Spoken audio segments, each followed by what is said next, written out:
Lucas followed the party through the forest while the younger adventurers moved ahead. From a distance they treated him as a burden and showed little respect for his efforts. Their impatience grew as they focused only on reaching their destination before sunset.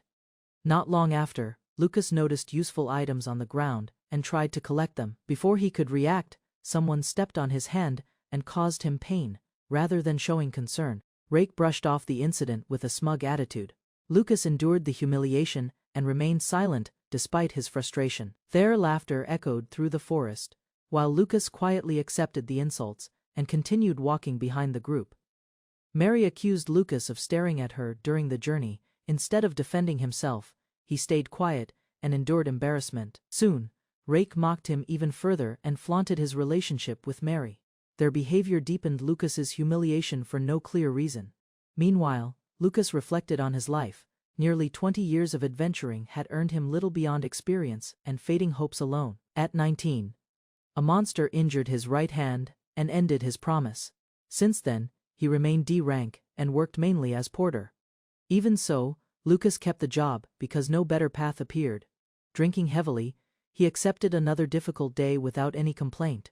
That night, Lucas wandered through town while drunk. Bitter thoughts filled his mind as he remembered the insults, humiliation, and disappointment he endured from his party. Soon afterward, he realized he was walking in the wrong direction. His tired body moved aimlessly, while old frustrations continued to cloud his judgment. Then, something unusual caught his attention. Standing alone in a quiet square was a sword embedded in a large stone. As Lucas approached, he recognized it immediately. The legendary sword had remained untouched for 150 years. Suddenly, a forgotten childhood dream resurfaced in his heart, reminding him of the hero he once wished to become. Ignoring doubts and ridicule, he had left home believing he would someday become a great hero. Now drunk and emotional, he declared himself a hero through tears. Years of failure and frustration spilled out as he stood before the stone. Driven by impulse, Lucas grabbed the legendary sword with all his remaining strength. He challenged both his fate and the impossible legend. To his complete shock, the blade suddenly came free. The sword that nobody had pulled for 150 years rested in his hands. The next morning, Lucas awoke with a terrible headache. Believing it had all been drunken nonsense, he struggled to remember what happened. Lucas dismissed the previous night as a foolish dream. Embarrassed by his lingering fantasies, he prepared himself for another ordinary day. Suddenly, a strange sight stopped him cold. The reflection staring back from the mirror looked far younger than the weary man he remembered. Before Lucas could understand what happened, an unfamiliar voice called out to him. Confusion quickly replaced his lingering drowsiness. Startled, he searched the room for the speaker. Instead, his eyes landed on a sword resting nearby, exactly where it should not have been. At that moment, Lucas realized the legendary sword was real, and the events from yesterday had not been a dream after all. The sword introduced itself as Venus Wicked, a divine weapon awakened by Lucas. Hearing the blade speak directly into his mind left him completely stunned. Meanwhile, Lucas struggled to stay calm. Every explanation sounded impossible, yet the talking sword continued speaking as if everything were normal. Then, Venus revealed that Lucas had been chosen as its contractor. Once the sword left the stone, their bond became permanent and could not be undone. Another surprise quickly followed. The sword explained that Lucas's younger appearance was one of the benefits granted through their connection. Realizing the transformation was genuine, he began wondering how much his life had changed overnight. Venus revealed another surprise. Lucas discovered that his injured right hand had been completely restored, allowing him to hold the sword without difficulty. Relief quickly turned into excitement. Holding the legendary weapon, Lucas finally accepted that his impossible fortune was real, and not a lingering dream. Then, the sword hinted that another benefit remained. Curious but confused, Lucas waited for an explanation. Without warning, Venus exposed an embarrassing memory from his past. The unexpected revelation left Lucas shocked and desperate to change the subject. After restoring his youth, Venus had also revived his aging body, leaving Lucas speechless as he struggled to process everything. Lucas happily accepted the changes brought by the legendary sword. The unexpected restoration of his body made him feel hopeful about the future. Meanwhile, Venus Wicked expressed its desire to work alongside him. The former D-rank adventurer, listened carefully as their partnership officially began. From that moment, Lucas embraced his new path. After pulling the legendary sword while drunk, he started a life that promised far greater adventures ahead. Lucas swung his sword and quickly cut down several monsters that charged from the forest. To his surprise, the defeated creatures were orcs, enemies he had never expected to overcome so easily. Looking at the fallen bodies, he realized the battle had felt effortless compared to his struggles in the past. Pride filled his heart as he remembered being known only for defeating weak goblins and other low-ranked monsters. Soon after, he began examining the source of his newfound strength. The legendary sword revealed its abilities, granting overwhelming attack power, enhanced physical performance, and strong resistance against harmful effects. Lucas finally understood why his battles had changed so dramatically. While explaining the sword's powers, a mysterious voice revealed a rare ability called Queen's Harem, causing Lucas to pause in confusion. Soon afterward, the spirit connected to the divine weapon disclosed that the skill existed for a special purpose tied to a goddess. To Lucas's disbelief, the ability's effect was finally explained. The number of wives he had would directly increase his strength and overall power. Another condition followed, stating that only women who formed a contract of love with him would be recognized by the skill. Realizing what the contract truly meant, Lucas was left speechless as the absurd requirement shattered his expectations of a legendary sword's secret ability. After learning about the strange harem ability, Lucas jokingly imagined becoming stronger with every queen he gained. As he continued through the forest, the topic remained on his mind, but he quickly dismissed it as an unrealistic dream. Elsewhere, a female mage from Rake's party struggled to keep calm while facing a dangerous situation. Tension spread among the group as their efforts failed to stop the threat, and each member looked to the others for a solution. Moments later, a ferocious killer panther appeared before them. Fear took hold of the party, while one member bitterly wished Lucas were present so they could use him as a distraction. While Rake's party complained about their missing porter, Lucas casually apologized through his younger brother. Soon after, a cheerful mage named Mary approached him and eagerly introduced herself, showing far more interest than he expected. Caught off guard, Lucas awkwardly gave a false name. Nevertheless, Mary quickly grew attached and suggested taking a quest together sometime. Meanwhile, Rake watched the interaction with visible displeasure, as Mary enthusiastically encouraged Lucas to join her. Far from the town, the party's situation worsened when a dangerous monster appeared before them. Panic spread among the adventurers, and they desperately called for Rake to deal with the threat before it reached them. Seeing the monster approach, Mary desperately tried to persuade Rake to fight it, even promising to reward him if he succeeded. Rake abandoned the battlefield and fled with another companion. Shock overwhelmed Mary as she begged them not to leave her behind. While running away, Rake convinced himself that her misfortune was deserved and treated the crisis as punishment rather than an emergency. Without hesitation, he continued escaping and insulted Mary, showing no concern for her fate. Suddenly, blood splattered nearby as the beast was struck down. Unexpected sight froze Rake in place. Fear and confusion filled his mind as he slowly turned toward the source of the attack. The wounded killer panther collapsed to the ground, proving once again how easily Lucas could defeat monsters that once seemed terrifying.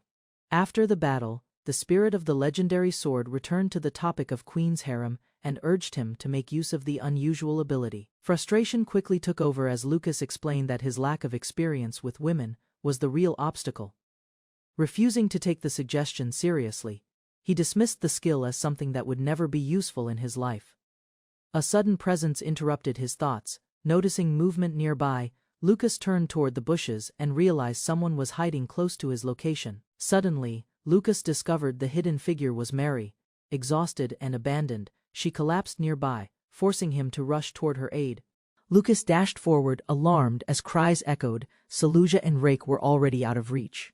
Mary collapsed near the tree line, her breath fading, blood dripping from her lips. A feral growl erupted above. Lucas barely turned before a monstrous killer panther lunged with deadly force. Heart racing, Lucas blocked the beast's strike, steel clashing against fang in a brutal standoff. With one desperate thrust, Lucas pierced the panther's chest, forcing its body down before Mary's feet. Lucas caught his breath beside the fallen beast, quietly surprised by his strength under pressure. Reviving Rake with a potion, Lucas ensured his allies would survive this costly encounter. Lifting Mary gently, Lucas ignored the past, focusing only on saving those who still breathed. He justified it calmly. They were young and deserved another chance, regardless of former cruelty.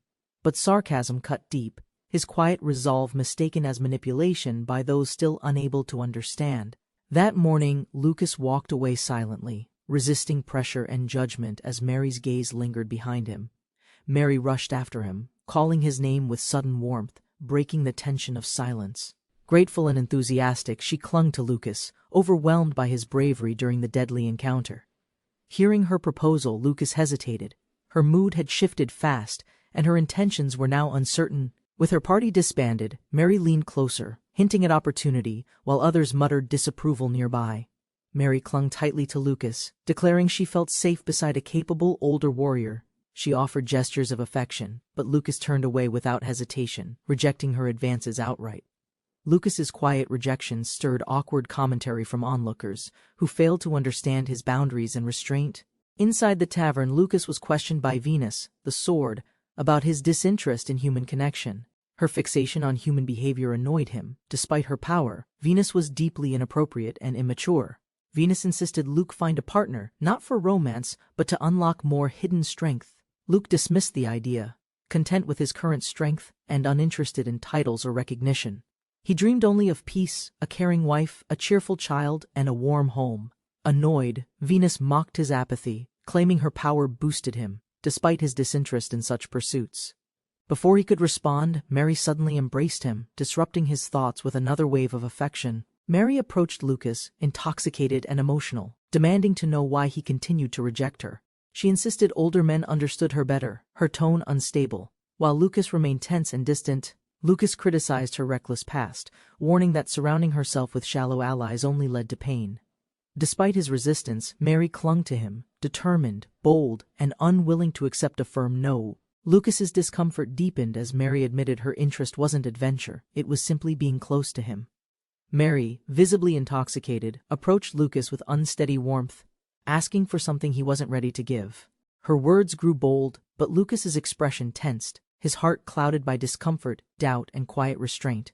She framed it as gratitude, hoping her vulnerability would move him, but Lucas remained painfully silent inside.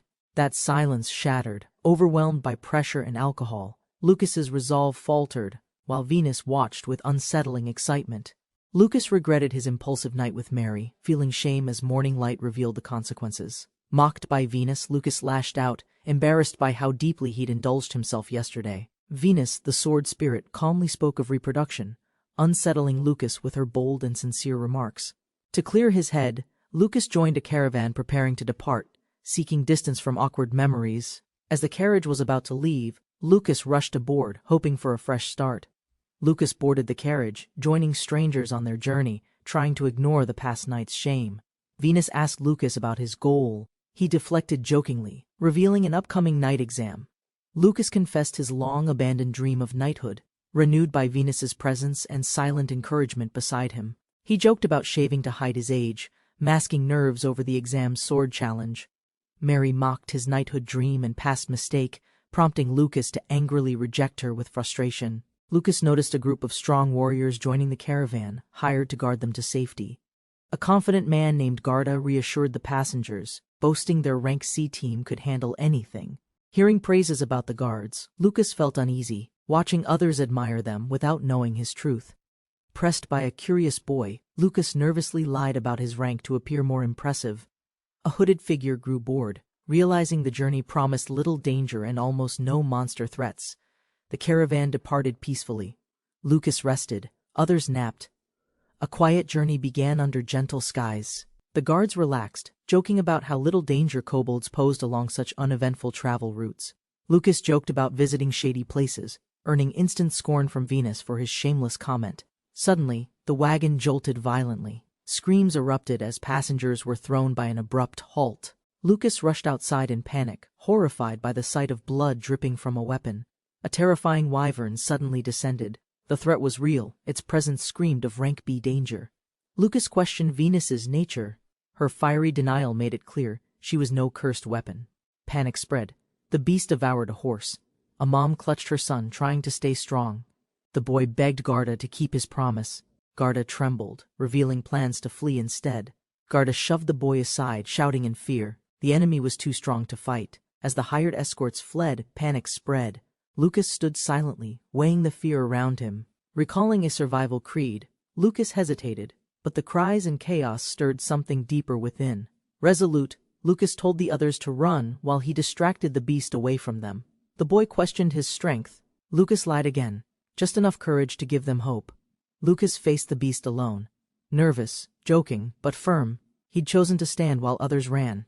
Venus questioned his odds. Lucas asked for her power, determined to face it anyway. Dodging a deadly strike, Lucas remembered an old injury, a wound earned protecting someone long ago. A scream echoed. A passenger had failed to flee and was now directly in danger. The wyvern lunged. The moment froze as someone moved, acting without hesitation to intercept.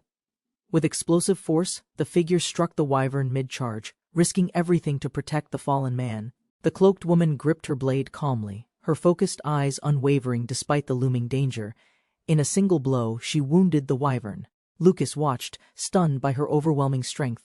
She ordered Lucas to aid the others, volunteering to draw the monster's attention herself. The woman appeared suddenly, cloak fluttering. Her crimson hair burned like fire in cold air. Lucas froze, instincts sharpened. He had never seen this woman, yet she moved decisively. With urgency in her eyes, she ordered Lucas to save the others without hesitation. Lucas stammered agreement as monstrous figures loomed. The woman dashed ahead, clearing a brutal path. He promised to return, while she fought deeper into chaos alone. Steel clashed. Lucas shielded survivors. Lucas directed the villagers toward safety. Drawing power from Venus, he braced for incoming threats. The woman was caught off guard. A beast lunged, sharp, monstrous, and dangerously close. Lucas arrived mid-strike, sword tearing through the creature. A single powerful blow broke its stance. The boy gasped in awe. Relief spread quickly. His sword had turned the tide. With divine force, Lucas cleaved through the monster. Its body collapsed, dissolving under overwhelming energy. A loose step sent Lucas tumbling from above. The woman looked up, alarmed. He landed hard, arms awkwardly tangled with hers. They both froze, faces flushed from impact. The position was unfortunate. He realized too late just how compromising the moment appeared. A shout echoed across the capital square. She struck him, furious. He stammered in panic. Later, children waved goodbye. Lucas sighed, embarrassed. He forgot to thank the woman, then vanished alone. Lucas reflected on the earlier accident. The unexpected softness left a lingering confusion in him. A dreamlike figure clouded his thoughts. The image stirred discomfort more than it did pleasure. He soon arrived at Senkra's Night Academy, its stone walls echoing history and honor. Crowds filled the courtyard. Lucas observed quietly, wondering if all these hopefuls were future knights. Despite doubts cast at him, Lucas stood tall. Even commoners could earn their place here. Lucas observed the other applicants. Like him, many sought redemption through the commoner exemption division. In a hasty turn, Lucas bumped into someone again. His apology came a little late. To his surprise, it was her. Recognition flared, and so did their mutual awkwardness. Despite her annoyance, the woman acknowledged it wasn't intentional. Lucas still fumbled through the misunderstanding nervously. When Lucas asked for her name, she finally shared her name, Arya. Calm, confident, and clear. Lucas introduced himself with a smile. Arya quietly repeated his name, as if weighing it. He watched her calmly. Though not noble in appearance, she carried herself with undeniable grace. Even her sword bore signs of wear. It hinted at constant, unglamorous struggle. Lucas's thoughts wandered. He admired her strength, dignity, and unknowingly, her presence stirred those nearby. Another figure called out. Lucas turned sharply. Arya's name echoed before they could answer. Laios appeared smug and condescending. Arya stood firm, uninterested in his false familiarity. She rejected him coldly. His grip tightened, but her eyes remained steady and defiant. Dismissively, Laios walked off. His parting insult stung more than expected, but Arya stayed composed. Arya apologized softly. Lucas accepted it, more focused on encouraging her than what he'd witnessed. Lucas watched her silently. Venus whispered beside him it was his chance to step forward. Venus hinted that Arya might struggle. With upgraded strength, Lucas could intervene if he dared. Daydreams clouded his focus. Venus teased a fantasy reward, but Lucas snapped back to reality. The instructor addressed the crowd. This wasn't just a test, it was a trial of character. Only those possessing strength, skill, and intellect would earn the right to wear Senkra's crest. Despite nerves, Lucas smiled. Bold declarations stirred the crowd, but he braced for something greater. The first challenge: ascend Troll Hill before sundown and return with the proof in hand. With flags raised and tension high, the Commoner Division's trial began, hope burning in determined eyes. The trial required candidates to survive demon-infested woods and climb Troll Hill before sunset. Some collapsed from exhaustion. Others panicked, overwhelmed by beasts. While Lucas, blessed, endured and returned victorious. Back at the school, tension grew. Arya's absence meant she might have failed, or worse. As dusk neared, Arya staggered in, drained, clutching a blade, the proof clutched tightly in hand. Shaking, she confirmed her success. Though last to return, Arya passed, her resolve barely intact. Arya reported her ambush. Lucas noticed the damage. Her sword had nearly shattered. Arya's cracked blade wouldn't endure another harsh fight. The second test demanded rare demon materials. Lucas drew troll duty. Arya, hobgoblins. Her task was deadlier, her gear barely functional. Nervous, Arya asked Lucas for help. Her tone uncertain, her eyes quietly pleading for support. That night, over food and quiet tension, a plan was silently made without direct words. Lucas was stunned. Arya had no food, no money, no place to sleep tonight. She awkwardly offered repayment with words too bold. Lucas recoiled, while the sentient sword mocked shamelessly. Lucas, amused and exasperated, relented. Arya expressed thanks, yet hinted she had one more request pending. Nervously, Arya asked Lucas to work together. Her tone was hopeful but weighed with tension. Determined, Arya insisted on compensation. Her words stunned Lucas again, sincerity tangled with misunderstanding and dramatic flair. Lucas, flustered, rejected her mistaken offer. Arya misunderstood his restraint for something completely different. Venus the sword chimed in with crude commentary. Lucas snapped, silencing the sword's inappropriate excitement. Over dinner, Lucas offered support. Arya thanked him, but sensed their real challenges had just begun. Lucas teased himself. Arya blushed, misunderstood. Their awkwardness hung in the air, laced with uncertainty. They toasted under the moonlight. Jokes flew, accusations misunderstood. But somehow, trust quietly began to form. Lucas spotted the troll first. Arya stepped forward, calm and steady, volunteering to distract it. With sharp reflexes, Arya charged in. Her blade danced, drawing the troll's rage and confusion. She slipped past its grasp. Her strike landed cleanly, swift, silent, cutting through without hesitation. Lucas saw the troll reel. He lunged in, cleaving downward with raw power and deadly precision. As the dust cleared, Arya praised Lucas's strength. He smiled, hiding skill behind humble words. Lucas asked about Arya's technique. Calmly, she revealed her training came from her noble father. Lucas reacted in disbelief. The famed Rinslet style was tied to royalty and legendary warriors. Arya disclosed her lineage, daughter of Aelus Rinslet, a marquis once revered for unmatched swordsmanship.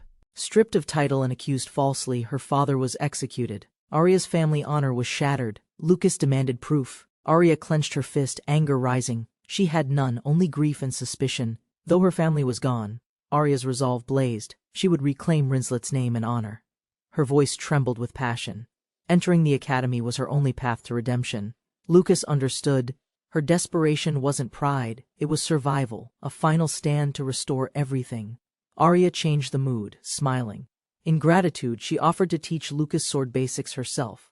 Lucas agreed, flustered, but the teasing suggestion that followed earned a quick, well-placed rebuttal from Arya. Their teamwork paid off. Arya praised Lucas sincerely, while he awkwardly defended past misunderstandings. Training began early. Lucas struggled, questioning the repetition. Arya calmly stressed the foundation, discipline through basics. As Arya adjusted his grip, their closeness startled Lucas. Her focus remained strictly on form. An awkward moment slipped in. Lucas flinched when Venus teased him. He scolded Venus. Later, Lucas teased her about her stay. Arya dodged the question, hiding something beneath her smile. Suddenly, Laios approached Arya. She stiffened, his confidence unsettling, his presence far from welcome. Laios mocked Arya's struggle during the exam, smiling coldly at her deteriorating spirit. He offered her a way out, ambiguous help wrapped in control. Arya clenched her fist. Angered, she shouted in defiance, rejecting the regalia name and everything it stood for. Laios provoked deeper, masking past destruction with fake sympathy.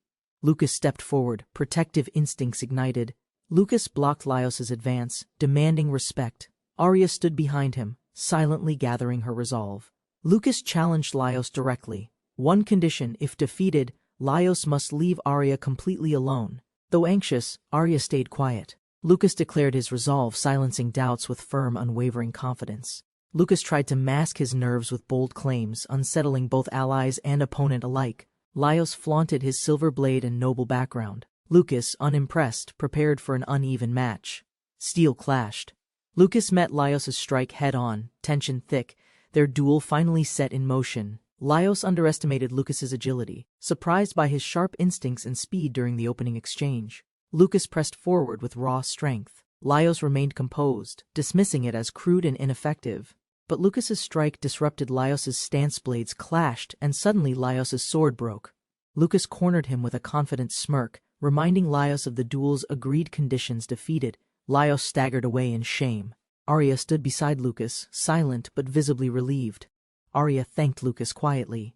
He scratched his head, embarrassed but sincere in his overdue apology. Blushing, Arya admitted her surprise. Lucas froze, caught between her words and rising tension around them. They passed the written exam. Exhausted but smiling, Lucas credited Arya for guiding his success. Preparations intensified. Arya needed better gear. Lucas stayed practical, juggling logistics with barely hidden stress. Unseen, a silent figure observed them departing. The next challenge would begin before they expected. Shadel expressed concern, but Laios ignored him. His fixation on Lucas had turned personal. Laios whispered to himself, possessive and unhinged. His obsession with Arya twisted into a cruel hunt. The Sarando labyrinth loomed, unmapped, ancient, and vital to the kingdom's prosperity and merchant routes. Lucas fought fiercely at the labyrinth's entrance. Hidden dangers surged with every step they took. Exhausted, they reached a safe zone. Lucas insisted Arya rest, choosing discomfort for her sake. Arya refused to let Lucas sleep outside. She insisted he deserved comfort after battle. Embarrassed, Lucas panicked at her logic. Arya calmly offered a compromise: share the tent respectfully. They laid back to back in silence. Lucas reminded himself to rest properly after a long day. A teasing voice prodded his thoughts. Lucas tensed, resisting temptation, committed to keeping things proper. Arya slept soundly. Lucas, flustered, reminded himself of the boundary. His role was to protect. Lucas and Arya advanced carefully. The third level loomed ahead, hiding dangers behind deceptive stillness. Lucas braced himself for harder battles. The next zone's difficulty was already testing his nerves. A monstrous roar shattered the calm. Lucas turned. An ambush had already begun from behind. Lucas shielded Arya as the beast charged. They were forced back, surrounded and outnumbered. The ogres were acting strange, coordinated, focused. Lucas realized they were specifically targeting him with intent. Surrounded and overwhelmed, Arya panicked. Lucas stayed calm, silently calculating their dwindling options and escape. Lucas spotted a narrow route. He ordered Arya to hide, drawing attention to himself instead. He sprinted, monster close behind. The divine sword pulsed with power, surging through his limbs. Lucas invoked a risky plan. He trusted Venus, lifting him skyward for a precision strike. With perfect aim, Lucas unleashed blade impact. The explosion tore through enemies, overwhelming and surgical. Lucas confirmed his strength. With confidence, he encouraged Arya to push toward the next checkpoint. As they prepared, Arya sensed a tension in Lucas's tone, making her unexpectedly flustered. At the third-level checkpoint, both were officially approved. They had passed the fourth stage together. Relieved and exhausted, Arya leaned beside Lucas, their shared effort echoing in quiet celebration. Lucas, despite injury, offered to yield. Arya, overwhelmed by his sincerity, froze in emotional surprise. Lucas's awkward suggestion embarrassed Arya, deepening their tension rather than bringing clarity between them. The final test was announced, a duel against trained academy students, randomly assigned by draw. Arya's heart sank upon reading her opponent's name, Laios, a notorious warrior beyond her skill. Lucas realized the unfair match felt orchestrated. He quietly vowed not to let Arya lose. Trying to lighten the mood, Lucas joked with Venus, his talking sword, confusing Arya further. Lucas handed Venus to Arya. Unexpectedly, the sword spoke aloud, startling her mid-grasp. Shocked, Arya realized the talking sword matched a mythical weapon she'd only read about in books. Venus proposed a solution. Arya could gain strength, but only by accepting an unusual title. Venus explained the queen role offered powerful support, requiring a strong connection between sword and wielder. Arya, boldly rising to the challenge, accepted the bond and demanded to be treated royally. Venus casually reveals that princess status resembles being a bride, sending Arya into stunned confusion. A surreal vision illustrates Venus's concept, a bond fueled by affection, amplifying the sword's strength. Lucas awkwardly denies romantic intentions. Arya, flustered and overwhelmed, reacts to Venus's persistent teasing. Arya, visibly embarrassed, scolds Lucas. He deflects nervously, surprised by her exaggerated emotional reaction. Venus challenges Lucas about his feelings. He protests, citing their wide age gap, causing deeper tension. Lucas shut down the awkward conversation, leaving Arya frustrated and Venus stirring silent tension. Conflicted and overwhelmed, Lucas wrestled with the possibility that Arya might genuinely care for him. Despite his doubts, Lucas waited. Arya arrived nervously, holding Venus, clearly anxious about their meeting. Arya shyly complimented Lucas, surprising him. The moment softened their tension and revealed sincere feelings. They chatted comfortably, bonding through casual talk, while Venus, impatient, interrupted with teasing remarks once again. Arya hesitantly requested a date and to hold hands, stunning Lucas with her boldness. Seeing her unsure expression, Lucas panicked, unsure how to respond without disappointing her expectations. Struggling for an idea, Lucas suggested theater. Arya eagerly agreed, clearly cherishing the shared plan. At the Royal Theatre, passing comments hinted at their age gap, but neither turned back. They watched a tragic love play mirroring their own journey, unlikely feelings bound by conflict. Arya was moved by the tragic play. Lucas, amused, sensed strange familiarity in its message. They strolled through the market hand in hand, laughing, momentarily forgetting the reality awaiting after the exam. Lucas felt uneasy. Whispers from strangers reminded him of the visible gap in their age. Sharing drinks at a tavern, they relaxed. Arya gleamed with joy, feeling safe beside him. Lucas muttered sarcasm about Venus. The sword instantly snapped back, annoyed by his insulted remark. Arya teased Lucas about his drinking. He denied, but her accusation flustered him into embarrassment. Despite hesitation, Lucas gave in. Encouraged by Arya, he began drinking more than intended. Now heavily intoxicated, Lucas staggered. Arya struggled to support him while Venus loudly scolded them both. Lucas leaned too close. Arya panicked, his drunken compliment crossing a line too unexpectedly fast. Lucas collapsed while babbling. Arya sighed in frustration, trying to manage both him and the situation. Overwhelmed by emotion, Arya made a vulnerable request, her feelings finally breaking past hesitation. Lucas, still dazed, embraced her impulsively. The moment blurred between affection and misunderstanding. Venus, blocked from view, dramatically protested, her curiosity louder than her magical wisdom. Lucas awoke in a quiet inn room, disoriented. The morning sun revealed unsettling silence. Sweat clung to his skin, memories blurred. Guilt pressed down as Arya lay nearby, still. She lay close, too close. Lucas sat frozen, unsure if warmth meant comfort or mistake. Flashes returned, laughter, drinks, Arya's gaze. What began as play became something neither fully considered. Their eyes met. Lucas turned away, heart racing. Tension lingered. Neither spoke. The line was crossed. Lucas lifted the sheet in panic. Arya stirred, and a flustered silence filled the room. He questioned her actions. Arya, vulnerable, admitted her feelings weren't just for passing a test. She clung to him, firm and sincere. Her affection had always been more than casual. Lucas asked in disbelief. Arya shouted back, clear, confident, her emotions no longer hidden or denied. Lucas hesitated, doubting his worth. Arya insisted. It wasn't age, only him, who had touched her heart. Arya, vulnerable but determined, accepted the moment. Lucas quietly realized he couldn't ignore responsibility anymore. A flash of light. Lucas and Arya froze. A voice rang out, praising their union. Venus' spirit revealed everything. Embarrassed and stunned, they discovered their actions had not gone unnoticed. With mystic energy, Arya's body changed. The sword spirit proclaimed her the chosen replica Venus. Crimson power awakened through emotional connection. Venus, the sword, demanded intimacy as the source of strength. Excited by the sword's bond, Arya eagerly suggested testing their new magical connection with Lucas. Arya whispered into Venus. Lucas heard her voice clearly, along with heartfelt words he wasn't expecting. Blushing and overwhelmed, Lucas buried his face. Arya was thrilled they could stay connected anywhere. Intent on growing stronger, Arya stepped closer. Lucas hesitated, but her resolve stirred something in him. At the school's training grounds, the final trial awaited them, watched by instructors, peers, and fate. As another student failed, Lucas and Arya watched. Now it was his turn next. Lucas faced a cocky challenger. The opponent grinned, revealing his intent to fight at full strength. Taunts came quickly. Lucas remained calm while Arya looked on, puzzled by the arrogant remarks. Lucas realized it was Laios's plan. Even fighting well wouldn't guarantee fairness. He steeled himself. The opponent boasted mastery. Lucas responded with quiet resolve. The signal flared. This final trial had begun. The opponent's strength was real. Lucas calmly analyzed the swings, each heavy, but clearly predictable under pressure. Lucas evaded with practiced ease. His footwork was effortless. Onlookers stared, surprised by his measured calm. His opponent, now frustrated, bragged of new strength gained through bonding. Lucas stayed focused, still silent. The enemy shouted about his superior mithril sword. Lucas simply closed in, blade angled with intent.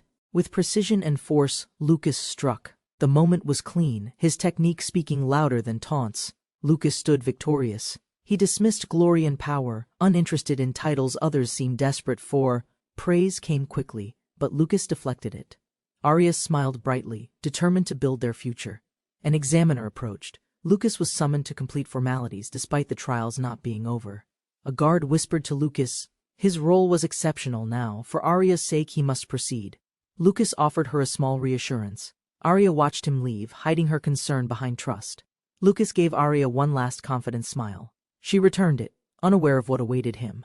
While walking, Lucas pieced together the truth. This errand wasn't routine, it was clearly a trap.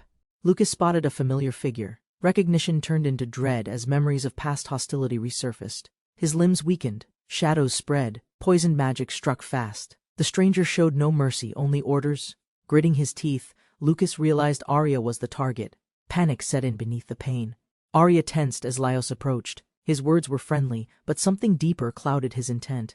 Arya was brought before Laios, who calmly assured her that Lucas remained unharmed. Temporarily startled by his words, Arya demanded answers, fearing what fate Laios had forced onto Lucas. Laios revealed a collar of enslavement, demanding Arya surrender her will to save Lucas's life, refusing submission. Arya stood firm, rejecting Laios's cruel offer despite the danger it invited. With unwavering resolve, Arya declared her faith in Lucas and challenged Laios to a duel. Lucas awoke in chains, confused but calm, secretly communicating telepathically with an unseen ally. Realizing Lucas served someone else, the enemy mocked Regalia House and its corrupt, selfish members. Lucas stood up, surprising his captor, revealing that the poison's effects had mostly worn off. The enemy prepared stronger poison. Unaware Lucas had previously developed resistance through brutal training and luck. Rejoining Arya, Lucas reassured her of his condition, urging her to focus on victory. Arya and Lucas stood back to back, united in resolve, vowing to win this looming battle. Laios approached, confident and smug, vowing revenge and humiliation for Arya's earlier defiance and pride. Arya calmly smiled, recalling how she had already defeated Laios in a past tournament. As the match began, Arya charged fiercely, catching Laios off guard with her unrelenting speed and force. Blades clashed violently as Arya countered Laios's strikes, each of them refusing to back down. Laios confidently struck, expecting Arya's sword to break against his superior sliver alloy weapon in moments. But Arya revealed her sword's secret, custom-forged and magically tempered, and launched a fierce, unstoppable counterattack. Spectators gasped at Arya's strength and speed.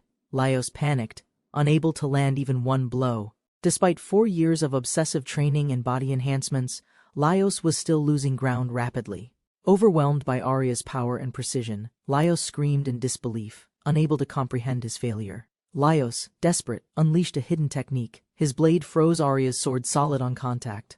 Grinning, Laios revealed the sword's true power, an ice elemental effect that freezes anything instantly. Confident in his advantage, Laios charged, believing Arya could no longer defend against his strikes. Drunk on triumph, Laios mocked Arya loudly, demanding she give up and accept defeat. Arya's sword ignited, revealing a fire elemental surge. Replica Venus responded to her unwavering fighting spirit. Flames erupted around Arya, revealing her true title, the Crimson Princess, ruler of flames. Arya declared Laios had grown complacent, depending on followers and gear instead of sharpening real skill. Consumed by rage and obsession, Laios launched into a violent, deranged assault against Arya's resistance.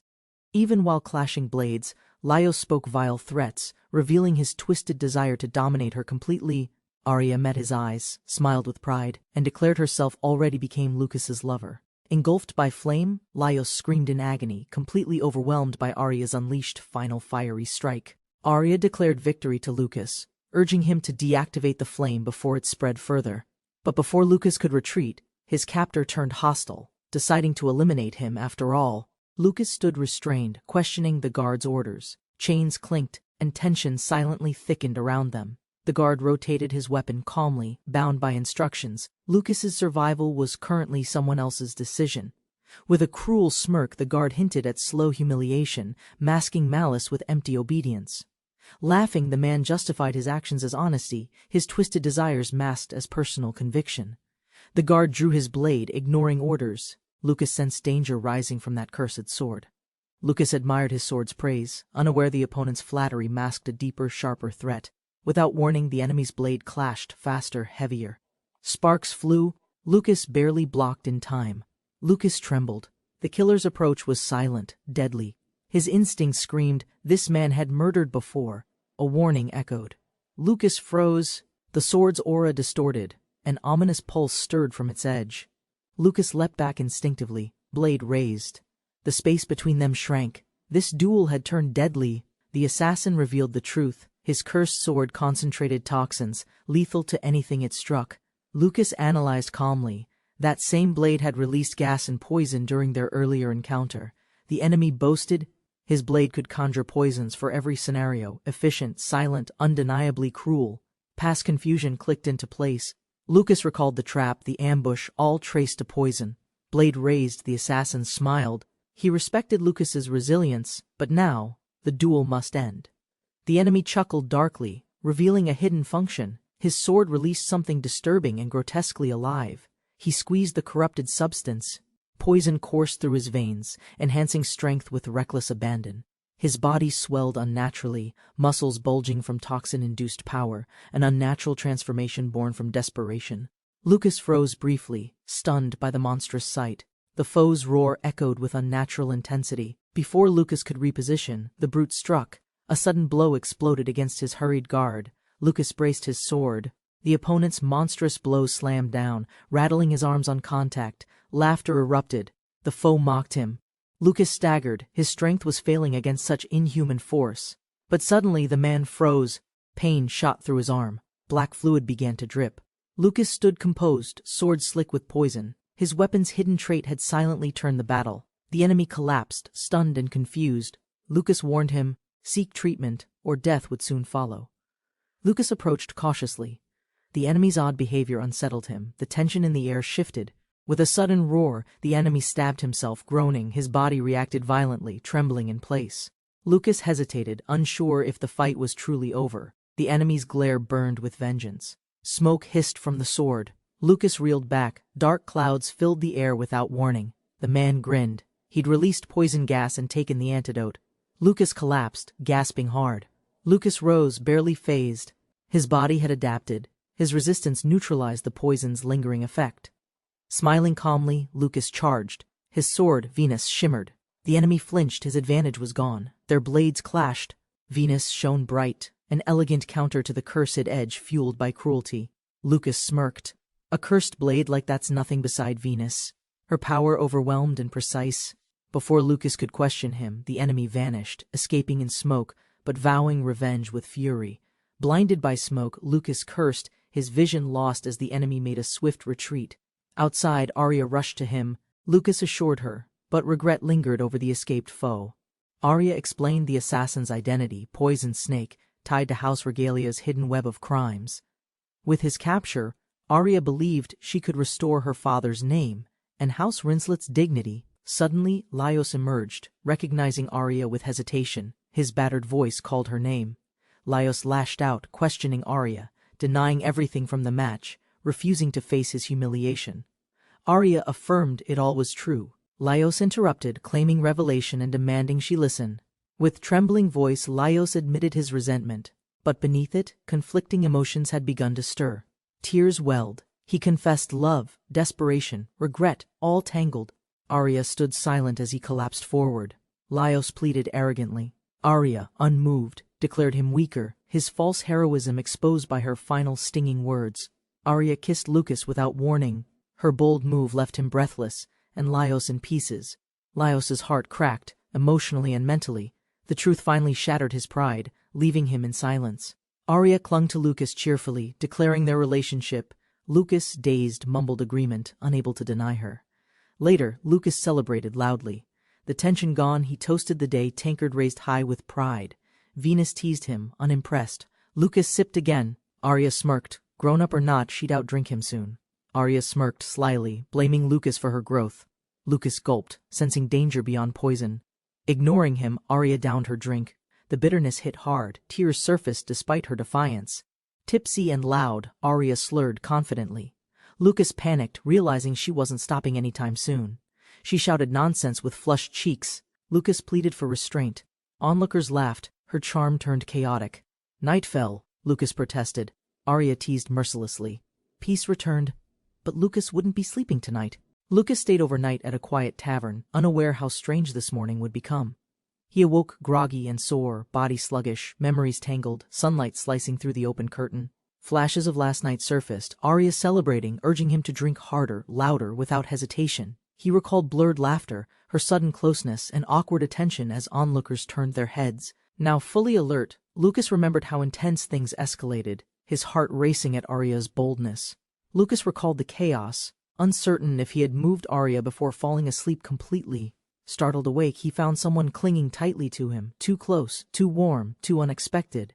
As he turned, a sleeping girl's soft breath revealed an identity he wasn't expecting. Panic surged through him, nothing made sense, and guilt churned in his already aching head. Frantic, Lucas shouted for Venus, desperate for answers, his memory a blur of confusion. Lucas froze, unsure how the child ended up clinging to him through the night. Confused and flustered, he noticed her hair and youth, yet the situation deeply unsettled him. Arya appeared, cheerful but clueless, acting as if nothing from last night seemed unusual. Lucas, trying to stay calm, awkwardly insisted everything was fine despite rising dread inside. As Arya casually revealed her location, Lucas realized the girl in his bed wasn't her. Arya entered unexpectedly, while Lucas scrambled to hide the girl clinging tightly to him. Panicking, Lucas stalled with excuses as Arya showed no hesitation stepping further into the room. She teased playfully, unaware of the tension, while Lucas hid panic behind a forced smile. But her mood shifted instantly as she caught sight of the girl in his arms. Sword drawn and smile darkened. Arya demanded answers. Lucas trembled, trapped by timing and tangled intentions. Lucas pleaded as Arya, sword drawn, doubted him with eyes burning in righteous suspicion. Tension cracked as the girl stirred in his arms, unaware of the chaos erupting. She stepped forward, silent and unbothered, revealing more than expected, unsettling everyone watching in disbelief. With a bright grin, she greeted them cheerfully, Lucas and Arya frozen in awkward horror. Then came the truth. Venus revealed herself, cheerful and unfiltered, shattering the tension with confusion. Venus cheerfully revealed her transformation power, now fully human, eager to explore the mortal world. Realizing her nudity, she swiftly changed, appearing bright and proud in a simple magical dress. Lucas and Arya, stunned, questioned Venus's choice of appearance and her unexpected magical capabilities. Venus explained she was modeled after a goddess but lacked power to assume full form. With tension cooling, Lucas asked Arya again, nervously, if all misunderstandings were finally cleared between them. Overwhelmed by cuteness, Arya forgot her fury and showered Venus with unfiltered affection instead. Lucas watched in silence as Arya smothered Venus, still unsure how to handle everything. The next morning, Venus made an inappropriate comment, leaving Lucas speechless at her unexpected mindset. Meanwhile, life resumed at the grand school dorms where new adventures were surely waiting. The elite campus bustled, nobles, knights, and newcomers preparing for what fate held in store. With funds low, Lucas and Arya secured a room at the Academy's student dormitory. Awestruck by the luxurious facilities, Lucas could hardly believe their luck had turned around. Despite the upgrade, Arya and Lucas were separated into gender-specific dorms for propriety's sake. Venus threw a tantrum demanding entry to the girls' dorm, met by Lucas's firm refusal. Grumbling, Venus accepted reality as Lucas received his key, blending in as a new student. Lucas located room 213, stepped inside, and was stunned by its unexpected luxurious decor. He marveled at the polished furniture, unable to believe such comfort was truly for students. Venus immediately imagined chaos, while Lucas worried this lavish space might tempt him into trouble. Multiple doors confused him, unsure which one was his private space in this sprawling suite. Opening one door casually, Lucas froze, caught off guard by an unexpectedly exposed situation inside. Lucas burst into the room, shocked to find someone inside. Clearly mid-change, clearly unprepared. He froze completely, face flushed and stunned, unsure how to process what he just witnessed. Steam filled the room. Lucas froze, realizing someone stood uncovered beyond the rising mist's veil. Her eyes widened in shock. She hadn't noticed him enter until their gazes locked suddenly. She grabbed for a towel, instincts reacting faster than words, while Lucas awkwardly turned his head. A tense silence lingered. Both stood drenched, confused, heat clinging to skin and stalled thoughts. Flustered, Lucas shouted, retreating through the door, heart racing with guilt and misplaced timing. Lucas stepped out, his heart racing. He muttered apologies, mistaking the door for a bathroom. Though their meeting was brief, Lucas sensed grace in her, composed, despite youthful vulnerability.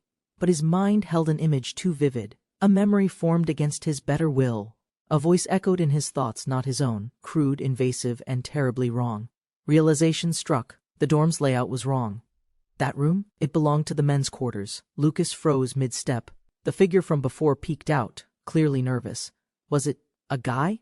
Suddenly, the figure addressed him gently, confirming his identity.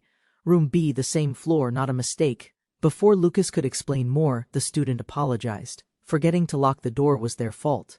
He introduced himself, Krusha, a senior here. Polite, reserved, and clearly still flustered by everything. Lucas smiled back, easing the tension. He introduced himself casually, setting aside age and titles. Lucas remembered the duel.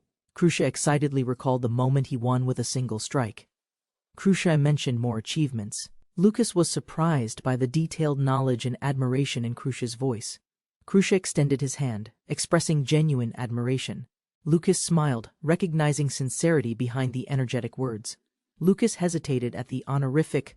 Krusha quickly reassured him, eager to maintain a friendly tone. They moved past the awkwardness. Krusha offered drinks, while Lucas sat with Venus resting nearby. While preparing drinks, Krusha remained unaware. Lucas struggled to keep his focus and composure still. Conflicted, Lucas mentally cursed fate.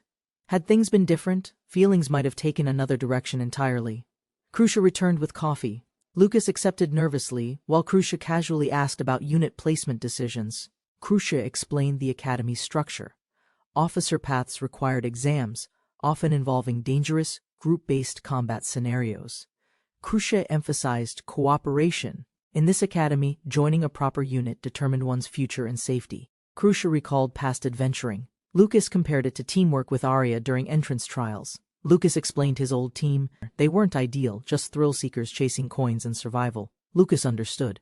A knightly unit shared the same dynamics, trust, roles, and common responsibility. He admitted hesitation. A weak partner would slow him down. Krusha silently agreed with a smile. Thankfully, Lucas had Venus. With a few more capable allies, their team would be complete. Lucas panicked upon hearing there'd be battles to earn teammates. His popularity caused unwanted pressure. Krusha explained how standout students were quickly recruited. Lucas asked about Krusha's own current team status. Lucas admitted being alone. Venus reminded him Krusha's charm didn't change his value in combat. Krusha cheerfully offered help. Whether Lucas joined a team or not, he wouldn't be unsupported. Left alone again, Lucas stood silent. A strange mix of relief and hesitation clouded his face. Lucas spent hours alone, yet one moment from earlier stubbornly lingered in his mind. The Night Academy's grand hall buzzed with noise, preparing for the formal entrance ceremony. Arya called for Lucas, urging him forward. He snapped from distraction and followed quickly, flustered. Caught off guard by proximity, Lucas tried to hide his tension while responding with awkward praise. Surrounded by murmurs and armored gazes, Lucas realized attention now rested sharply and squarely on him. Lucas scanned the hall, noticing how few shared his background. Nobles dominated the academy crowd. Though aware of the gap between classes, Lucas couldn't help but observe Arya's quiet elegance. Arya caught his lingering gaze, confused by the attention. Lucas dodged her concern with hesitation. She pointed toward Krusha, Lucas's roommate, standing confidently. Curiosity sparked about the unfamiliar student's identity. A misunderstanding exploded as Arya reacted. Lucas fumbled to explain Crucia's identity and clear confusion fast. A sudden entrance seized everyone's attention. Lucas and Arya turned sharply toward the approaching figure. A woman of striking presence walked forward, commanding silence without speaking, royalty cloaked in elegance. Lucas froze, overwhelmed by her beauty and grace. Something about her aura struck him deeply still. Arya whispered her identity, Fiola Lea St. Clair, royal heiress and famed across the kingdom.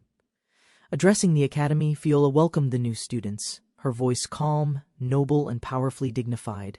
Her aura was undeniable, powerful yet calm, freezing the room in an instant hush. Smiling gently, Fiola reassured them. Here, she was only a student, not a princess. With warmth and sincerity, she invited connection, hoping for honest friendships beyond noble lineage. With a final cheerful declaration, Fiola welcomed everyone, unity and joy shaping her message. Venus declared a bold mission, capture the princess's favor, as legends once did. Nearby, Arya dismissed the idea. Courting royalty wasn't simple, appearances deceived weaker-willed adventurers quickly. Lucas recalled the crowd's attention post-ceremony. None impressed him, all too eager, none focused. Venus insisted a female recruit would balance the team. Lucas remained unsure, especially about nobility. Moments later, Arya warmly greeted Crucia. The tension softened, curiosity quietly blooming behind composed smiles. Lucas met Crucia's eyes. A question lingered in silence, unspoken but mutually understood. Though Crucia remained quiet, Lucas sensed mystery. Calm demeanor, odd charm. Something felt slightly out of step. Arya evaluated him carefully, practical, kind, socially agile. A good fit, despite hidden curiosities underneath. Lucas accepted Arya's judgment.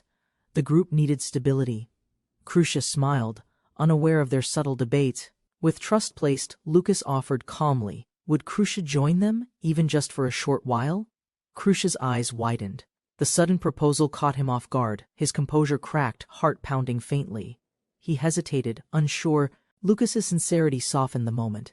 A temporary role, maybe that wouldn't hurt. Blushing, Crucia agreed. Lucas and Arya welcomed him warmly, their acceptance easing his inner doubt.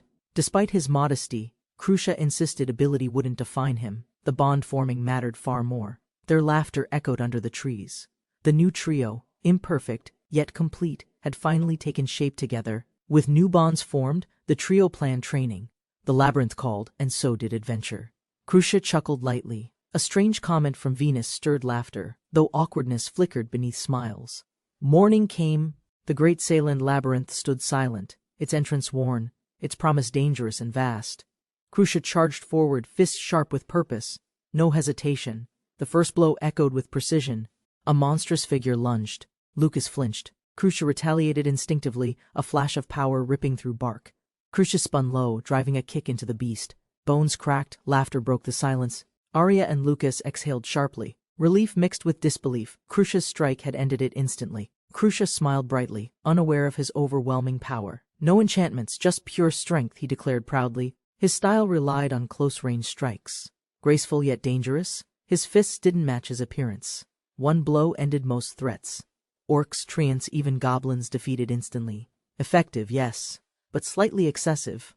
Crucia hoisted the enormous bundle with ease. Lucas blinked. Arya chuckled, clearly impressed by him. Crucia reassured them he's okay. Despite the concern, he carried the whole team's supplies alone. Red-faced, Crucia confessed. He ate more than anyone. His strength came with a serious appetite. They agreed to camp deeper in.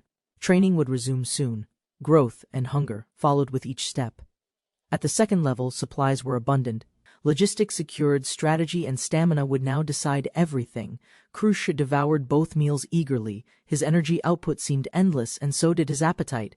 While embarrassed, Crucia apologized. Arya defended him. Healthy habits were good. Lucas questioned the one-tent setup. Crucia blushed furiously. Lucas teased. Arya casually suggested sharing space. Campfire shadows hinted at new discomfort. Night fell. Lucas slept between them. Peaceful outside, yet tension quietly stirred beneath the covers.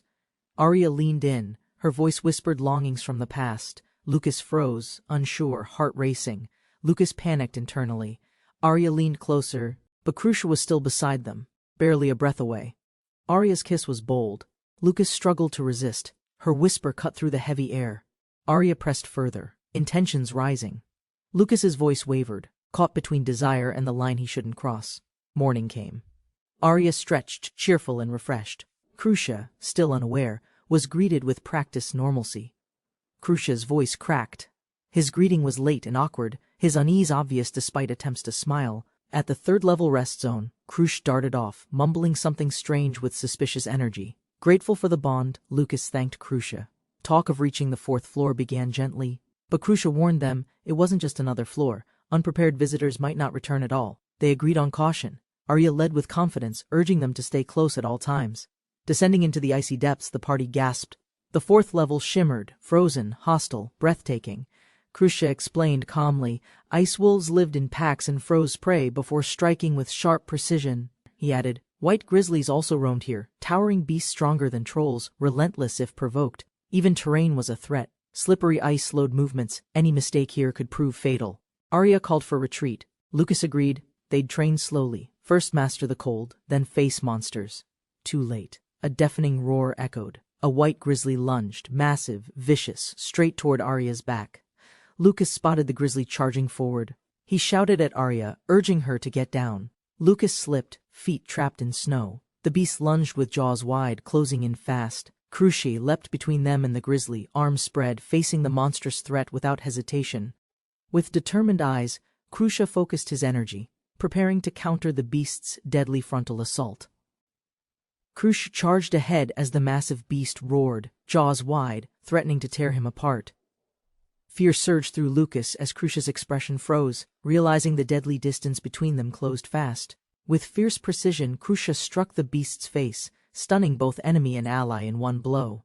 The creature growled in agony, its heavy form collapsing as Crucia stood firm, unfazed and focused. Arya gasped in awe. Lucas exhaled relief. Crucia calmly raised his hand, signaling the danger past. Crucia turned calmly as the beast stirred. Its survival shocked Lucas more than Crucia's power. Without hesitation, Arya dashed forward. Her blade gleamed as her battle cry ignited the moment. Swinging with fiery resolve, Arya's strike carved deep, forcing the beast to reel in pain.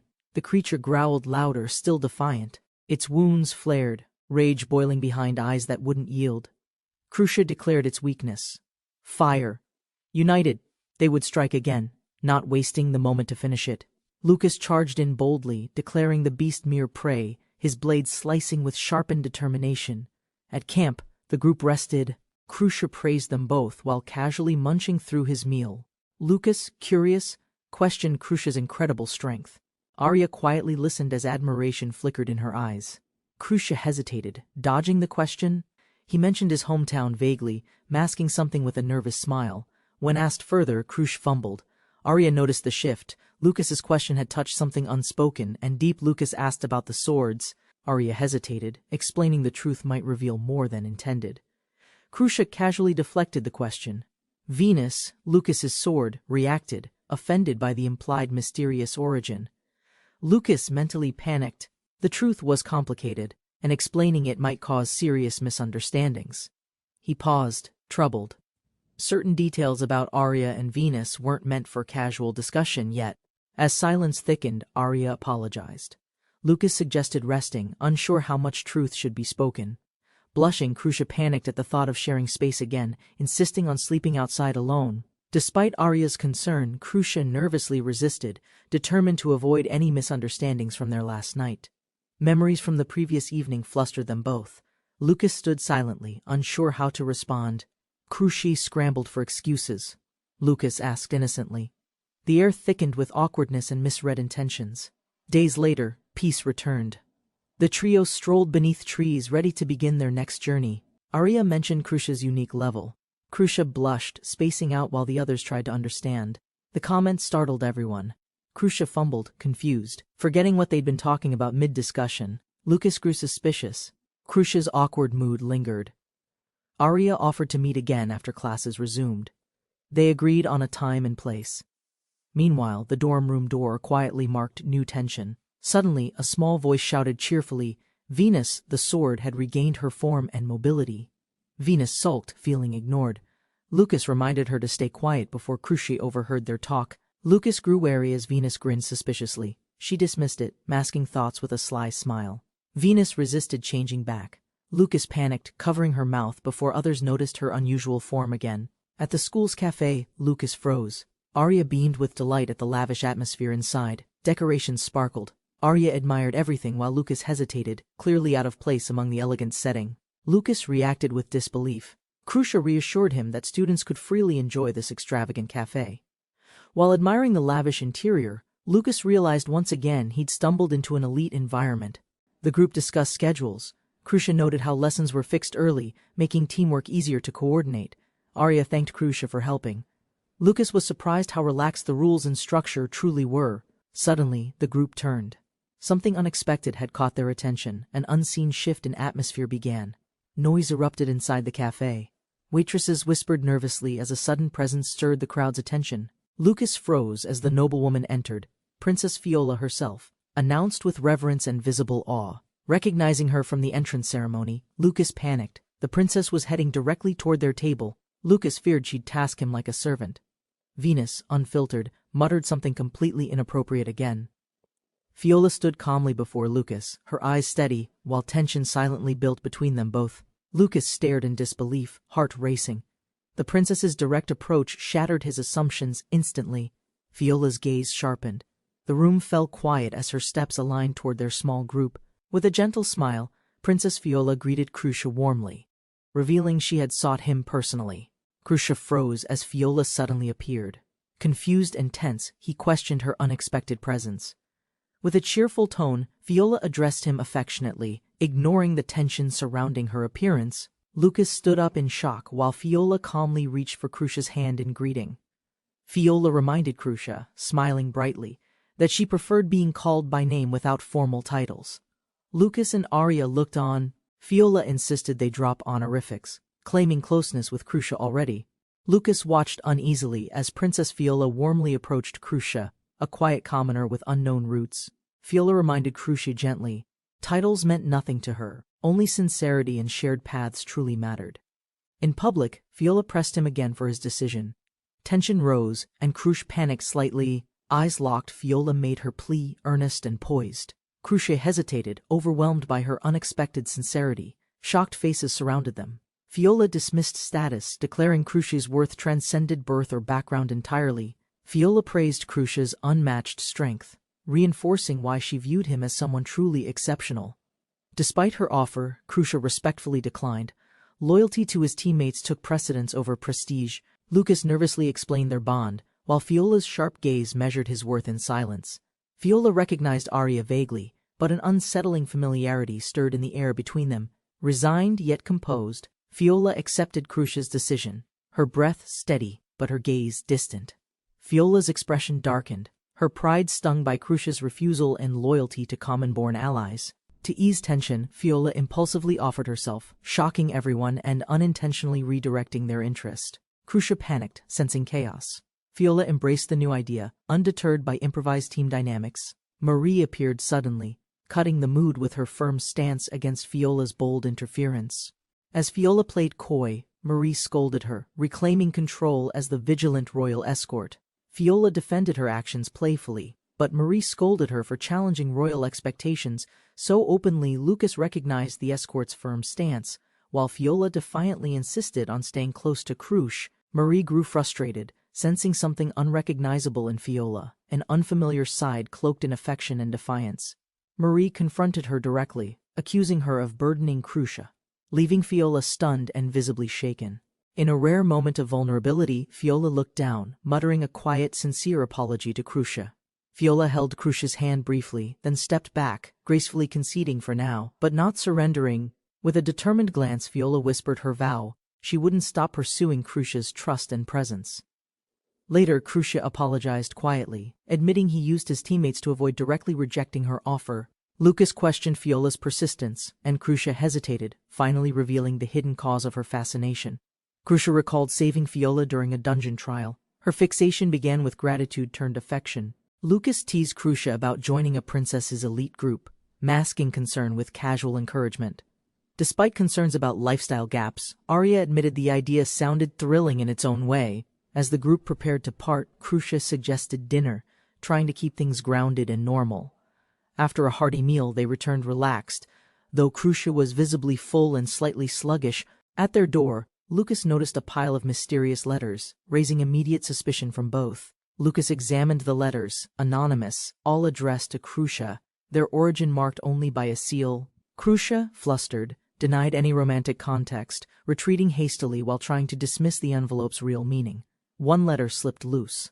Lucas picked it up, musing bitterly about never receiving one himself. Unfolding the message, Lucas froze. The blunt warning, "Stop approaching the princess," stunned him speechless. Lucas realized these letters explained everything, why Crucia, despite his skill, remained isolated and overlooked. Lucas reflected on the danger. Entangling with royalty often came with envy, pressure, and silent threats. Meanwhile, Fiola greeted morning with calm elegance, humming softly, the tension of yesterday seemingly forgotten. She admired her precious purchase, a teacup, convinced the lavish price was worth the sentimental value. That cup, once touched by Crucia, now became Fiola's most cherished object of quiet obsession. Overwhelmed by emotion, Fiola romanticized its value, losing herself in a daydream veering into troubling devotion. Fiola struggled with her desire, wanting to preserve Crucia's trace while cherishing its symbolic closeness. In a flustered panic, she questioned herself, torn between restraint and overwhelming personal fascination. A sudden realization struck her, halting her spiral. Her gaze sharpened as impulse met hesitation. She compromised, savoring only part of the moment, holding back, but still indulging her quiet yearning. Relieved by her decision, Fiola whispered praises, letting imagination fill what reality dared not reach. Crucia froze suddenly. An eerie feeling crawled up his spine as if someone watched him. Lucas voiced concerns about class divisions, but Aria assured them all classes shared content equally. The system favored nobles early on, but Crucia was told he'd catch up with effort. Lucas groaned over the curriculum, his embarrassment rooted in past failures during written exams. Thankfully, Aria offered support without hesitation, and Lucas clung to her like a lifeline. The school bell rang loudly, snapping them from conversation as the first day officially began. With energy high and doubts cast aside, they marched forward, ready for whatever school life brought. At the academy gates, new students gathered, unaware their peaceful days were about to end. During lecture, students learned how Syntegra's strength rose through strategy, not merely through brute power. Noble ranks enforced order, yet some wielded charm as power, causing confusion for students like Lucas. In senior class, Crucia warned of monster sightings, whispers of danger creeping into safe halls. Lucas, drained after class, longed for lunch, unaware the real trials hadn't started yet. Lucas felt uneasy in the cafeteria, uncertain of Crucia's delay and the unfamiliar environment. A pompous student approached Aria with entitlement, his tone dismissive and clearly aiming to provoke. He introduced himself as Xion Sartora, proudly boasting noble birth, unaware of Aria's reputation and skill.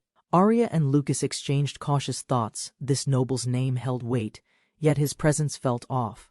Lucas recalled class rankings, mulling over power dynamics. Aria calmly observed, aware status masked deeper weakness. Xion extended an offer with smug confidence, expecting no refusal from those beneath his rank. Aria's glare sharpened, his condescending words belittled effort, assuming her success was accidental and unearned. Unfazed, Aria declined firmly, refusing to be reduced to a title or claimed by pride. Lucas protested Xion's insult. The noble's jab at his age sparked a clash of pride. Xion squinted skeptically, mocking Lucas's age, hinting he'd heard rumors of an older freshman appearing. Xion dismissed Lucas coldly, declaring only Aria worthy, status overshadowing skill in his narrow view. Crucia finally arrived, cheerful and oblivious to the rising conflict simmering around his late entrance. His presence unsettled Xion, who seemed to recognize something, or someone, that complicated his arrogant posture. Xion's expression soured. Crucia's arrival shattered his sense of control and threatened his assumed authority. Furious, Xion demanded disbandment, using Crucia's prior affiliation as leverage to challenge their informal alliance. Xion demanded obedience. Crucia hesitated, torn between past connections and his present loyalty to friends. Lucas stood firm, rejecting nobility's command, challenging the assumption that birth alone conferred authority or right. The faculty arrived, forcing Xion to restrain himself as attention turned to his misconduct publicly. Lucas mocked Xion's cliché threat. The words reminded him of past arrogance he'd already endured. Crucia apologized, feeling guilty. Lucas reassured him, while Xion bitter remembered a warning tied to royalty. Venus realized they were surrounded by subtle hostility, students quietly opposing him and Crucia's alliance. Crucia arrived apologetically, But Lucas quickly reassured him, firm in their choice to stand together. Krusha blamed himself for the trouble, Arya gently reminded him. Their bonds weren't that fragile. Lucas lightened the mood with lunch talk. Krusha hesitated, touched but surprised by their continued warmth. Overwhelmed, Krusha smiled, grateful nothing had changed, even as shadows around them slowly began to shift. Light teasing erupted from Venus. Lucas quickly corrected misconceptions, though laughter echoed louder than facts did. The courtyard buzzed with energy as students gathered for their first hands-on combat lesson. Classes were split. Lucas landed in the third, while Arya and Krusha ranked higher. Xian volunteered eagerly, masking ego as confidence, eager to showcase his skills before others. Calling Lucas old man, Xian challenged him. Lucas, unimpressed, prepared to answer arrogance with quiet force. 10 minutes passed. Lucas waited, unimpressed, as his opponent took too long preparing flashy gear. A bulky armored Xian finally arrived, his presence theatrical, confidence steeped in heavy steel and sweat. With a shout, Xian charged. Lucas met his aggression with wary but calm defiance. Lucas flinched as the sword lashed unnaturally, its reach far exceeding what he expected. A surprise, Xian boasted loudly. His weapon was a whip sword, and his armor built for mythical war. Venus shouted with determination, urging Lucas to strike back and prove their strength through action. Lucas accepted the challenge calmly, then launched forward with sudden speed, catching Xian completely off guard. Xian laughed, untouched, believing his defense unshaken, but Xian's smirk hinted otherwise beneath the surface. Lucas replied with cool confidence. His blade was sharp, too sharp for the eye to follow. While Xian panicked, Lucas shrugged. He'd simply attacked as always, but this time it broke expectations. Lucas teased the armor's custom nature, implying its value relied more on size than craftsmanship. Embarrassed, Xian trembled with rage. Mockery was new to him, and it burned deeper than wounds. Enraged, Xian charged wildly, declaring he'd no longer restrain himself against someone of lower standing. Sparks flew as Xian's blade tore air. Students stumbled, retreating from the storm of strikes. Shielded by sweeping arcs, Xian laughed triumphantly. Sure Lucas couldn't close distance, or even counter. Xian roared with wild confidence, daring Lucas to challenge him, believing himself untouchable and unmatched. Lucas stood motionless. Onlookers misunderstood his calm as fear. Xian mocked, blind to danger. In an instant, Lucas struck, clean and direct, breaking through pride and plating with stunning ease. The shockwave startled students nearby. Xian faltered, staggering. The gap between them had closed too fast. Lucas explained calmly. Wild flailing weakened Xian's defense. Precision had already determined the fight's outcome. Lucas stood over Xian's collapsed body. His silence spoke louder than any boast could. Checking casually, Lucas confirmed Xian was unconscious. The fallen armor made a satisfying impact. The mock battle ended. Lucas declared victor. Some students doubted he was even taking it seriously. Krusha reacted with quiet shock after learning the full extent of what Lucas had endured recently. Lucas dismissed the risk casually, shielding Krusha while Arya analyzed their noble adversary's prideful attitude. To graduate, they had to face level-based challenges. Their next test led to Saland Labyrinth. Lucas and Arya were split. He faced molten beasts. She hunted ice wolves deep below freezing stone. Arya's goal: eliminate an ice wolf leader.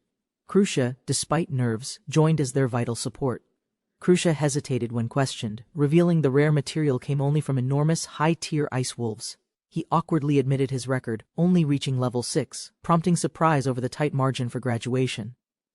Alone in past trials, Krusha faced danger recklessly. Now, his teammates welcomed his support. On the 4th floor, Lucas encountered a massive pack of ice wolves swarming in all directions. With fierce resolve, Arya stepped forward, unleashing her power as the Crimson Princess to protect them. Surrounded by flames and chaos, the trio fought together, holding the advancing wolves at bay. Krusha spotted the massive alpha wolf. Urgency struck as he realized its vulnerability to fire. Krusha made a quick move, drawing the beast's focus while bracing for impact mid-motion. Lucas deflected the lunge just in time, giving Krusha and Arya the opening they needed. Arya unleashed her attack with burning precision, the pack recoiling under the force of her strike. Lucas stepped in as the final threat charged. He readied his blade for a decisive strike. With perfect timing, Lucas landed a brutal blow, cutting through the ice wolf's final, desperate breath. The battle over, they secured the rare pelt and took shelter inside the frozen cavern. They regrouped and joked. Arya teased, Lucas planned ahead, while Krush protested about using sacred weapons. As warmth returned, they reflected, the fourth level's harshness explained why few dared tread this deep. As they cooked by the fire, Krush eagerly tasted the food, deeply enjoying its warmth. Lucas, flustered by Venus' compliment, quickly dismissed them when Cruche noticed his strange behavior. After the long battle, Arya voiced her wish to relax, specifically by taking a bath. Teasing Lucas through telepathy, Arya's playful request made him panic, especially with Cruche nearby. Completely unfazed, Cruche calmly informed them that a hidden bath area did actually exist here. The team discovered a hidden hot spring, an unexpected luxury amid the frozen dungeon's harsh terrain. Arya asked to enter first. Lucas agreed, while Cruche explained the spring's geothermal origin. With a towel for cover, Arya stepped in, welcoming the warmth on her tired body. Sinking into the spring, Arya relaxed completely, overwhelmed by the comfort after battle and cold. Excited and carefree, Venus, Lucas's sentient sword, enthusiastically declared her intent to join Arya in the spring. Lucas panicked at Venus's impulsiveness, trying to keep things under control as chaos nearly erupted. Arya returned, refreshed and grateful. Lucas, however, was visibly flustered by everything that had happened. With Arya done, Cruche prepared for his turn. Lucas tried distracting himself from lingering thoughts. Lucas finally relaxed in the hot spring, until Venus's sass broke the moment's tranquility again. Still soaking, Lucas questioned Cruche's delay. He couldn't help but feel something strange was coming. Cruche arrived quietly, towel-wrapped, visibly nervous, his sudden presence catching Lucas off guard in the spring. Flustered by Cruche's reaction, Lucas panicked even more, unsure why things felt so strangely awkward. Cruche turned his back, trying to act natural, while Lucas failed to hide his confusion. Cruche eased into the spring slowly. Lucas, overwhelmed by the angle, questioned everything in disbelief. Lucas's sword, Venus, responded unpredictably, much to his horror, forcing him into frantic internal pleas for restraint. Cruche and Lucas relaxed in silence. The warmth of the spring eased earlier embarrassment completely. Lucas grew increasingly distracted by Cruche's peaceful aura, unsure if he's a man or woman. Suddenly, a penguin waddled into view, startling them. Lucas quickly noticed something much larger moving behind. Cruche welcomed the penguin, mistaking it as harmless. Lucas, however, stayed cautious amid the laughter. Suddenly, a terrifying beast lunged from behind the penguin. Lucas sprang up to protect Cruche. Cruche gasped in panic, overwhelmed by the situation and caught off guard by the danger. Lucas charged forward, yelling a warning, clearly recognizing the creature as a monster, not a beast. Cruche, startled and embarrassed, panicked at Lucas's bold approach and shouted for him to stop. With fear and confusion clashing, Cruche screamed, shielding himself from both the monster and Lucas. The threat vanished quickly. They realized it was a minor monster, weak despite the panic. Cruche turned away in embarrassment, unable to speak. Lucas noticed his silence and looked confused. Suddenly, a strange glowing tentacle latched onto Lucas, shocking him as Cruche stayed frozen in place. Lucas panicked, trying to explain himself. Cruche misunderstood, thinking Lucas was coming onto him instead. Just then, Arya rushed in, worried by the noise, assuming a monster had attacked. She arrived to find Lucas and Cruche in an awkward position, both drenched and blushing. Lucas panics as Arya glares, her rage building after witnessing the compromising misunderstanding unfold. Furious and betrayed, Arya unleashes a devastating attack, sending Lucas flying through broken wooden debris. Lucas, Arya, and Cruche reach the sealed door, marking entry to the dungeon's 5th level. Cruche warned of the volcanic terrain ahead, contrasting it with the bitter cold they endured. Lucas complained about aching joints, yet stepped forward. Together they opened the gate with resolve. Blistering heat rushed out. Arya flinched. Lucas shielded his face. The air was suffocatingly intense. Steam cloaked the cavern. Lucas held Arya close. Before them, something unnatural stirred within shadows. Cruche explained the unbearable heat. Lucas and Arya, drenched in sweat, struggled with rising exhaustion. Lucas tried to describe the oppressive heat, but dizziness set in before words could form. Lucas lost footing near lava flow. Cruche quickly warned him, narrowly avoiding a painful accident. Minutes dragged. Lucas's stamina crumbled under the heat, each step heavier than the last. Disoriented, Lucas panicked, pulling clothes off. Arya intervened, reminding him Venus was still watching. Lucas noticed Arya remained composed in the heat, while he struggled to stay upright. Venus reminded him, Arya's sword, Crimson Princess, let her resist extreme heat by design. Despite Venus's efforts enhancing him, Lucas still felt overwhelmed. Crucia watched curiously from a distance. Lucas questioned his limits. Crucia offered a short rest, his concern gentle but grounded. Though sweating, Crucia explained he'd simply adapted. Lucas remained baffled by his unshaken calm. Crucia, dazed by heat, briefly found Lucas's exhausted look oddly captivating, then shook it off. Venus teased Lucas's wandering thoughts. Lucas snapped out of it, frustrated by the awkward distraction. As the group pushed forward, Lucas lagged behind, drained and silent while the others led. Despite the heat, Crucia remained calm. Arya admired his stamina while Lucas sulked wordlessly behind. Crucia's lean frame belied great strength, capable of tossing beasts with shocking ease and control. Lucas stared at Crucia, suspecting unnatural strength, not quite human, yet not fully explained. Though Crucia lacked beast-like traits, his power resembled demi-humans known for impossible agility and instincts. Lucas wondered if Crucia's silence masked something deeper. Strength wasn't the only thing unsettling him. Crucia's avoidance of suggestive topics and discomfort around exposure only deepened Lucas's suspicions about his identity. Flustered and exhausted, Lucas drew his own awkward conclusion, thought that Crucia a gay. Venus scolded Lucas for his wild thoughts, amused but unimpressed by his overheated mental breakdown. Despite their efforts, the group failed to find the salamander. Arya requested a short rest. Lucas, soaked and staggering, realized the trek itself was the true challenge of this floor. Delirious and half-conscious, Lucas blurted inappropriate wishes, earning concern and confusion from his teammates. Before they could react, monstrous flame apes surrounded them, snarling, burning, and ready to attack. Lucas reeled back, alarmed. The flaming fur scorched the air, the monsters were dangerously close. Crucia warned of the flame apes encircling them. The heat radiating off them stung. Lucas, sword in hand, realized there was no retreat. He had to strike first. With a yell, Lucas slashed forward. His blade tore into burning flesh with fierce momentum. Arya followed Lucas's lead, stepping in with perfect control, her blade cutting between flames. Arya, unfazed by heat, brandished Crimson Princess. Her blade absorbed the flames with ease. Lucas urged Crucia to fall back, trusting Crimson Princess and Impact Blade to hold ground. Crucia silently inhaled, focused and unwavering, fists clenched, eyes locked onto the flaming beasts. With explosive force, Crucia dove into battle, fists pounding through flame, scattering enemies in shock.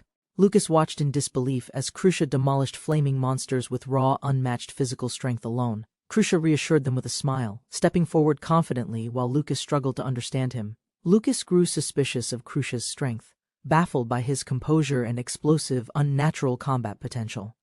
While Zeon watched nervously from behind rocks, shocked by the group's unexpected display of strength.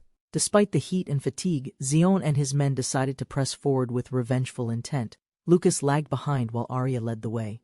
Crucia walked calmly, unfazed by the heat. Crucia stopped suddenly, alerting the others. He reminded them that a dungeon boss might be nearby. Lucas confirmed boss monsters exist on each floor, usually avoided due to their immense danger. Crucia pointed ahead. The next path unmistakably led toward the boss's domain, catching everyone off guard. A red dragon was identified. Its threat level approached Class A, highly dangerous and rare. Crucia revealed recent adventurers encountered it and fled. The dragon is likely enraged and territorial. The party spots a dangerous monster nearby, but Lucas insists they avoid combat and remain cautious. Lucas explains these creatures will become test targets later, once they're better trained and equipped. Arya suggests preparing thoroughly next time, recalling how fire was effective against the ice wolves. Suddenly, a deafening roar shakes the cave. The group freezes, realizing a powerful beast is approaching. A massive red dragon appears, its fiery presence confirming the worst fears they tried to ignore. Lucas endures intense heat as Crucia panics, realizing the dragon's presence defies known territory boundaries. Arya hesitates in shock, but Lucas urges immediate retreat, sensing the dragon's power exceeds their limits. Chaos erupts as Zeon's group flee. Behind them, the enraged red dragon barrels forward in pursuit. Zeon panics while another yells, demanding focus as the dragon draws dangerously close behind. He stumbles over loose ground, crying out, just as the dragon's shadow looms overhead menacingly. Zeon slips and cries for help. The dragon closes in, while Lucas and others panics in horror. Crucia watches in horror as Zeon collapses beneath the dragon's crushing strike, unable to move. Zeon recovers briefly, startled by the chaos, confused why the others are risking everything for him. His man scolds Zeon harshly for provoking the dragon and trying to lure it outside its zone. Tensions erupt as Zeon blames the others, calling them commoners, while Crucia tries restoring order. As arguments grow louder, the red dragon prepares its devastating breath attack, igniting panic among everyone. The red dragon unleashes scorching flames, its massive body shifting as the attack begins to erupt. Zeon reacts nervously but tries to appear confident, insisting the situation is under control despite danger. Zeon reveals a fire-resistant cloak for nobles, boasting loudly as he prepares to face the dragon. The dragon breathes fire furiously. Everyone screams and braces for impact as flames engulf the battlefield. Survivors cough through smoke, cloaks destroyed. The man glares while Zeon grins, satisfied they're alive despite everything. Suddenly Zeon mocks them, believing they should have been reduced to ash by now. Arya and others emerged unharmed. Her fire-resistant abilities protected her, while Lucas looks on in disbelief. Lucas and Crucia coordinate.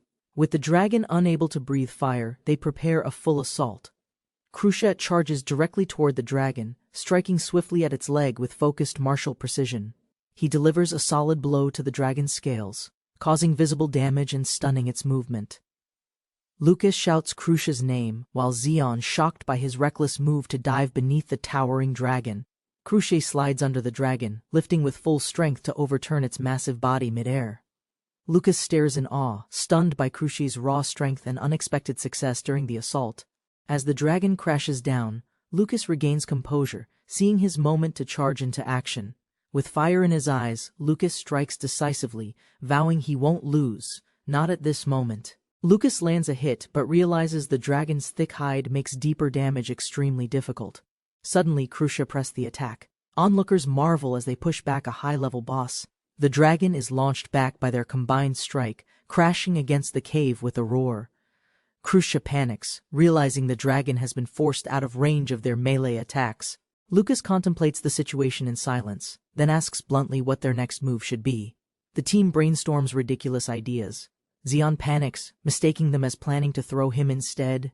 Arya quickly warns the others as the dragon prepares to unleash another breath attack again. Zeon selfishly clings to others for cover, while they cry out, scared of dying unprotected. Lucas and Arya spot Crucia running ahead, confused and alarmed by his sudden brave move. Crucia steps forward without hesitation, shielding the others, while everyone screams in shock at his decision. Crucia confidently steps forward, reassuring them that his body can handle more than ordinary people. The others remain shocked by his bravery, as Crucia orders them to stay down safely. Lucas admires Crucia's strength but worries the breath attack might still be too much to endure. Without warning, Lucas leaps into motion, shouting he won't let Crucia take this alone. Lucas hurls his sword at the dragon mid-roar, surprising Venus with his sudden, bold action. The red dragon retreats at last. Lucas retrieves his sword, relieved the battle is finally over. Venus protests angrily, scolding Lucas for throwing it without warning during the confrontation. Lucas jokes to calm things down, while Venus makes an inappropriate demand, promptly rejected by Arya. Lucas reflects on Crucia's selflessness.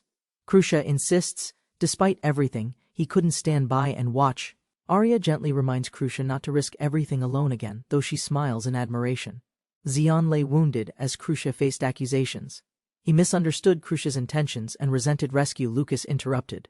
Furious, he struck Zeon, disgusted by the arrogant noble's disdain for commoners' help. Lucas condemned Zeon's reckless act, revealing he deliberately provoked a red dragon just to mock them. Zeon made excuses, claiming he planned to rescue them later. Lucas doubted such foolish intentions. Lucas threatened to report him. Zeon panicked, begging forgiveness, knowing the princess would never tolerate this. Lucas and Arya demanded answers.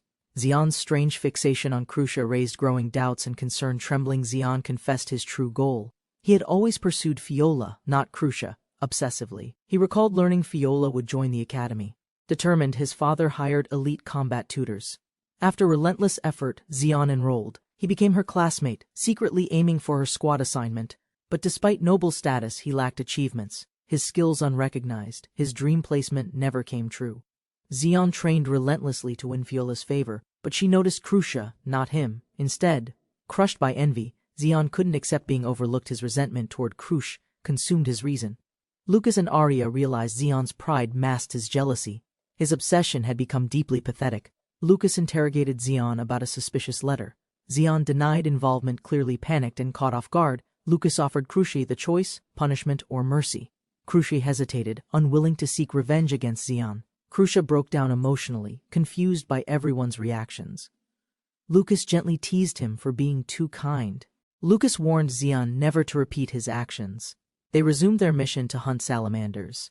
Crucia was handed a fire lizard's scale, already acquired while waiting for his return. Overjoyed by their thoughtfulness, Crucia gratefully accepted the scale, appreciating the group's quiet but kind support.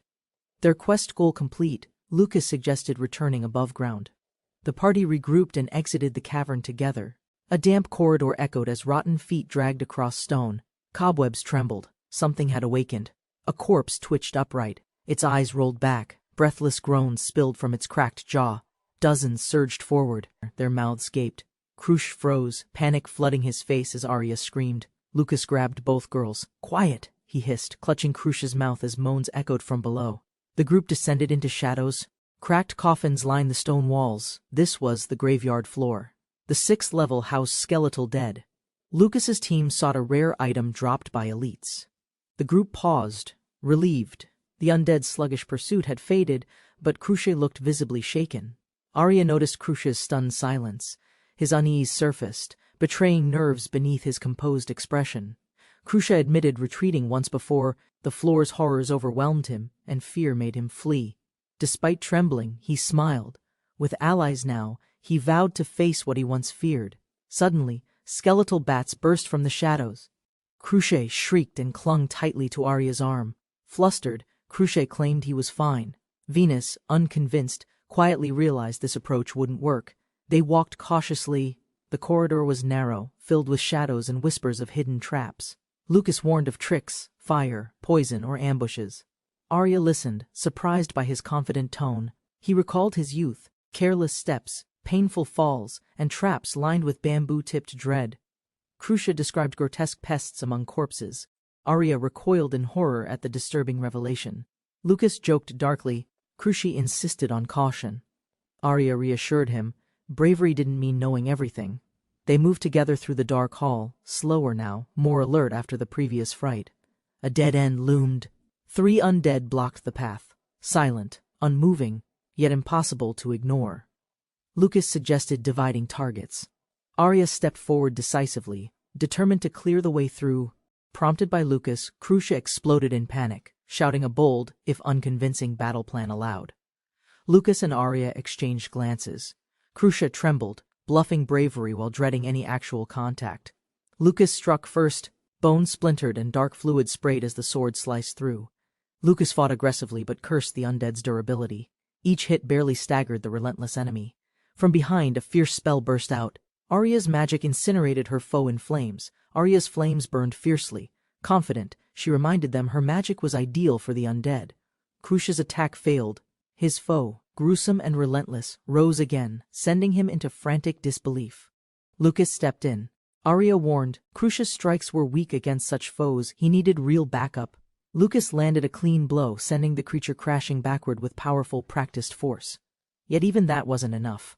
The monster stirred, twitching as Crucia panicked at its movement. Arya's innocent sneeze startled Crucia mid-fight, causing him to react as if ambushed again. Panicked, Crucia bolted forward. Lucas yelled after him, warning of unknown dangers ahead. Frustrated and overwhelmed, Crucia shouted. Fear and hunger pushed him to abandon the expedition entirely. Venus urged Lucas to chase him. Crucia's reckless sprint echoed down the corridor alone. Suddenly, a trap activated, strange symbols lit up. Crucia froze, caught in its blinding magical snare. Arya screamed Crucia's name, eyes wide with panic as the glowing trap engulfed him. Lucas grabbed Crucia mid-spell, holding firm as magical patterns spiraled wildly around their feet. Lucas shouted, "Teleportation trap!" Their escape was now certain, but where it would send them wasn't. Lucas urged Crucia to hold on. He warned Arya, "Stay back, or be taken too." As Lucas and Crucia vanished in light, Arya stood frozen, left alone in silence. Left behind, Arya whispered to herself, torn between chasing after them or staying cautious. Lucas awoke disoriented in darkness, noticing an oddly soft pressure muffling his face. The softness belonged to Crucia, who'd unknowingly landed on Lucas during the teleport. Crucia had jumped up, embarrassed. Lucas casually thanked him, to Crucia's complete confusion, Both quickly clarified boundaries, trying to ignore the awkwardness of the accidental landing position. Lucas and Crucia scanned the cobwebbed room, unsure where the trap had left them. The air was darker, colder. Crucia suspected they were inside a forgotten tomb chamber. Lucas heard Arya's voice telepathically. Relief struck, she was alive, and trying to reach them. Arya confirmed they were nearby, within 500 meters, but neither knew their exact surroundings. With focus, Arya closed her eyes and pinpointed Lucas's rough direction through magical sensing. Lucas explained the bond. Arya could sense his presence. Confident, she chose to proceed alone. Crucia grew suspicious of Lucas's odd behavior. Lucas deflected calmly, masking deeper concern beneath humor. Guilt surfaced quietly. Crucia blamed himself, while Lucas silently carried the weight of shared decisions. Crucia questioned Arya's safety. Lucas reassured him, confident in her strength and the sword she wielded. Lucas smiled with trust. He believed in Arya's judgment and skill. They chose to wait. Lucas casually shifted posture, remarking on recent thoughts. The air between them thickened with curiosity. Crucia, nervous but sincere, asked if Lucas and Arya were secretly in a romantic relationship. Lucas hesitated. Both began reflecting. Perhaps they had grown closer than they initially wanted to admit. Lucas laughed awkwardly, downplaying himself. Crucia encouraged him, though unease lingered beneath the cheerful surface. Crucia's forced smile faded. Lucas noticed something unspoken passed between them. Quiet, awkward, but unmistakably real. Lucas teased Crucia about possible feelings for Arya. Crucia panicked, denying it with flustered resistance. Lucas imagined Arya gracefully. Her beauty felt undeniable. Even Crucia could have fallen for her charm. Lucas connected the dots. Crucia's odd behavior finally made sense. Jealousy masked beneath nervous avoidance. Lucas remained clueless. The others grew impatient, until something unexpected dripped from above and shocked him. Suddenly, danger struck. The ceiling gave way. Lucas barely noticed before impact thundered from above. Lucas stared wide-eyed in panic. Something monstrous emerged from above, unknown, grotesque, and far too close. A black, shapeless creature dropped violently. Crucia instinctively defended, but its foul texture unsettled everyone. The creature pulsed unnaturally, stretching its massive form.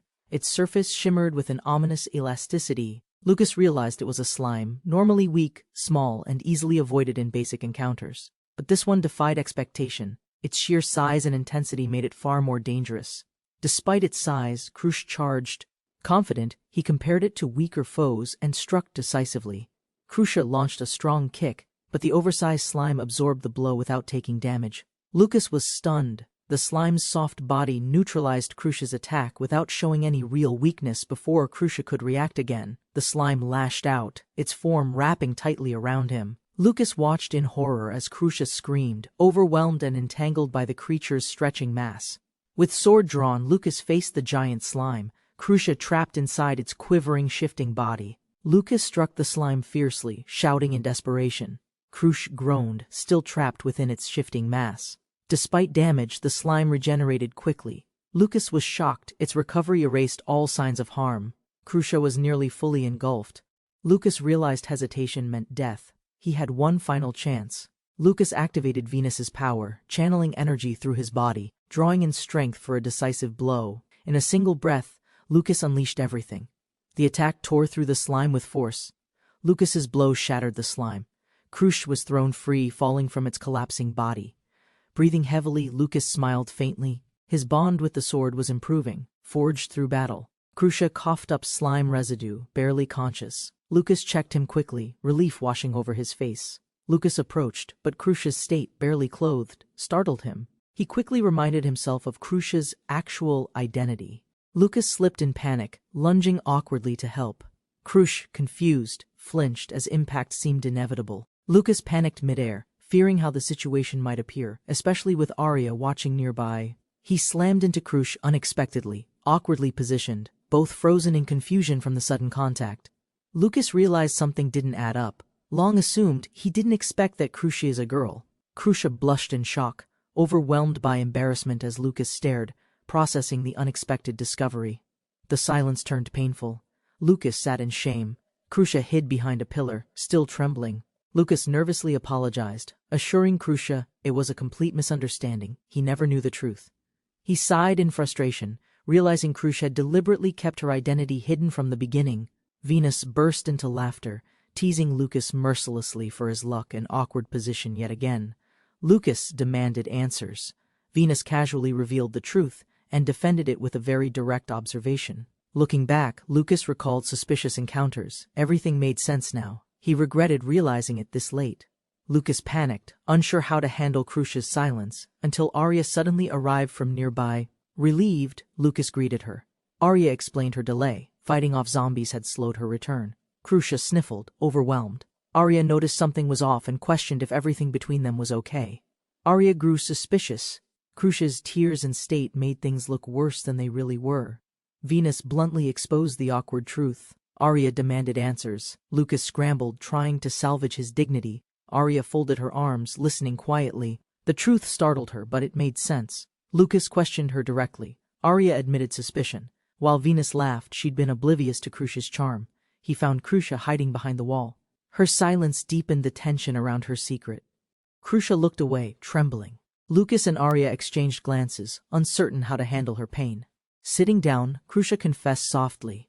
She belonged to a hidden warrior clan, the feared Amazonas. Lucas recalled vague stories. The name Amazonas stirred a distant memory of formidable warrior women. The Amazonases were unmatched in strength. No man or beast had ever bested them in combat. Nations once fought to recruit them. Their alliance changed wars. Their all-female nature remained their legacy. Arya explained their rarity. Legends claimed they birthed only daughters. Few had ever met one directly.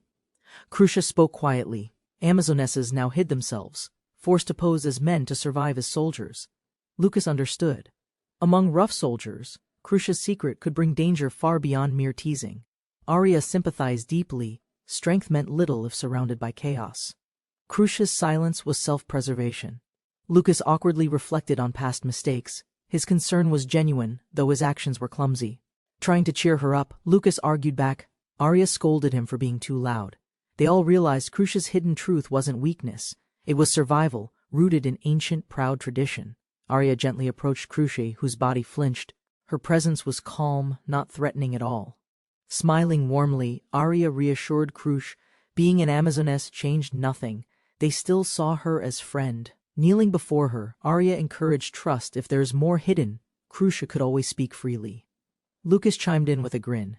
He echoed Arya's words. Friendship came before all secrets. Crucia froze in panic. Could confessing the truth mean exile or punishment from her own kind? Crucia panicked. Everyone's questions built pressure. Her reaction hinted the rule was seriously consequential. She peeked nervously at Lucas. His calm confusion made it harder for her to confess. Blushing and trembling, Crucia admitted it. If discovered by a man, tradition forced pregnancy responsibility. Lucas sat alone in his private quarters, staring silently at the quiet city outside. Venus stormed in, frustrated, insisting Lucas act now, claiming the opportunity was simply too perfect. Lucas listened wearily as Venus teased him, her words laced with bold hints and mischief. Tension mounted between them. Lucas hesitated, moral conflict clouding his thoughts despite the tempting proposal. Venus challenged his convictions, asking if his loyalty to Arya truly defined his every choice. Venus fiercely argued that powerful men deserved many partners, framing it as tradition and pride. Lucas calmly warned of jealousy, chaos, and painful consequences in relationships built on unstable ground. He confessed his limits, barely able to handle one heart, let alone a gathering of them. Lucas reflected on human frailty, believing overreach invites ruin. Venus stared, quietly absorbing his conviction. Venus called him overly righteous. Annoyed, he ignored a perfect chance rooted in Amazonas tradition. Crucia's sudden declaration left Lucas speechless. Overwhelmed, they left the dungeon in uneasy silence. Lucas erupted, rejecting crude suggestions. His anger hid guilt, conflict, and concern beneath the surface. Haunted by Crucia's fate, Lucas resented the law forcing burdens onto unwilling hearts like Arya's.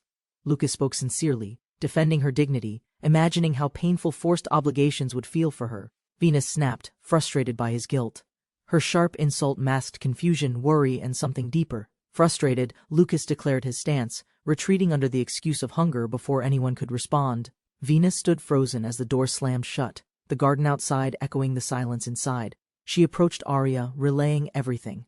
As always, Arya silently accepted her unspoken role. Calm, steady, knowing, alone. Crucia sat curled tightly, wrestling with her feelings and the choices forced upon her. Her voice trembled. Lucas had refused, so why should her own heart matter anymore? Crucia stammered nervously. Arya pressed gently. Lucas never said no, just that he wouldn't. Arya calmly asked about Crucia's law. The question pierced deeper than Crucia was ready for. Crucia confessed uncertainty. Her training never explained what to do if her chosen refused. Arya leaned closer, asked if she likes Lucas. Crucia's reaction exposed what she'd been trying hard to hide. Flustered, Crucia blurted out everything. His kindness, calm, and awkward charm had quietly captured her heart. Crucia froze as Arya stared silently. The stillness between them grew louder with each second.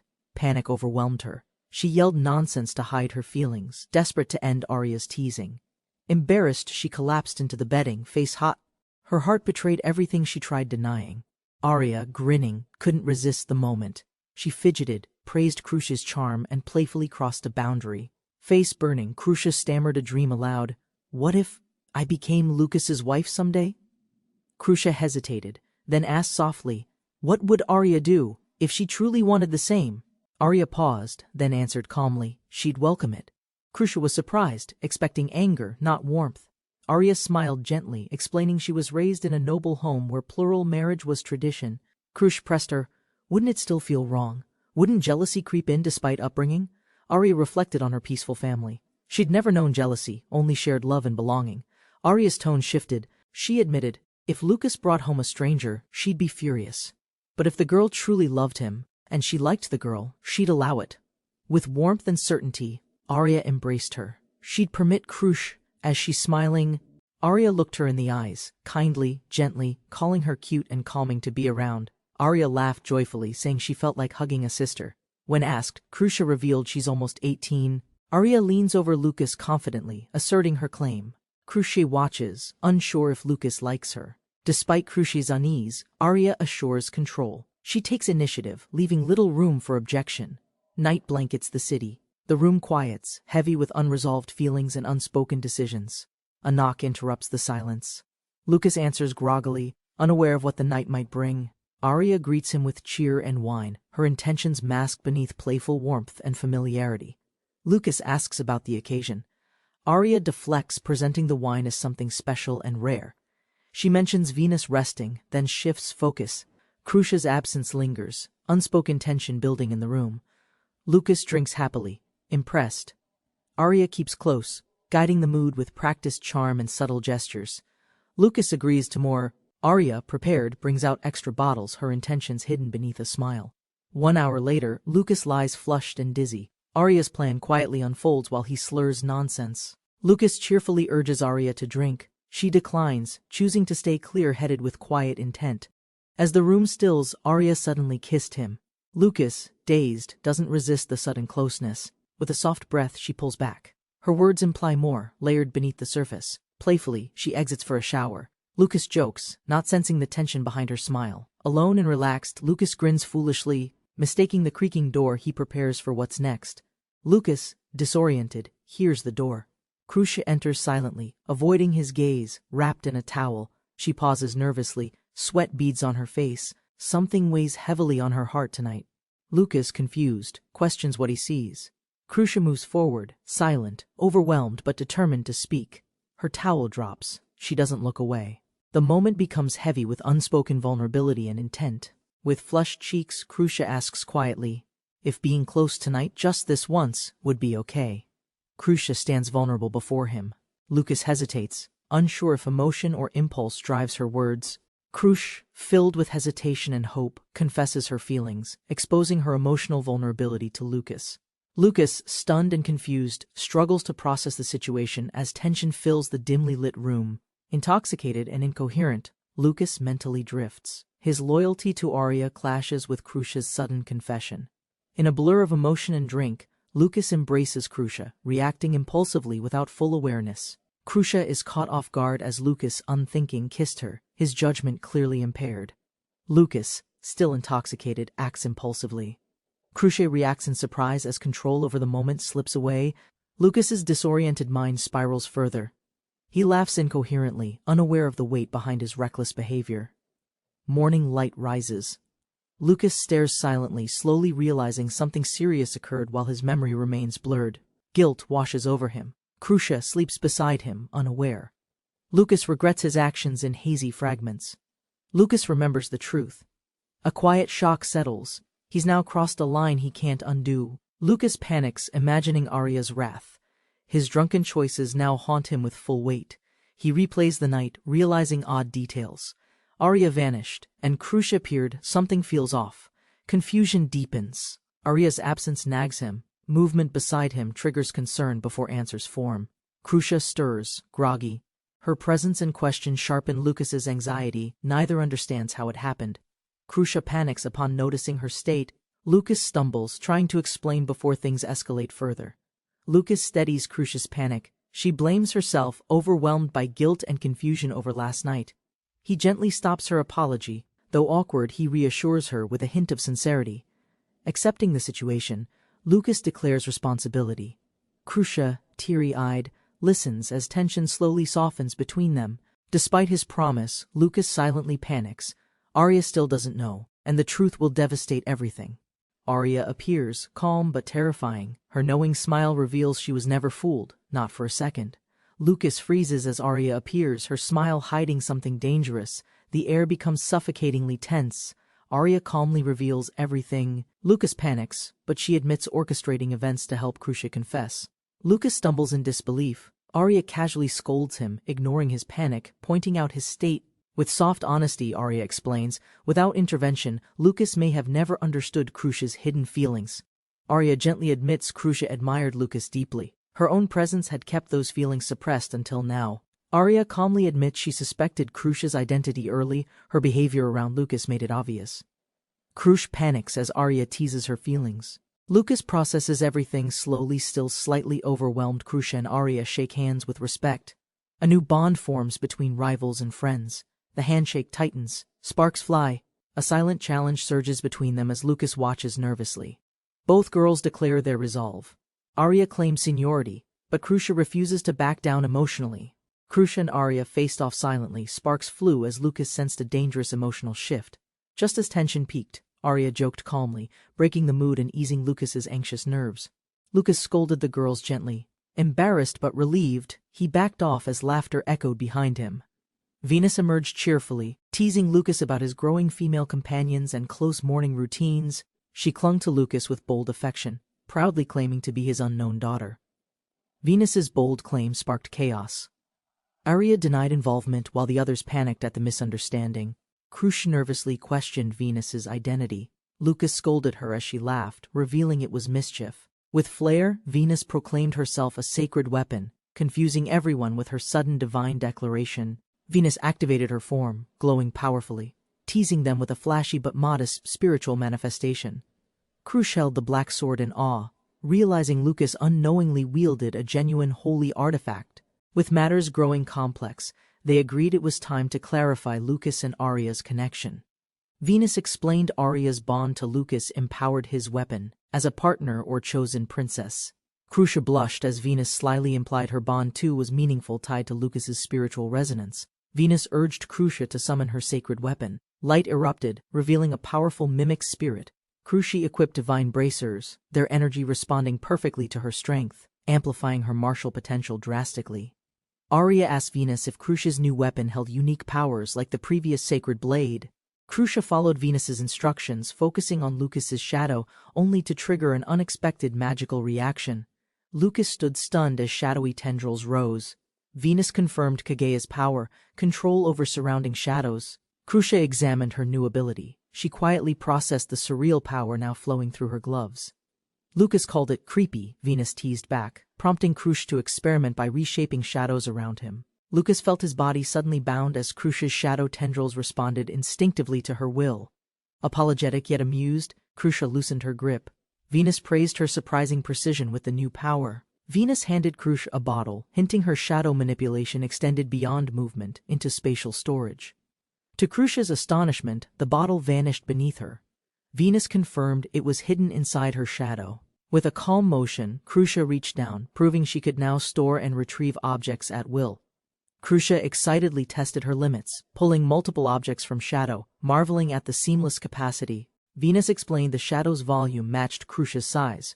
Crucia twirled, unburdened, weightless, and thoroughly impressed. Crucia imagined endless meals in dungeons. Venus scolded her for misusing sacred magic for food. Lucas joined the excitement, joking about storing alcohol. Venus immediately reprimanded him with an exasperated shout. Arya laughed warmly. With no need for luggage, Crucia's power would ease all future travel. Venus explained Crucia's future potential, creating darkness freely, hiding, escaping, or ambushing through complete shadow mastery. Lucas noted how weapons mirror their user's nature. He expected Crucia to wield raw physical strength. Teasing followed. Lucas speculated Crucia's shadow powers meant she was secretly gloomy. She protested in panic. Lucas smirked, ignoring her complaints. He casually dismissed Crucia's frustration with a final teasing remark. Arya proudly compared their divine weapons. Crucia blushed, realizing their shared powers made things interesting. Lucas woke up at night, yawning, heading for the bathroom in sleepy, half-conscious steps. A strange hand grabbed his ankle from below the bed, pulling hard without a warning. Terror struck Lucas as something dark crept up his body, staring at him intensely. The shadowy figure revealed itself, Crucia, smiling brightly, completely unaware she had scared him. Blushing and shaken, Lucas whispered her name and swore devotion, moved by her unexpected affection. Crucia joked with Lucas using her shadow magic, while he pondered her unique combat potential. Suddenly, a feral troll emerged from the forest, roaring loudly and charging toward their direction. Lucas shouted a warning. The troll noticed them but fell mid-charge before reaching the group. Lucas realized Crucia had vanished. Arya looked around, confused why the troll collapsed so abruptly. Hidden in shadows, Crucia reappeared behind the troll, her blade already buried in its skull. Crucia spun through the air, dark energy swirling, preparing to bind the troll with precision. Lucas watched, stunned, as the creature was trapped by shadows, its own, twisted into chains. With the troll restrained, Crucia shouted to Arya, signaling it was time to attack. Arya unleashed searing flame, igniting the bound monster in a roaring blaze, destroying it instantly. Lucas stood speechless. Crucia's shadow magic worked perfectly, appearing like a phantom, vanishing without a trace. Lucas questioned Venus about signature moves, craving something flashy like fire, shadows, or explosive techniques. Frustrated, he shouted. Meanwhile, Crucia casually snacked, her mimic soul drawing admiration from even Venus. Later, Lucas walked with Arya through the woods, quietly appreciating the comfort of peaceful moments. Inside his shadow, Crucia relaxed, eating snacks during travel, marveling at her effortless, stealthy ride. Arya warned her with a smile. Too much comfort would turn her into a lazy freeloader. Lucas and Arya discussed the shadow space's safety, but warned of losing time and direction inside. Crucia, still in the shadow, blissfully snacked alone, declaring she could stay there forever. Lucas noted her darkness affinity. He reached in for a bun, impressed she wasn't afraid. Crucia froze. One bun vanished. She turned slowly, confused, and suddenly sensed something very wrong. A dark wolf lunged at Crucia inside the shadow. Lucas and Arya reacted in alarm outside. Lucas and Arya braced for battle. The growling wolf stood ready, fangs bared and aggressive. Before they attacked, Crucia yelled for them to stop, leaping forward with urgency in her voice. She gently hugged the wolf, whispering softly. Her calm presence eased its growls into silence. Lucas and Arya froze, confused. The terrifying monster was now gently resting against Crucia's shoulder. Lucas identified it, a rare shadow wolf, a creature that lives hidden inside darkness and shadows. Crucia explained shadow wolves were deadly hunters, capable of killing prey instantly from hiding positions. Despite their solitary, cautious nature, this one nuzzled Crucia affectionately, licking her with playful energy. Lucas and Arya exchanged confused glances. The wolf showed no aggression, only fondness for Crucia. Arya suggested it mistook Crucia as kin from sharing the shadow. Lucas quietly agreed, surprised. Their journey resumed toward the fortress. Behind them, Crucia laughed as the wolf stuck close. Lucas observed the calm shadow wolf closely, wondering what they should do with it next. Crucia seemed determined to keep the wolf, while Lucas recalled that pets were strictly forbidden. Lucas pointed out the wolf's massive size and danger, but noted its calm, obedient behavior. Crucia suggested hiding it in her shadow, confident no one would notice during their travels. Crucia looked to the wolf for reassurance, and it responded firmly. That made Lucas confused. Crucia named the beast Ku, delighting in its sounds despite Lucas's plain reaction. Arya reassured Lucas gently, explaining that monster tamers often bond with creatures in deep trust. Venus warned Ku's instincts remained unpredictable, even as Crucia approached with cautious confidence and curiosity. Ku allowed Arya's hand to touch his fur, silently accepting her warmth without resistance. Lucas hesitated, uncertain, but stepped forward slowly, drawn by the peace between beast and friend. Lucas reached to pet Ku, but was met with sharp teeth and a painful nip. Crucia scolded Ku softly, reminding him that Lucas was a companion, not an enemy. Venus teased Crucia, claimed Ku as hers, then hugged him tightly with unchecked enthusiasm. Ku spun rapidly, lifting Venus mid-air, clearly overwhelmed by her sudden physical affection. With surprising force, Ku launched Venus across the room, unable to tolerate her clinginess anymore. Venus crashed to the ground, furious and bruised, shouting at Ku for his retaliation. Crucia teased herself, wondering if Ku disliked her, while Arya laughed off his dislike for force. Lucas remained skeptical of Ku's behavior, questioning if this arrangement would truly be safe. Ku responded eagerly to Crucia's voice. She promised to guide and train him responsibly. Arya convinced Lucas of Ku's value, trusting Crucia's care would turn him into an ally. With permission granted, Crucia beamed and eagerly began training Ku, full of hopeful enthusiasm. Ku misunderstood the command completely, smothering her with an overly affectionate, slobbery response instead. She tried correcting him, but Ku continued pressing too close, missing the point entirely. Flustered, Crucia realized Ku's attempts were misplaced. His excitement wasn't translating into proper obedience yet. Lucas and Venus watched dryly, unimpressed. Ku's behavior didn't exactly scream heroic companion just yet. Ku licked Crucia enthusiastically, causing chaos, while Arya and Lucas questioned the training's success. From the balcony, Crucia shouted in frustration. Ku clearly misunderstood the command she had given. Crucia fiercely engaged in mock combat, her strikes controlled yet intense within the Knight Academy arena walls. Fiola watched Crucia with admiration, relieved by her return, as the clash startled nearby students. After the match, Crucia bowed politely. Tension lingered behind words exchanged between distant yet watching hearts. Fiola noticed a change in Crucia. His frame sharpened, his presence oddly refined since vanishing days. Despite past rank, Crucia's growth stunned peers. Advancement came swiftly, igniting curiosity and silent acknowledgement alike. Fiola rushed forward, overwhelmed with regret, desperate to witness Crucia's growth firsthand, heart stirred deeply. She criticized Academy rules sharply, furious that royalty and commoners were barred from fighting alongside each other. With firm resolve, Fiola denounced privilege, declaring true knighthood belonged to strength, not inherited birthrights. Determined, she quietly endured the rules, certain that once Crucia advanced, no barriers would remain. In her mind's eye, Fiola imagined a future where Crucia rose high by her side. Fiola's daydream collapsed as Marie revealed she'd been watching her delusions unfold the entire time. Marie calmly scolded her, noting Fiola's distracted state as lessons around them came to end. Fiola sighed wistfully, saddened by Crucia's departure, her gaze distant, while Marie remained quietly contemplative. They walked together, Marie cautious as Fiola announced bold plans to explore deeper dungeon floors. Fiola, comparing herself to her brother, insisted she'd face even greater trials. Status demanded nothing less. Marie apologized gently. Fiola, regaining her composure, acknowledged the concern beneath her friend's cautious words.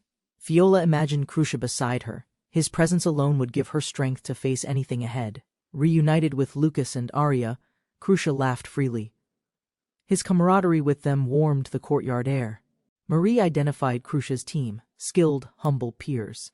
Fiola watched silently, realizing what kind of bond she lacked. Fiola, eyes shadowed with emotion, murmured her truth.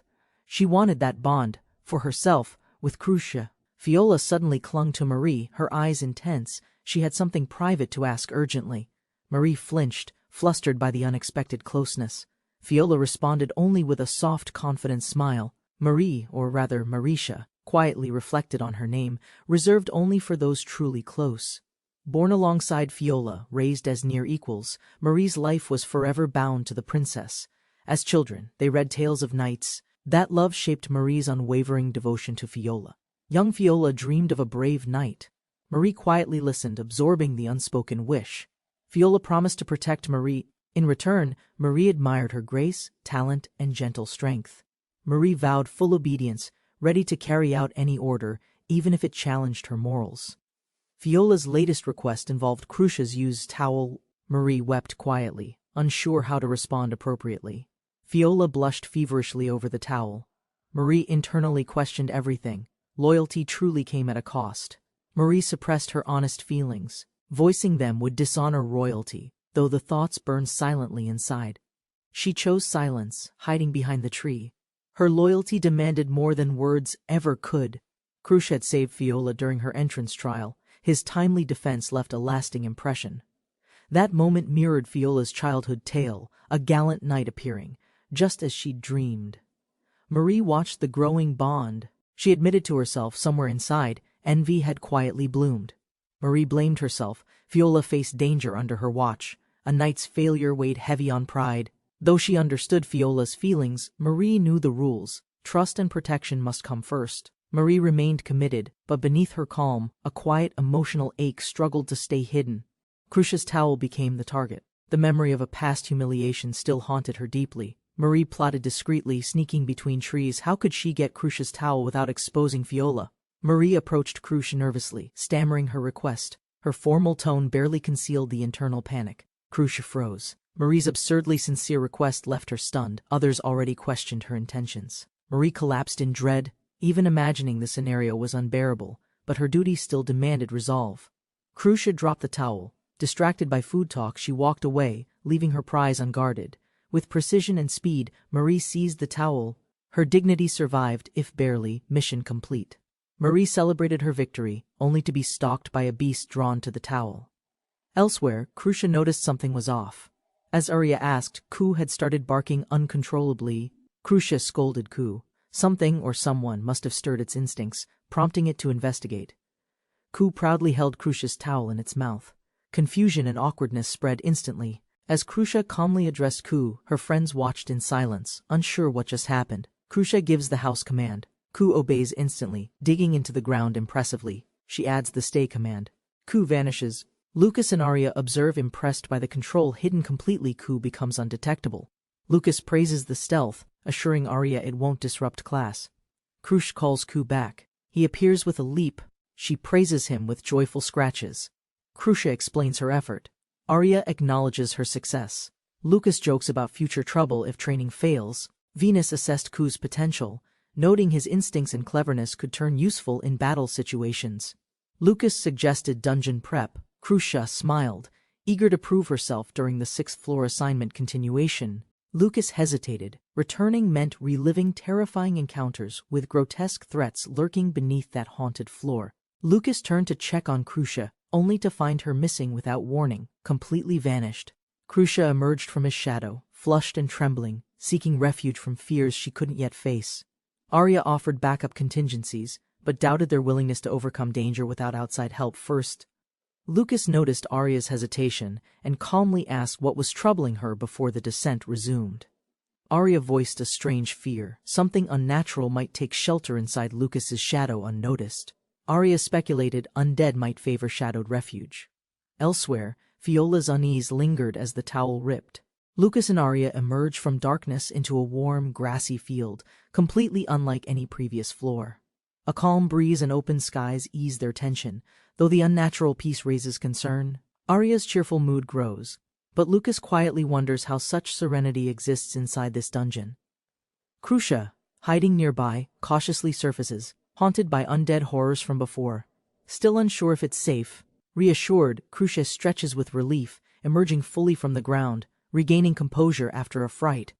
While Lucas and Arya fought, Crucia hid in his shadow, trembling through the entire floor. Lucas casually shows Crucia the grudge stone, causing immediate panic from its unnatural twitching presence. Still haunted, Crucia shudders at the memory, grateful to avoid the horrors of those undead. Lucas warns of stronger monsters on this level. Despite calm skies, danger remains close beneath. Arya's compass spins wildly, normal guidance failing. Lucas's relaxed stance shifts, sensing something is deeply wrong. Realizing the compass failed, the group fears getting lost in the vast, unfamiliar grassy expanse. Crucia explains magnetic tools fail here. This dungeon floor is protected by a disorienting spatial barrier. Lucas grows uneasy.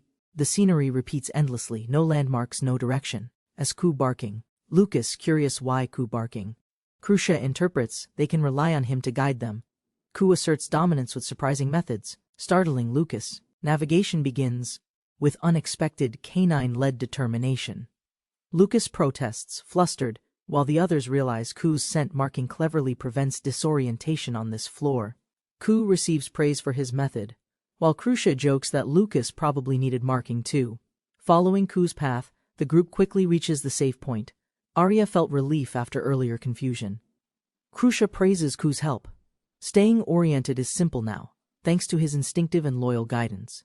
Approaching the lodge, they hear voices. Lucas realizes they may not be the only explorers here. Crucia recognizes the woman, Marie, the princess's attendant. Her presence means serious trouble has arrived. Marie pleads passionately. Every second they delay, the princess may slip further into real danger. Others argue it's too reckless. With few allies present, they question the safety of pursuit.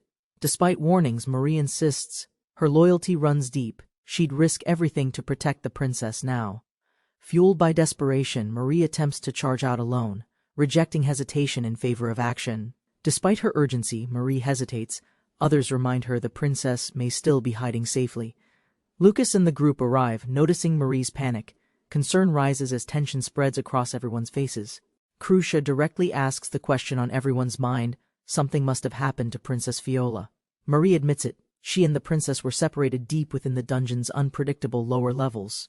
They explain the 8th floor is an enchanted castle full of traps, illusions, and magical disarray. Everyone regrouped by luck, but Princess Fiola remains missing, the only one still unaccounted for. Lucas learns Sarah returned alone to summon help. Marie fears that's still too slow to save Fiola. Marie insists they search immediately. Every passing hour could risk the princess's safety in dangerous terrain. Arguments rise. One side wants to regroup, but Marie prepares to rush out alone again. Lucas and Arya quietly acknowledge the situation is worsening. Emotions are high and decisions are splintering. Venus acknowledges caution is necessary. A rushed decision in an unpredictable dungeon could prove costly. A vision, possibly imagined, teases Lucas. Urgency rises, though motivations may mix duty with something more flustered. Lucas recalls the 8th floor, a vast castle maze crawling with traps and living armor. Arya worries aloud. Searching that treacherous floor blindly may do more harm than help. Some suggest retreating to regroup. Lucas asks if Marie has calmed down enough to reconsider. Though they share her concern, the group reminds Marie searching now would be reckless and senseless. Marie confesses her guilt. As the princess's knight, she failed her most sacred responsibility. Lucas, Crucia, and Arya remain quiet. Moved by Marie's pain, unsure how best to respond, Lucas reflects. Without the princess's location, wandering the vast floor would waste time and strength. Crucia recalls their own trap, how a special sword helped them reunite using positional feedback. Marie explains Fiola carries defensive accessories, but none reveal her location, leaving them without direction. Someone mistakenly assumes Fiola's towel is magical, unaware it's actually Crucia's used personal item. Marie realizes too late she said too much. Stunned silence overtakes everyone in the group. Flustered, Marie scrambles for excuses. The others struggle to understand the towel's bizarre presence with Fiola. A speculative remark goes too far. Marie cuts it off with a forceful, embarrassed rebuttal. Crucia glares sternly. Marie panics, frantically promising to reclaim and return the towel to Fiola. Crucia then surprises everyone, not with scolding but excitement. The towel could help locate Fiola. Marie stares in disbelief, realization dawning. Her mistake might actually lead to the princess's rescue. Crucia clung to Ku's back as they raced from the city, urgency rising with each step. Inside the estate, Ku darted through halls. Crucia sensed they neared Fiola, closer with every stride. Lucas, catching his breath, heard their plan. Trust in the wolf felt like their best chance. Crucia explained her towel had been left with Fiola, just enough to guide their tracker. Arya realized the plan. Her expression softened, uneasy but relieved by Ku's unique talent and loyalty. Venus prepared to descend, entrusting communication to magic as urgency drove him downward. Marie stepped forward, her voice firm. She wanted to join the mission to rescue Fiola. Crucia hesitated, believing solo movement was faster. Arya reassured Marie of their swift backup plan. Marie bowed deeply. Her pride cast aside, desperation spoke louder than her fear or hesitation. Tears welled as Marie pleaded. For Fiola's sake she begged Crucia to offer his strength. Crucia remained silent, her heart moved by Marie's plea and the weight behind her words. Determined by Marie's loyalty, Cruche recognized the urgency. Ku dashed forward, breaking through castle grounds. Meanwhile, Fiola, catching her breath, realized the danger wasn't over. She acknowledged the situation's growing complexity. Fiola panicked at her mistake, tricked by illusion. Anger boiled beneath her embarrassment and helplessness. Now hidden and worried, Fiola prayed for rescue, fearing for Marie and the others' safety. She trusted Marie's leadership. Confident and composed, she'd already initiated a kingdom-wide rescue plan. Fiola calculated grim odds. Reaching her on the 8th floor would take days of effort. Panic struck as Fiola remembered. She carried no provisions. Hunger loomed more threatening than her captors. She stared at scraps. Dread crept in. Survival depended on crumbs and unshaken determination to endure. With sudden confidence, Fiola brandished Cruche's towel, comically inspired, finding strength in the oddest, smelliest of relics. Invigorated by Cruche's scent, Fiola's spirits surged. A strange comfort sparked unexpected confidence within her. A sudden noise echoed. Fiola froze. Footsteps, or machinery. The sound drew steadily, oppressively closer. A towering armored figure emerged, its heavy movements shaking stone, heralding something far more dangerous. She'd fought living armors before, but never like this. Its size screamed boss-class threat, a true menace. Fiola realized the truth. Hiding would only delay the inevitable. It would find her soon enough. Fiola pressed herself against the pillar, silencing her breath. The monster loomed, step by step. Each armored stomp echoed through the chamber, metal thunder growing louder, shaking dust and dread alike. Fiola clenched her eyes shut. One misstep, one sound, could mean immediate discovery and danger. The hulking figure paused, its shadow engulfing her hiding spot. Every heartbeat pounded like war drums. Moments passed, the sound faded. She breathed again, barely believing the monster had truly moved on. The cloaked knight swung around the pillar. Fiola's eyes widened. She'd been spotted after all. A thunderous charge followed. Fiola gasped, frozen by the brute force barreling straight toward her. With a quick breath and clenched resolve, Fiola evaded, narrowly avoiding the sweeping strike. Driven by instinct, she lunged back, blade flashing. Her cry cut through the choking air. Steel met armor, shattering. Fiola stared in shock. Her trusted mithril sword cracked under monstrous resistance. Fiola realized physical strikes barely scratched it. Magic was her only hope against the beast. She invoked lightning with focused breath. Power surged through her, a final gamble to shift fate. Electricity slammed into the night. Stone cracked. But Fiola stood firm, uncertain if it even mattered. Unharmed, the monster remained standing. Fiola's heart sank. She turned, knowing she had to retreat. Too slow, rubble burst as it lunged. The impact shattered ground, throwing Fiola violently backward. The ground quaked beneath Fiola's feet. Panic surged. Something powerful was suddenly shifting the battlefield. Fiola turned, frozen. A familiar voice echoed through her thoughts as a blade was swiftly drawn. In a blur of steel, Cruche appeared, cutting between Fiola and danger like divine retribution. A devastating blow landed. The enemy reeled back, armor cracked. Cruche stood firm, sword still raised. Breathing hard, Cruche glanced back. Fiola trembled. Rescue had come. "Are you all right?" she finally asked. Fiola launched herself into Cruche's arms, overwhelmed with relief and exhaustion from barely surviving. Tears streamed down as Fiola rambled joyfully. Cruche struggled to calm her flustered, grateful outburst. Fiola, lost in scent and emotion, clung tightly. Cruche panicked, embarrassed by the intimate misunderstanding. Hearts raced. Fiola vowed never to let go. Cruche panicked at her too-close declaration. The ground rumbled again. Fiola's expression dropped. Behind them, the night stirred. Its fight wasn't over. The night roared to life, its fury erupting, violently awakened by unfinished battle and defiance. Debris exploded. Cruche shielded Fiola. They barely dodged the monster's rage, tension surging back instantly. The armored creature swung its massive blade, sending shockwaves across the floor with terrifying strength. The floor cracked violently on impact. Debris scattered. Its weapon left a deep crater behind. The creature paused, scanning the surroundings. Its eerie stillness hinted at unsettling awareness and intent. Lucas identified it immediately, a death armor. A rare elite class of sentient living armor. Menacing and intelligent, the creature wasn't just large, it was calculated, relentless, and terrifyingly durable. The death armor crashes its blade into the floor, cracking tiles and unleashing terrifying power. The ground explodes on impact, deep cracks spreading outward, hinting at the creature's monstrous strength. After the impact, the death armor stirs again, its hood still masking unreadable thoughts. Marie identifies it. A death armor, high-tier living armor, massive, intelligent, and overwhelmingly dangerous. The monster radiates menace, not just for its strength, but its speed and brutal cunning. Marie's eyes widened. A sudden strike shattered stone, too fast, too strong to predict. The blow connected. Marie's balance snapped, pain cutting through her as debris scattered violently around. Blood blurred her vision. Arya called out, fear surging as Marie struggled to stay upright. Marie staggered back. She sensed it, another strike coming. No time left to recover properly. Lucas moved in instantly, shielding her. His grip was firm, her enemy halted, stunned momentarily. Marie panicked, begging Lucas to retreat, but he stepped forward, determined to face the threat. Lucas charged with a roar. His blade met the armored enemies, echoing with crushing force. The heavy strike clashed unbelievably. Lucas blocked it. Arya stared, stunned by his sudden resilience. Pain surged through Lucas's arm. The sheer weight behind that blow rattled him to the core. He caught his breath. Had Krush not enhanced him, that strike would have severed his arm. Lucas gritted his teeth. The enemy prepared another charge. He had to find an opening. Before the attack landed, Arya lunged in. Her strike diverted its blade, saving Lucas instantly. She channeled magic. Flames erupted from her blade, engulfing the armored foe in blazing fury. Marie stared in shock. That intense flame spell wasn't ordinary. It overwhelmed the monster's roaring resistance. Nearby enemies watched, stunned. A man who endures death blows. A woman with explosive magic. Arya gasped.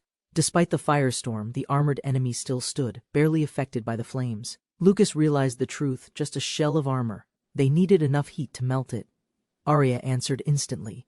She unleashed everything, fire spiraling outward in waves of overwhelming magical force. Lucas winced at the heat. Arya collapsed, drained. Her final spell nearly scorched them all too. Breathing heavily, Arya faltered. Her strength was spent, magic exhausted, but the enemy still loomed forward. With the armor finally softened, Venus signals. Lucas sees his opening and prepares to strike. Lucas charges in full force. His blade swings wide, aiming straight for the weakened point. The strike lands but barely cracks the surface. Lucas realizes the enemy's defense remains overwhelming. Arya proposes a plan: target the leg. She suggests combining their efforts to bring it down. Lucas nods with resolve. He moves again, trusting Arya's call for a coordinated counterattack strategy. Arya and Lucas attack in sync. Their coordinated strikes aim precisely at the armored foe's leg. Marie watches closely. Their strategy becomes clear. Continuous hits to one joint will eventually disable movement. Lucas charges again, voice rising. His blade arcs with momentum, aiming to finish the weakening blow. His swing connects hard. The armored giant reels. Metal screeches. Knees buckle under the forceful impact.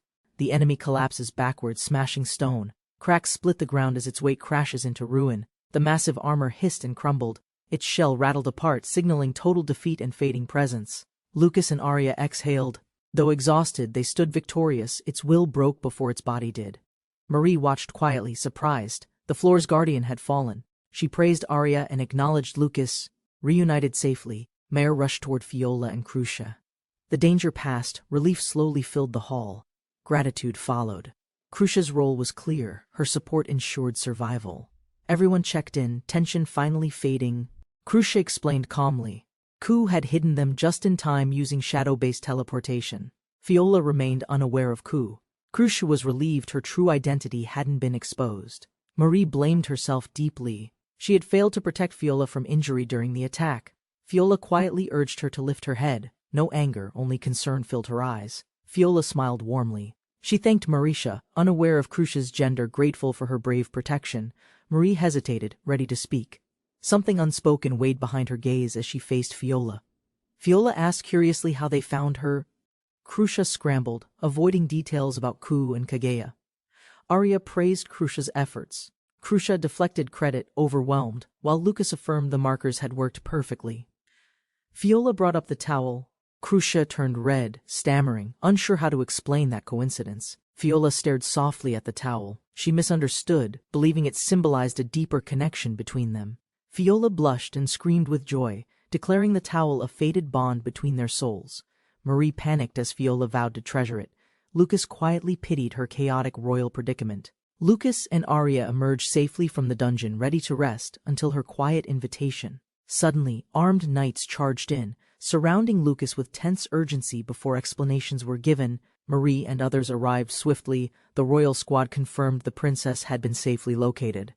The knight captain apologized, acknowledging their delay, then awaited further instruction from Marie in silence.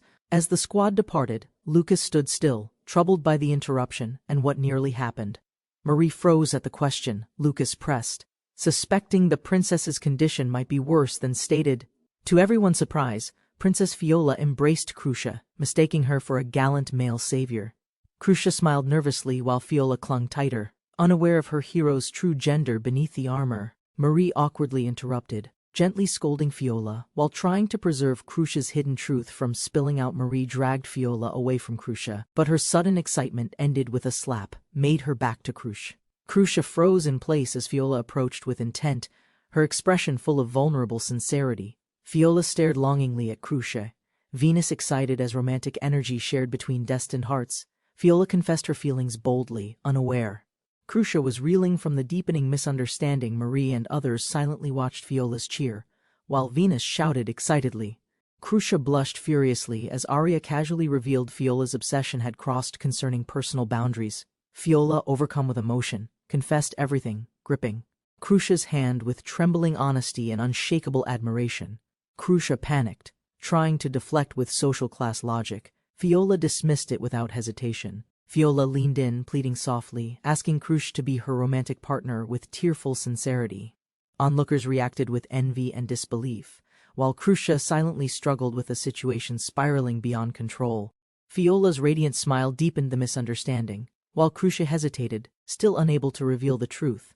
Crucia bowed deeply, apologizing in panic, unable to maintain the growing misunderstanding any longer. Arya and Lucas stood stunned. Fiola stepped forward carefully, her voice steady. "May I ask why?" Crucia blurted a desperate excuse, clinging to Lucas and declaring they were already romantically involved. Fiola's mind short-circuited, the confession and implications finally beginning to piece themselves together. Lucas played along, confirming Crucia's claim. Fiola reeled, confused by the truth she never expected. Crucia gently rejected Fiola's feelings. The princess trembled, her thoughts tangled in confusion and disbelief. Lucas panicked over the misunderstanding, while Venus laughed hysterically at the unintended romantic implications. Marie proposed revealing Crucia's secret. Crucia hesitated, fearing exposure would cost her everything, including her dorm. Marie solemnly declared Crucia uninterested in women. Lucas stood beside her, silently accepting the arrangement. Fiola was dragged away in a daze. Crucia apologized to Lucas, who silently endured the fallout. Arya worried for the princess. Lucas, while amused, admitted things ended as best they could. Lucas sighed, realizing rumors were inevitable. The murmurs around him confirmed his growing social mislabeling.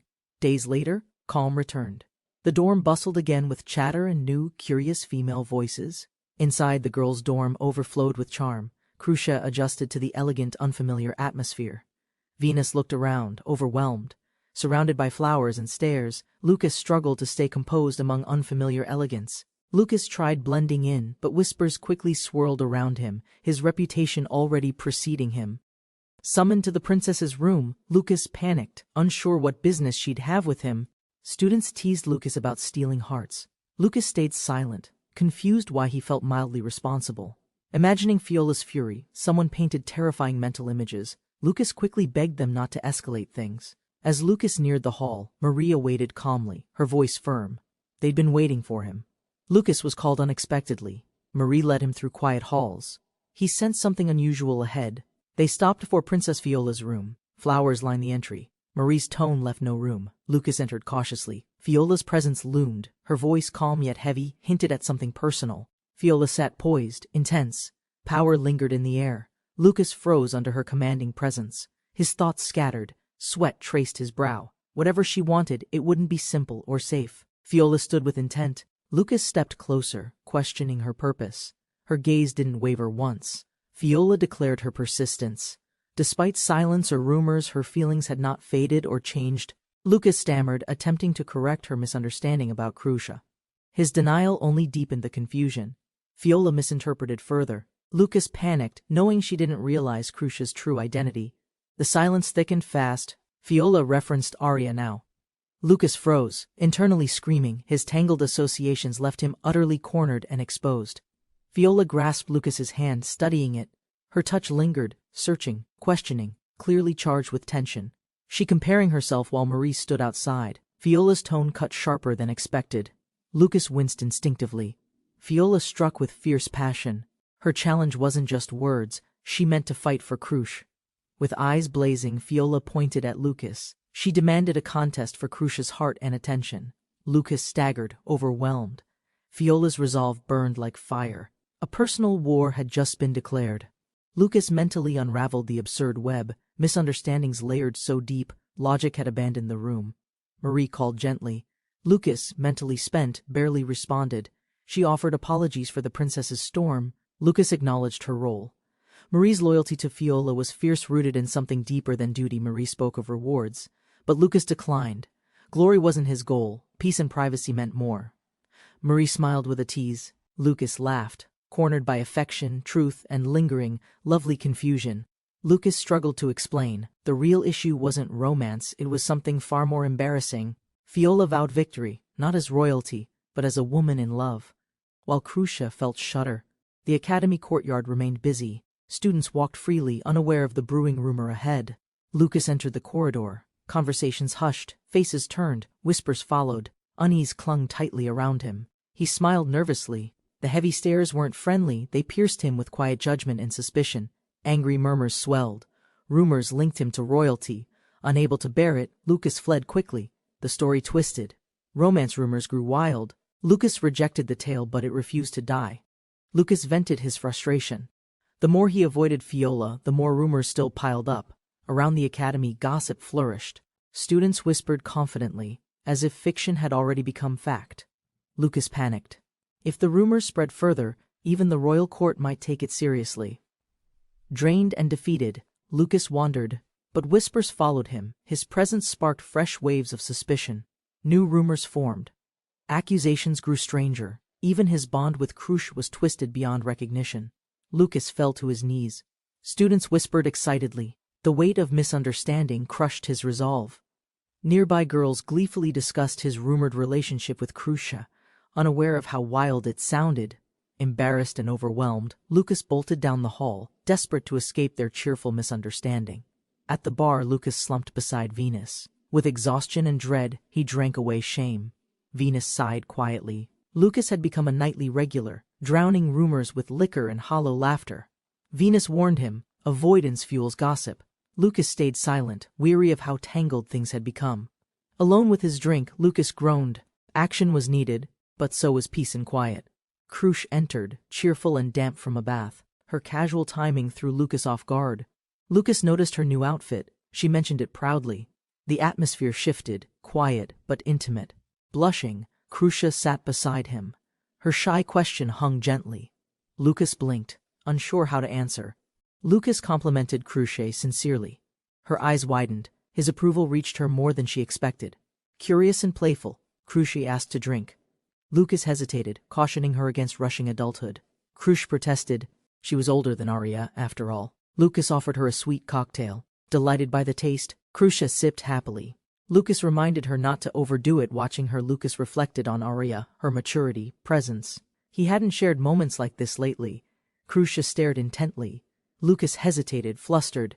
She asked if he was thinking of Arya. Lucas gently patted her head. Crucia smiled, relaxed, enjoying his warmth in the quiet moment. Suddenly she asked boldly if he loved her. Lucas stammered, then responded with simple honesty. She demanded more. Lucas, blushing, leaned in closer and whispered the words again into silence. Drunk and giggling, Crucia begged him to repeat it. Lucas sighed. She clearly loved attention tonight. Crucia cheerfully drinks with flushed cheeks. Lucas stays quiet, reminded of Arya's chaotic, drunken energy. Lucas denies thinking about Arya, but Crucia reads him easily, tension building in silence between them. Crucia shifts closer, voice playful yet firm, asking Lucas for something simple, just a proper date. Outside, whispers stir. Lucas hesitates, but Crucia clings tighter, insisting she deserves the same attention. With soft eyes and trembling voice, Crucia asks again, more serious this time, seeking real connection, not teasing. Crucia embraces Lucas with joy and affection, catching him off guard as emotions spill unrestrained. Lucas hesitates, but invites her to stay. The atmosphere softens under stars and whispered wishes. Morning comes. Lucas stands quietly amid campus chatter, reflecting on last night's unexpected turn of intimacy. Waiting alone, Lucas notices Crucia's delay, uncertainty creeping in as time quietly stretches without her. Lucas grumbles, but Venus scolded him. She reminds him, "This date's about the feeling." Lucas notices someone approaching slowly. He assumes it's Crucia, but she's quiet and avoids eye contact. She hides beneath a large hat.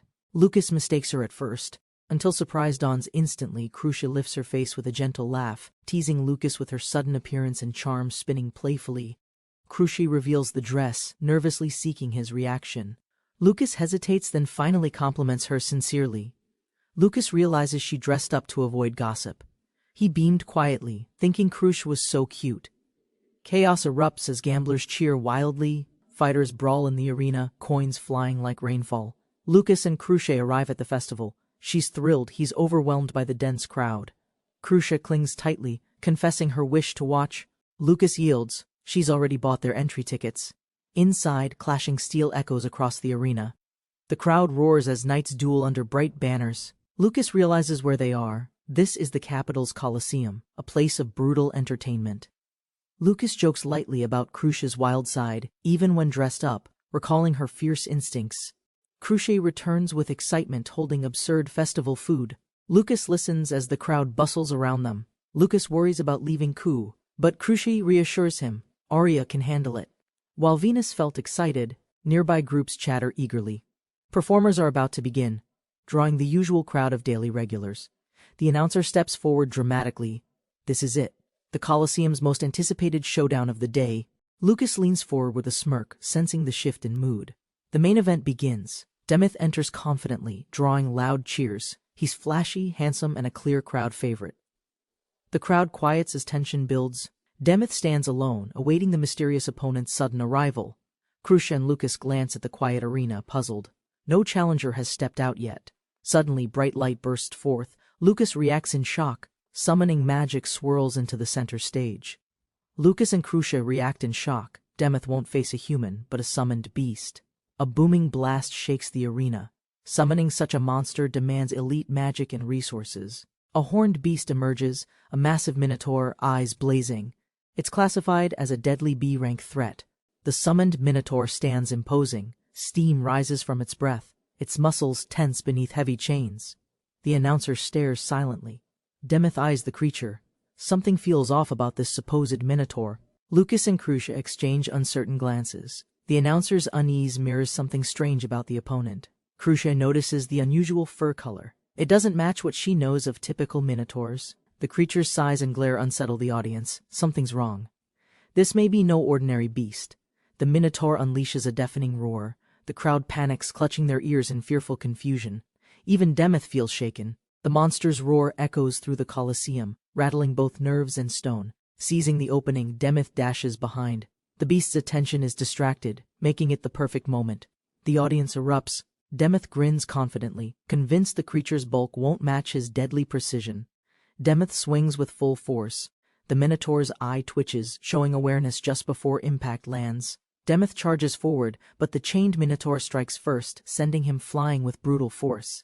Lucas watches in disbelief as Demeth, once confident, is quickly overwhelmed by the minotaur's blow. The announcer gasps as Demeth crashes violently into the arena wall, dust and stone erupting everywhere. Demeth lies motionless, bleeding heavily. The crowd screams his name in panic and sudden fear. The knights realize Crucia's warning was accurate. The opponent wasn't a normal minotaur, but something worse. The audience panics, confused. A single blow defeated Demeth. Doubts spread about the minotaur's nature. The beast is identified. No ordinary foe, but a tyrant minotaur, ranked A in danger. Its eye glares through the smoke. Calm at first, but seething power brews within silently. Lucas and Crucia realize the summoning failed. Crucia fears the arena may soon collapse entirely. Realizing the threat, terrified spectators scramble. The panic spreads. This monster could kill them all instantly. The announcer urges calm, claiming the arena's reinforced structure is indestructible by normal means. Without hesitation, the tyrant minotaur smashes the wall, effortlessly shattering the supposedly indestructible arena. Spectators watch in disbelief as the wall crumbles. Even distant fighters freeze at the destruction. Screams erupt. The minotaur steps through the breach, and panic spreads among civilians and knights. Lucas hears the call. The emergency is declared. All adventurers must fight to stop it. Guards panic. They refuse to fight, insisting only elite adventurers stand a chance against the tyrant. Walls explode again as the beast charges. The guards scream. Fleeing feels safer than fighting. A guard is grabbed mid-run. His scream is cut short by a crushing, sudden strike. Blood splatters as the tyrant swings mercilessly. Chaos swells while survivors scramble in blind panic. Crucia pleads with Lucas to act. He doubts himself, clinging to his D-rank identity. The Minotaur grabs another man. Crucia watches in horror, certain the victim will die instantly. Lucas hesitates, frustrated, but urgency takes over. He shouts for help and grabs his weapon. An arrow suddenly pierces the Minotaur's back. Blood spurts. The monster flinches, surprised by pain. The tyrant Minotaur glares fiercely. Its rage builds, sensing an unknown attacker has drawn blood. Lucas stares at the arrow, stunned. He wonders who fired it, and from where. From across the arena, an elf calmly observes. Her arrow pierced the beast from afar. Demeth struggles upright, coughing blood. Even wounded, he's stunned by the monster's overwhelming strength. The tyrant Minotaur breathes heavily, twitching from pain. It locates Demeth and begins turning again. A deafening roar explodes from the monster. Fear floods everyone as it prepares to charge. The Minotaur stomps with fury, its chains rattling. The arena trembles with each thunderous step. Lucas realizes the arrow didn't come from who he expected. He grabs his weapon again. Lucas decides to fight. Crucia casts Shadowbind, trying to restrain the Minotaur's movement quickly. Dark tendrils wrap the Minotaur. Crucia strains, fearing her spell won't hold it long. Crucia's magic grips the Minotaur tightly. She grits her teeth, barely containing the monstrous strength. The tyrant Minotaur growls deeply, drooling with rage, resisting Crucia's binding with explosive force. Bloodied and exhausted, Demeth brace for death as the Minotaur's rage grows uncontrollably intense. Crucia yells for Lucas. Her strength nears its end, barely keeping the beast restrained. With a deafening roar, the tyrant Minotaur breaks free, shaking the stadium with terrifying power. Crucia loses control. Shadows shatter. She's thrown back, overwhelmed by the Minotaur's sudden violent release. Lucas leaps midair toward the beast, blade raised, thanking Crucia for buying precious seconds to strike. Lucas's blade clashes against the Minotaur's horn. Sparks fly. The beast resists, unshaken for now. The Minotaur's eyes narrow, its muscles tense. Its body creaks with the buildup of force. With explosive speed, the Minotaur swings. The force alone threatens to knock Lucas out midair. Lucas roars back, dodging narrowly. He counters, yelling, "Take this!" and slashes with all strength. Lucas's blade pierces the Minotaur's skull. Blood sprays. The monster groans, collapsing from the final blow. The Minotaur collapses with a heavy thud. Steam rises. Lucas watches it fall, unshaken. The crowd erupts in celebration. Shocked voices marvel. Demeth lost, but Lucas won with ease. Crucia runs to Lucas and embraces him. Relieved, she cheers loudly, "You did it!" Lucas panics at the attention. Onlookers gossip jealously, shocked he's with a much younger girl. From afar, a mysterious elf smiles. She's certain Lucas is the man she's been seeking. Lucas and Crucia returned in silence. The mission complete, but the burden still fresh inside. Exhausted, Lucas exhaled deeply.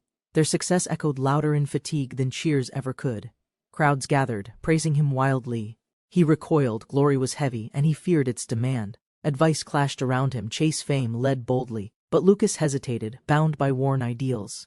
He muttered rejection. Behind firm resolve, tension brewed. Crucia resisting expectations, holding tighter to self-worth. Lucas, surrounded by warmth and gratitude, reflected on recent victories that steadily raised his growing reputation. Crucia gently reminded him of his strength, already exceeding norms, though Lucas downplayed it instinctively.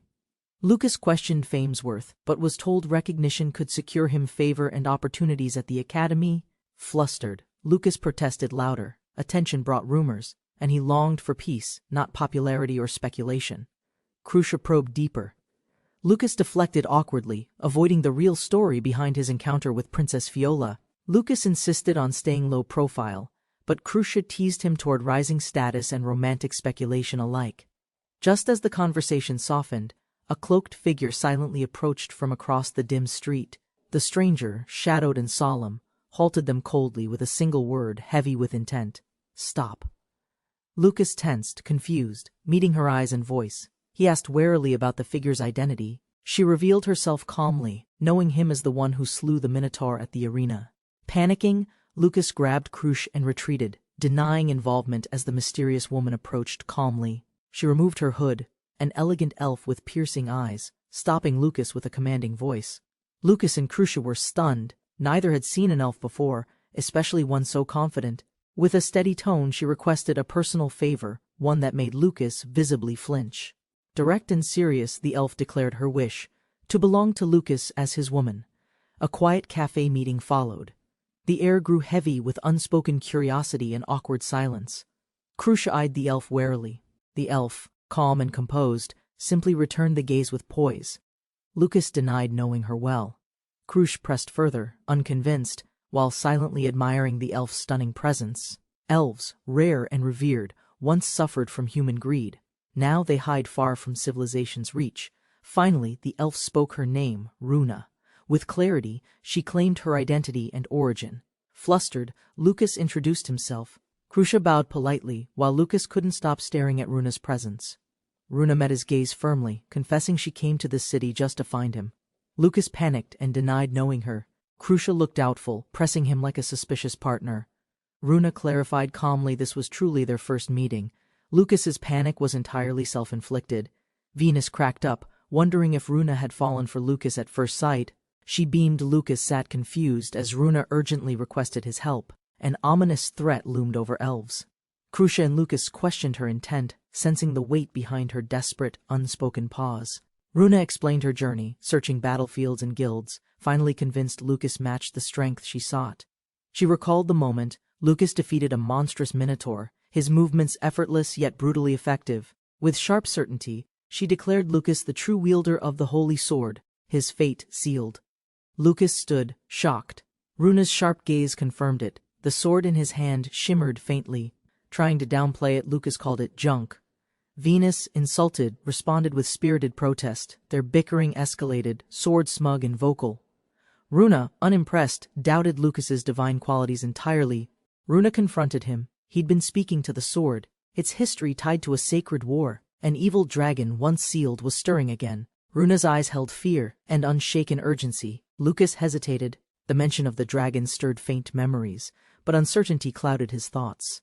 Runa reaffirmed her plea. The holy sword's strength was needed, and Lucas was its chosen wielder. Runa, with stern resolve, offered herself as compensation, misguided by tradition and hearsay, not intent. Her offer stunned everyone. Lucas panicked, Crucia turned red, and Venus eagerly accepted on their behalf.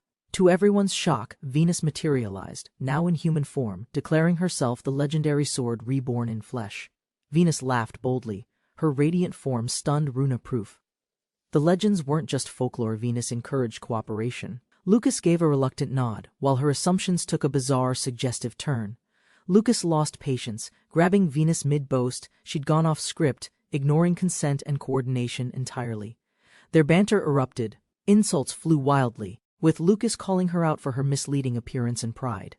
Runa admitted her offer was based on myth. Lucas declined, claiming he already held enough strength. Lucas sighed deeply. Runa insisted again. Tradition demanded he accept something in return for his help. Runa explained her ancestor's legacy, an elf who once married the former wielder of the sword. Lucas pieced it together. Runa's selection came from heritage, not necessarily personal merit or intention.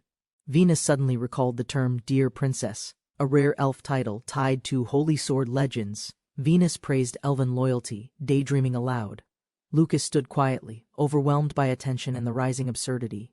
Crucia stored the transformed sword, while Lucas groaned, overwhelmed by the sword's constant noisy antics. With the disruption gone, Runa reaffirmed her request. Lucas understood the threat clearly this time. Lucas asked about the village's location. Crucia's quiet gaze urged him toward a selfless decision. Despite the awkwardness, Lucas committed to helping, even without reward. Runa was moved by his sincerity. Runa misunderstood again, insisting her offer was genuine. Lucas panicked, rejecting her blunt and emotional plea. The elves lived deep in Sengura's western woods, untouched and silent beneath towering mountain shadows. Lucas and friends rode across wild plains, skipping class to reach the forest before nightfall. Inside the wagon, they reviewed test plans, balancing fieldwork, dungeon scores, and night academy expectations. Lucas admitted his poor studies. Crucia, calm and capable, would help him review everything later. Runa bowed to Lucas, grateful he accepted her urgent plea to assist the elves' village. Hearing about the evil dragon's strength, Lucas worried even his holy sword wouldn't be enough. Venus cheerfully declared victory assured, though Runa refused to let her strike with it. Lucas questioned her past experience.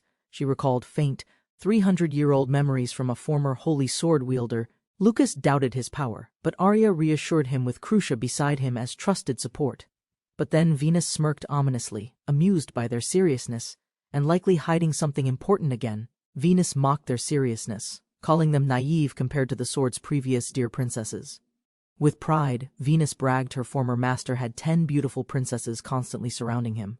Lucas panicked at the lecherous legacy. Arya and Crucia silently stared, clearly unimpressed by comparison. Venus reminisced, claiming harems and heroes always go together. The stronger the love, the greater power. Lucas realized Venus's strength scaled by princesses. With only 2, he wielded just 20%. Venus insisted Lucas make Runa his princess to boost power, repeating it with urgent desperation. Lucas refused, fearing too much strength would complicate his academy life and draw unwanted attention. Runa solemnly declared herself ready. Her seriousness caught everyone off guard, especially Lucas. Runa shouted boldly, offering herself without hesitation. Lucas panicked, baffled by her sudden forwardness. Venus cheered the chaos, calling it romantic tragedy. Lucas, overwhelmed, fled the carriage in horror. Arya revealed the evil dragon was nearly defeated but escaped, hiding deep underground to heal. Runa explained it became her mission to find the sword wielder and aid them against evil. Elves live long and see guaranteed future prophecies. Their lifespan can reach 1,000 years. Lucas asked Runa how she knew a new sword wielder existed, intrigued by elven insight. Lucas wondered if Runa might be very old. She explained, living 500 years is rare. Arya and Crucia talk about Runa's age, while the elf proudly boasts about her virginity. The group stops at a village, where they eat, relax, and enjoy the local chatter. Lucas, exhausted from the journey, reminisces about how traveling in a carriage once felt relaxing. Lucas reacts angrily to finding Venus in his room, questioning why they're in the singles bed. Venus teases Lucas about his trip, suggesting he could have shared a bed with the women. Lucas argues with Venus, criticizing the previous adventurer's behavior. While he admits to his aging, Venus teases Lucas about his lack of elf experiences, leading to a playful, noisy confrontation. Runa discovers the holy sword abandoned in the hallway, scolding Lucas for being careless with it. Lucas gets an idea after seeing Venus left carelessly, forming a plan to fix it. Exhausted from the chaos, Lucas finally falls asleep, unaware of the possible trouble awaiting him. Lucas wakes up to someone in his room at night, groggy and annoyed by the interruption. The figure playfully teases Lucas about their night together, while he tries to avoid her antics. Runa, in a teasing mood, expresses her desire for Lucas, catching him off guard and flustered. Lucas reacts to Runa's bold move, jumping back in surprise, unsure how to handle the situation. Runa's presence overwhelms Lucas, leaving him embarrassed as she speaks to him with a puzzled expression. Runa offers her support to Lucas, but he starts feeling overwhelmed by her closeness. Lucas realizes the situation might go too far, unsure of what's happening between them. Lucas stops, pulling back from Runa's advances, causing her to react with surprise and confusion. He rushes off, apologizing for his actions, while Runa is left feeling flustered and confused. Lucas, still shaken by the close encounter, tries to regain his composure and calm down. Lucas reflects on how he almost gave in to temptation, but is glad he stayed sober. Crucia is startled by Lucas's sudden appearance in his room, as he tries to play it off. Lucas reassures Crucia, laughing off the situation, claiming he just had a strange dream. Crucia is puzzled by Lucas's behavior, as he awkwardly apologizes for his earlier actions. Crucia, still curious about Lucas's actions, nervously asks if something's keeping him from sleeping. Lucas wakes up feeling relieved after the events of the previous night, stretching with a smile. Crucia, feeling confident, offers to help Lucas with his sore hips, teasing him with her actions. Lucas greets Arya early in the morning, explaining he woke up to study, while she joins him. Arya questions Lucas about his underwear, teasing him about the previous night, leaving him embarrassed. Arya, feeling lonely, asks Lucas to invite her to sleep with him next time, catching him off guard. Lucas, still processing the events from the night before, is greeted by Arya, who seeks his attention. Lucas, now feeling less sore, agrees to go with Arya, but they are mindful of time.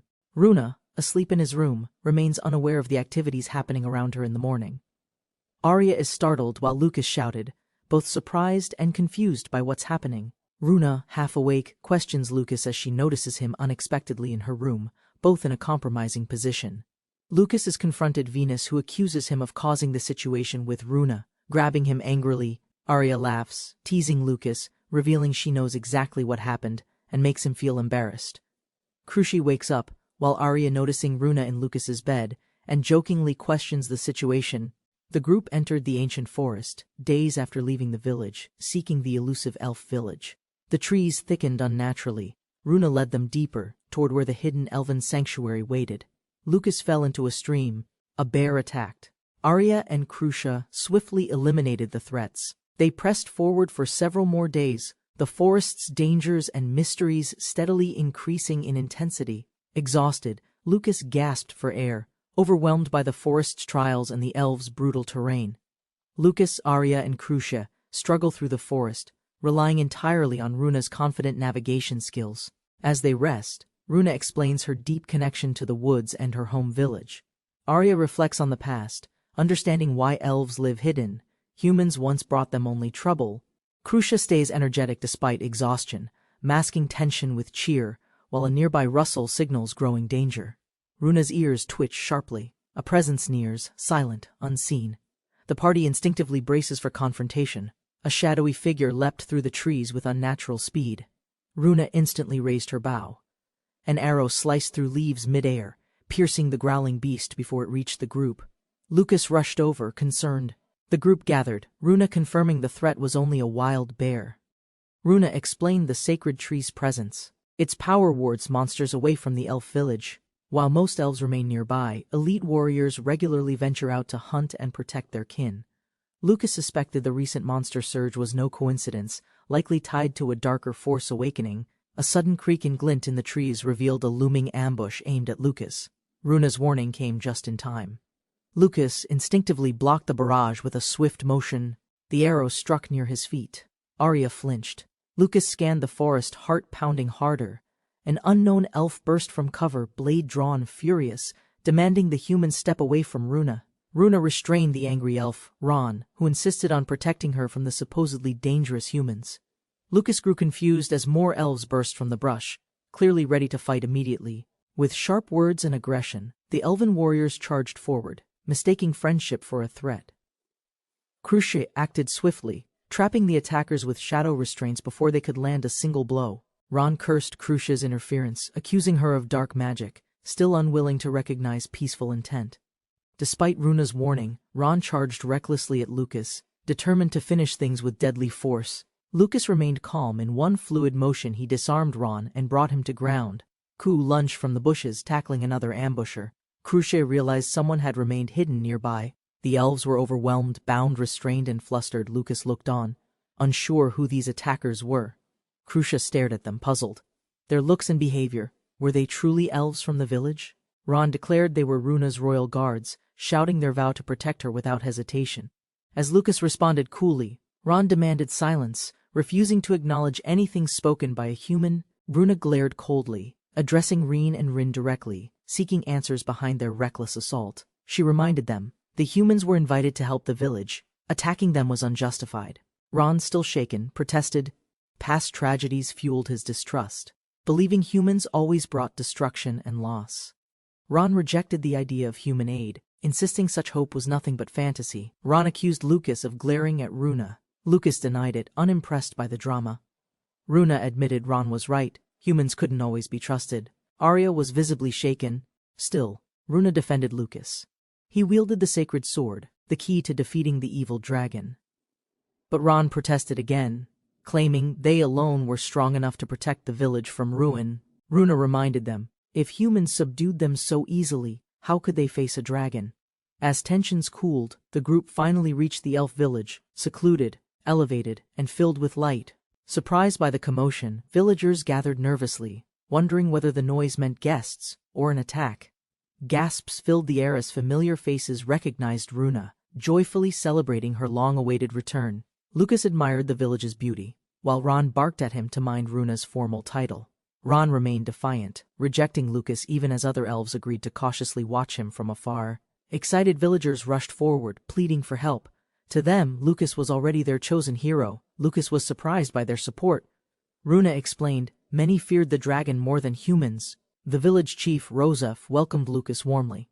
He politely questioned how his daughter behaved during travel. Lucas froze. Daughter? His puzzled look confirmed the sudden revelation caught him entirely off guard. Runa confirmed she was the chief's daughter. Rosef suddenly welcomed Venus too. As she slept, Venus began to manifest softly in a glowing light, drawing silent attention. Venus didn't recognize her, but she seemed familiar. The atmosphere shifted with sudden nostalgic laughter. Suddenly someone asked if Venus remembered her. Venus and Lucas turned, unsure how to respond. She revealed her identity, Rona. Over 3 centuries had passed since their last meeting together. Lucas was left speechless after met Rona. Overwhelmed by her body and beauty, Venus proudly introduced Rona as Arya and Crucia's predecessor, surprising the rest of the group. Arya and Crucia were stunned to learn that Rona once held the title of princess. Rona, once companion to the former hero, returned after his death, sensing a new successor. With a soft smile, Rona asked Lucas to protect Runa. Lucas blushed as he nodded.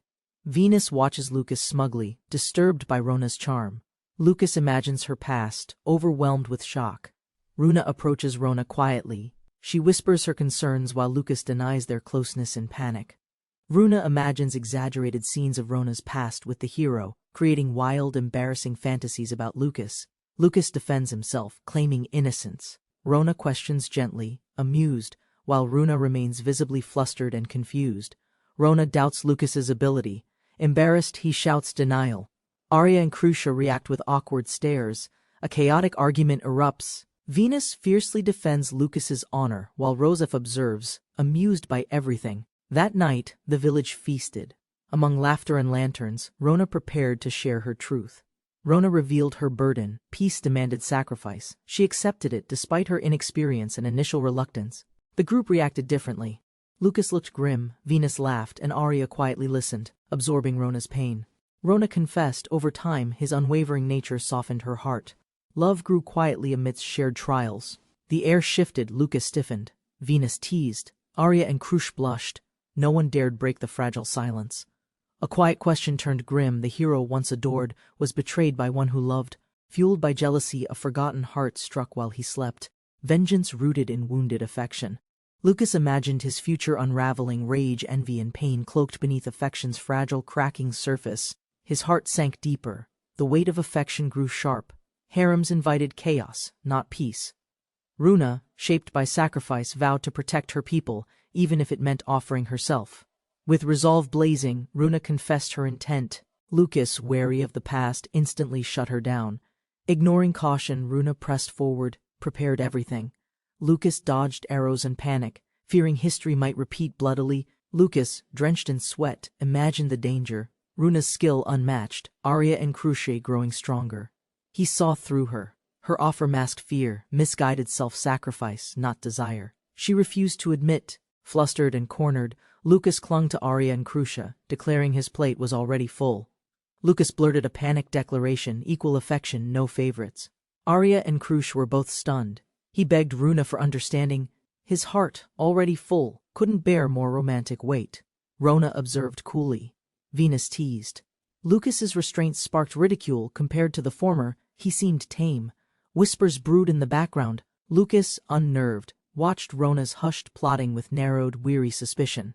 Later, Crucia, Venus, and Arya devoured dinner, carefree. The calm masked deeper tensions beneath the laughter. As twilight fell, Rona checked on Lucas. He praised the food, calm but clearly thoughtful. She explained the origin, wild game, guarded trust. Lucas, reflective, sympathized with even their roughest defenders. A distant laugh interrupted their moment. Both turned, the mood shifting from quiet to puzzled. Arya's story stirred confusion. Lucas blinked, Crucia muttered. A simple evening turned into strange, suspicious gossip. Rona pressed gently. Lucas admitted the truth. Arya and Crucia had changed everything. He owed them. Crucia smiled brightly. Lucas recalling how Arya and she helped him through trials she never expected. Rona praised Lucas's honesty. He downplayed it, unsure how to react to her admiration. Lucas admitted his dreams were simple: graduate, explore, and walk beside those who saved him. When Rona asked about Venus, Lucas chuckled. Her chaos was loud, but her presence had become precious. Without Venus, Lucas mused, he'd be far worse off. Her joy quietly preserved his spirit. Lucas recalled his past, weary, ignored, burdened. everything changed after Venus entered his chaotic life. Curious, Rona asked how he obtained the holy sword. Lucas hesitated, embarrassed by the truth. Just as he reflected, Rona remembered something important. A mysterious surprise awaited the group again. She cheerfully presented elven-honeyed wine. Lucas, alarmed, sensed danger more intoxicating than alcohol itself. Memories hit hard, every wild night blurred by drink. He wisely feared what might follow next. Lucas hesitated. The drink, a rare elven delicacy, was usually saved for sacred celebrations. Haunted by past slips, Lucas feared Runa's presence. Alcohol blurred more than just his senses. Rona smiled sweetly, assuring him it was mild, something even children might enjoy. Just try. Lucas rationalized, if it's child-safe, it can't be dangerous. His will quietly began to bend. Caught between rarity and pressure, Lucas gave in. One sip wouldn't hurt, or so he hoped. Lucas surrendered to the taste. Sweet and smooth, it disarmed his senses and lowered his guard. Rona watched slyly. As the others joined, she quietly urged them all into light-hearted indulgence. The wine took hold. Lucas swayed, spirits soaring, his thoughts lost in euphoria and fermented bliss. Puffed with confidence, he boasted boldly. The evil dragon stood no chance against his drunk valor. Even Arya stumbled to Runa, giggled nonsense. Runa observed quietly, unsure whether to intervene or join them. Under wine's warmth, Arya leaned in, praising Runa's beauty. Lucas got caught again by Crucia. Crucia clung tightly, begging affection. Lucas, dazed, complied. Arya pouted, demanding equal attention and love. Across the room, Runa and Rona shared a silent look, one amused, one uncertain.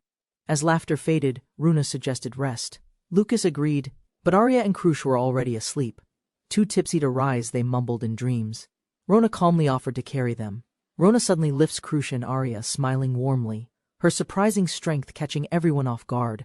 Lucas, amused and tipsy, praises Rona's strength. She humbly recalls her noble upbringing with hidden pride.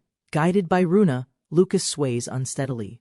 Her calm presence masks subtle tension in the quiet night.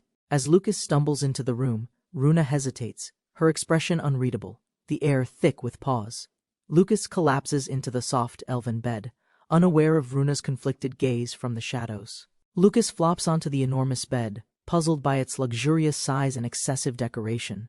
Runa quietly climbs onto the bed, her eyes steady, her approach slow and deliberate. With a deep breath, Runa confesses her heart's wish, her voice low but unwavering. She admits her inexperience, asking Lucas to guide her. He hesitates, sensing vulnerability behind her courage.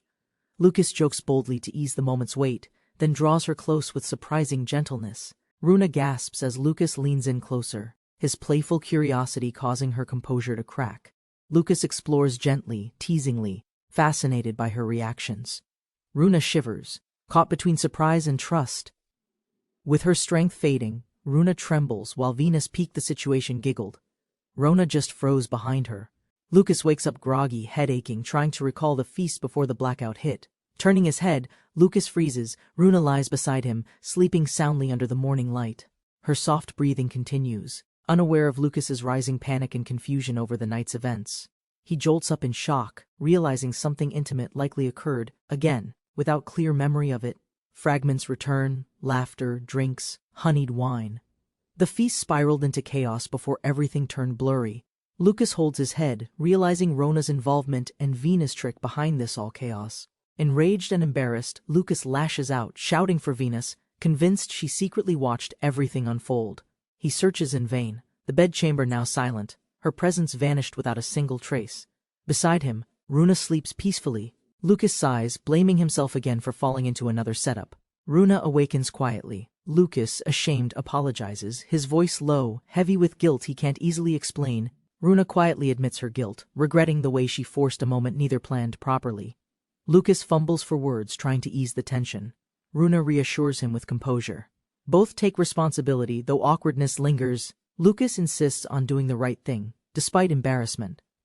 With conviction, Lucas accepts his role in what happened, declaring responsibility without hesitation or excuse. Runa pushes closer, seeking confirmation. Lucas flusters, caught between honor and her bold, uncovered presence. Runa smiles softly, touched by Lucas's restraint, recognizing his sincerity despite the awkward situation they shared. Lucas's heart races. Her compliment stirs memories of ancient tensions between elves and humans once again.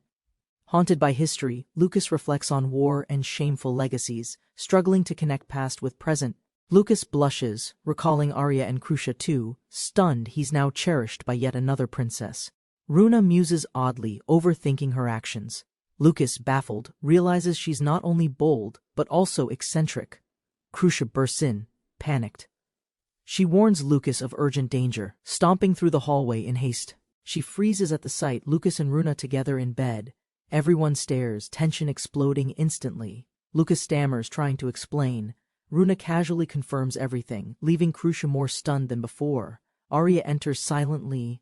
Her blank, icy stare drains all hope from Lucas's already crumbling defense. Lucas imagines his doom spiraling dramatically. The thought of Arya's judgment fills him with dread. Lucas fakes relief and quickly shifts focus. Trouble brews, and he clings to the distraction. At the council, they learn Ron and the 4 guards mysteriously vanished during the night. A letter reveals Ron's intent. He's gone to fight the dragon alone for Runa's sake. Lucas is baffled. He questions the decision and resents how overprotective the guards truly are. Rona appears, smug. Venus jokes about Ron's motives, hinting he never wanted Runa as a princess. Runa's status is confirmed. Lucas flinches under the stairs, aware things just escalated politically. Facing Runa's father, Lucas awkwardly agrees. The blessing feels heavier than any blade he's lifted. Arya confirms they've pinpointed the evil dragon's last known location. Rona prepares to guide them. A dungeon spawned by dragon mana lies nearby, twisted, ancient, and now disturbingly active once more. Rona's suspected rising monster activity signals the dragon's awakening. Venus realizes this mission just became urgent. Arya realizes they're not only fighting the dragon, its spawned monsters must be stopped as well. Venus boasts fearlessly, mocking their worry. Lucas questions her confidence, but she brushes off the danger. Venus loudly declares Lucas's deed with Runa, embarrassing him while claiming emotional power boosts from witnessing it. Lucas panics as Venus exaggerates. He recalls the moment, intimate, real, and completely regrets remembering it. Crucia and Arya silently glare. Lucas freezes, overwhelmed by guilt, judgment, and Venus's very loud commentary. Situation outside was chaos as they hurry up to prepare, while Runa and Rona talked privately. With a calm smile, Rona reminds Runa of her duty to support the destined hero. Lucas walks nervously beside Arya and Crucia, the air thick with unspoken tension. From before Lucas awkwardly explains the previous night's confusion, blaming strong drink, both girls respond with quiet understanding. Blushing, Lucas calls their names with softened eyes, overwhelmed by their unexpected acceptance and gentle warmth. Crucia nervously admits concern. If more join Lucas, will their time together quietly diminish? Arya blushes. Unwilling to name her worry aloud, Venus calmly reassures them not to fret. Venus boasts that Lucas's strength scales with affection, physically and magically, provoking flustered chaos. Lucas begs the girls to stop staring. Runa's clinical curiosity causes awkward tension to spike further. Their journey resumes. At a rocky cave's entrance, Runa spots something strange lying near the ground. Lucas finds Ron's medicine bag, proof their allies passed through and entered the ominous cavern ahead. A sudden noise erupts from the shadows. Something large is approaching rapidly from inside the cave. A monstrous spider emerges, Tigerantula, a deadly beast known to hunt in groups within cave systems. Runa warns of their venomous webs. Lucas prepares, knowing even one misstep could prove fatal. As multiple Tigerantulas swarm, Runa confirms their fear. The evil dragon's influence has already returned. Arya steps forward with commanding force, unleashing her technique to clear the swarm's front line. The Tigerantulas hesitate under Arya's fierce power, crackling with energy. Others retreat, while some click defiantly. Lucas groans about the challenge ahead. Runa insists they hurry. Ron's group can't survive long alone. Deeper inside, the tunnel forks in 2 directions, leaving the party unsure which path to take. Crucia calls Ku, the beast companion, to sniff Ron's bag and guide them with precision. Impressed by Ku's tracking, Runa quietly praises Crucia and Arya's unique strengths and coordination. Crucia explains their mimic soul powers, blessings from Venus, awakened when they became dear princesses. Runa, now curious, demands her replica sword match Venus in elegance, nothing less than elf-worthy. Lucas and the group rush after Ku, who barks, clearly having picked up a trail. They arrive just in time. Reen is trapped in webbing, unconscious, as danger creeps closer. Rene, wounded and surrounded, prepares to sacrifice herself, praying for Runa's safety and their village.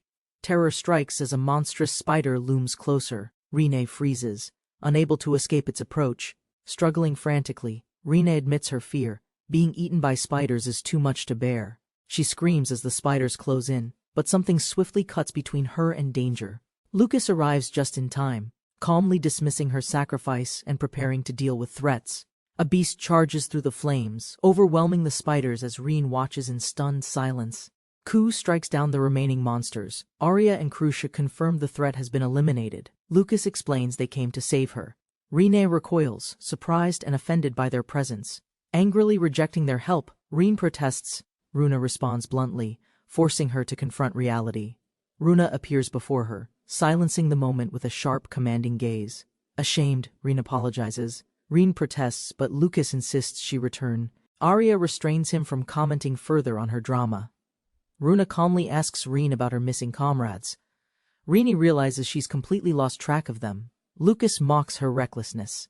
Rine, flustered and defensive, admits she entered the cave alone out of necessity. She explains their group was ambushed and scattered. Darkness and confusion left her wandering aimlessly alone. Crucia asks Ku to track the others. To their relief, Ku barks and responds confidently. Rine hesitates briefly, then the group agrees to follow Ku deeper into the dangerous cave. Runa offers to escort Rine back. She insists on helping and suddenly turns to Lucas. Rine sternly warns Lucas, if anything happens to Runa, he'll answer for it personally. Lucas retaliates loudly. Arya restrains him as the others mock Rine's outburst with quiet amusement. Elsewhere, another figure collapses in the shadows, injured and breathless, whispering that their time is over. Another elf prays and collapses, lamenting her fate while Lucas watches the melodrama with disbelief. 20 minutes later, another elf is found repeating the same dramatic prayer. Lucas announces the third rescue. 30 minutes later, the last elf appears, sobbing an apology for her overly dramatic near-death. With all four recovered, Lucas mocks their royal guard status as they lie weak and defeated. Ron, silent and tense, closes his eyes, clearly restraining his reaction to the disappointing spectacle.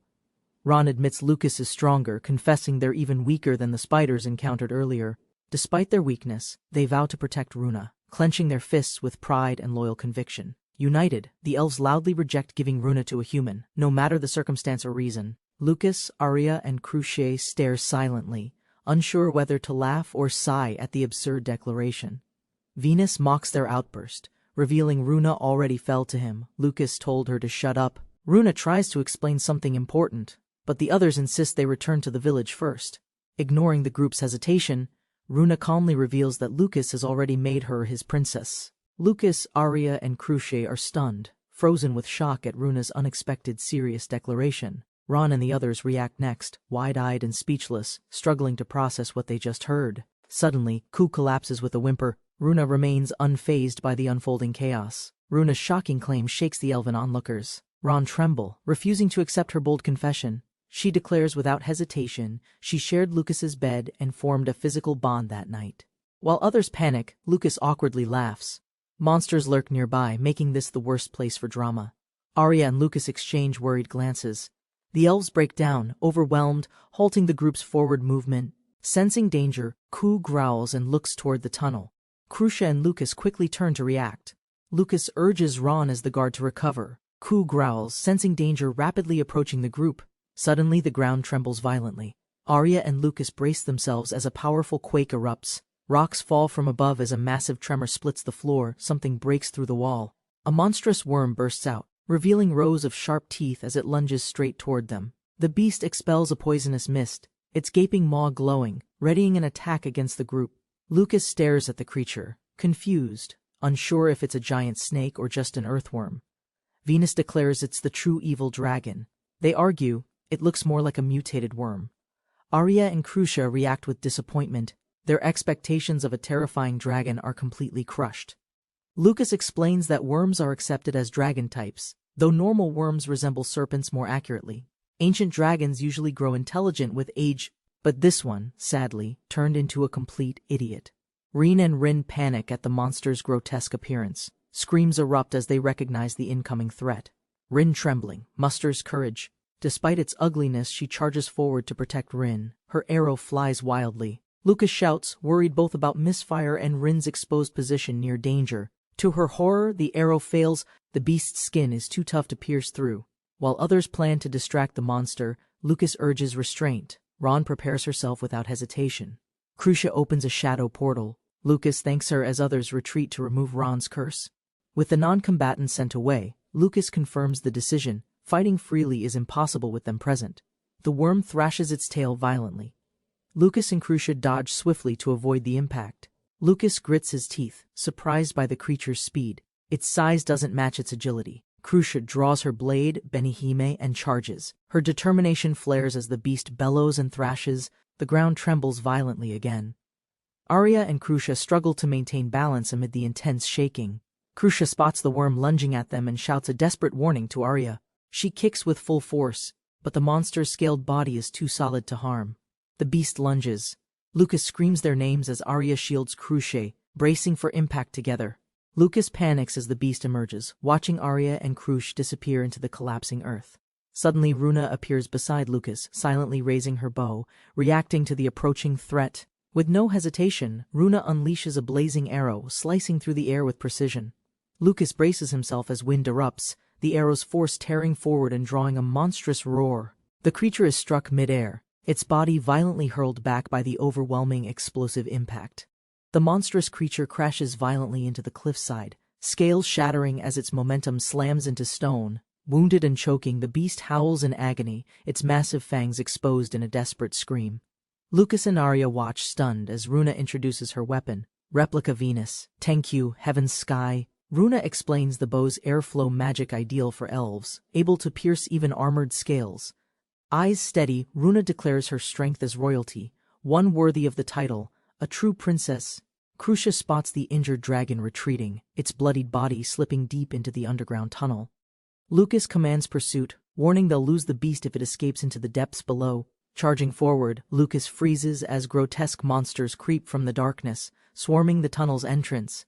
Runa identifies the ambush, a tactic to stall them, and dismisses the crawling enemies as mere distractions. Without hesitation, Runa releases another wind-charged shot, obliterating the swarm in a single sweeping blast. Runa exhales calmly, confident the path is cleared. Lucas mutters, disgusted by the lingering stench. The group advances deeper underground, following the tunnel's curve, but still the dragon remains out of reach. Light breaks ahead. Crucia spots the tunnel's end, and the team rushes toward the distant exit. Just outside the tunnel, the bloodied dragon suddenly reappears, alive, coiled, and ready to strike again.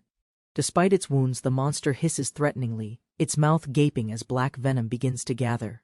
Lucas eyes the wounded dragon, but hordes of summoned monsters crawl forward, surrounding it protectively. Arya and Crucia realize the enemy lured all nearby creatures, forming a living barrier around itself. A stinger pierces down violently, striking flesh. Blood splatters as the ambush intensifies without hesitation. Lucas yells for Crucia's support. She readies her power, channeling shadows under growing pressure. With determination, Crucia casts Kageya, Phantom Knight, unleashing a vortex of darkness to engulf the swarm.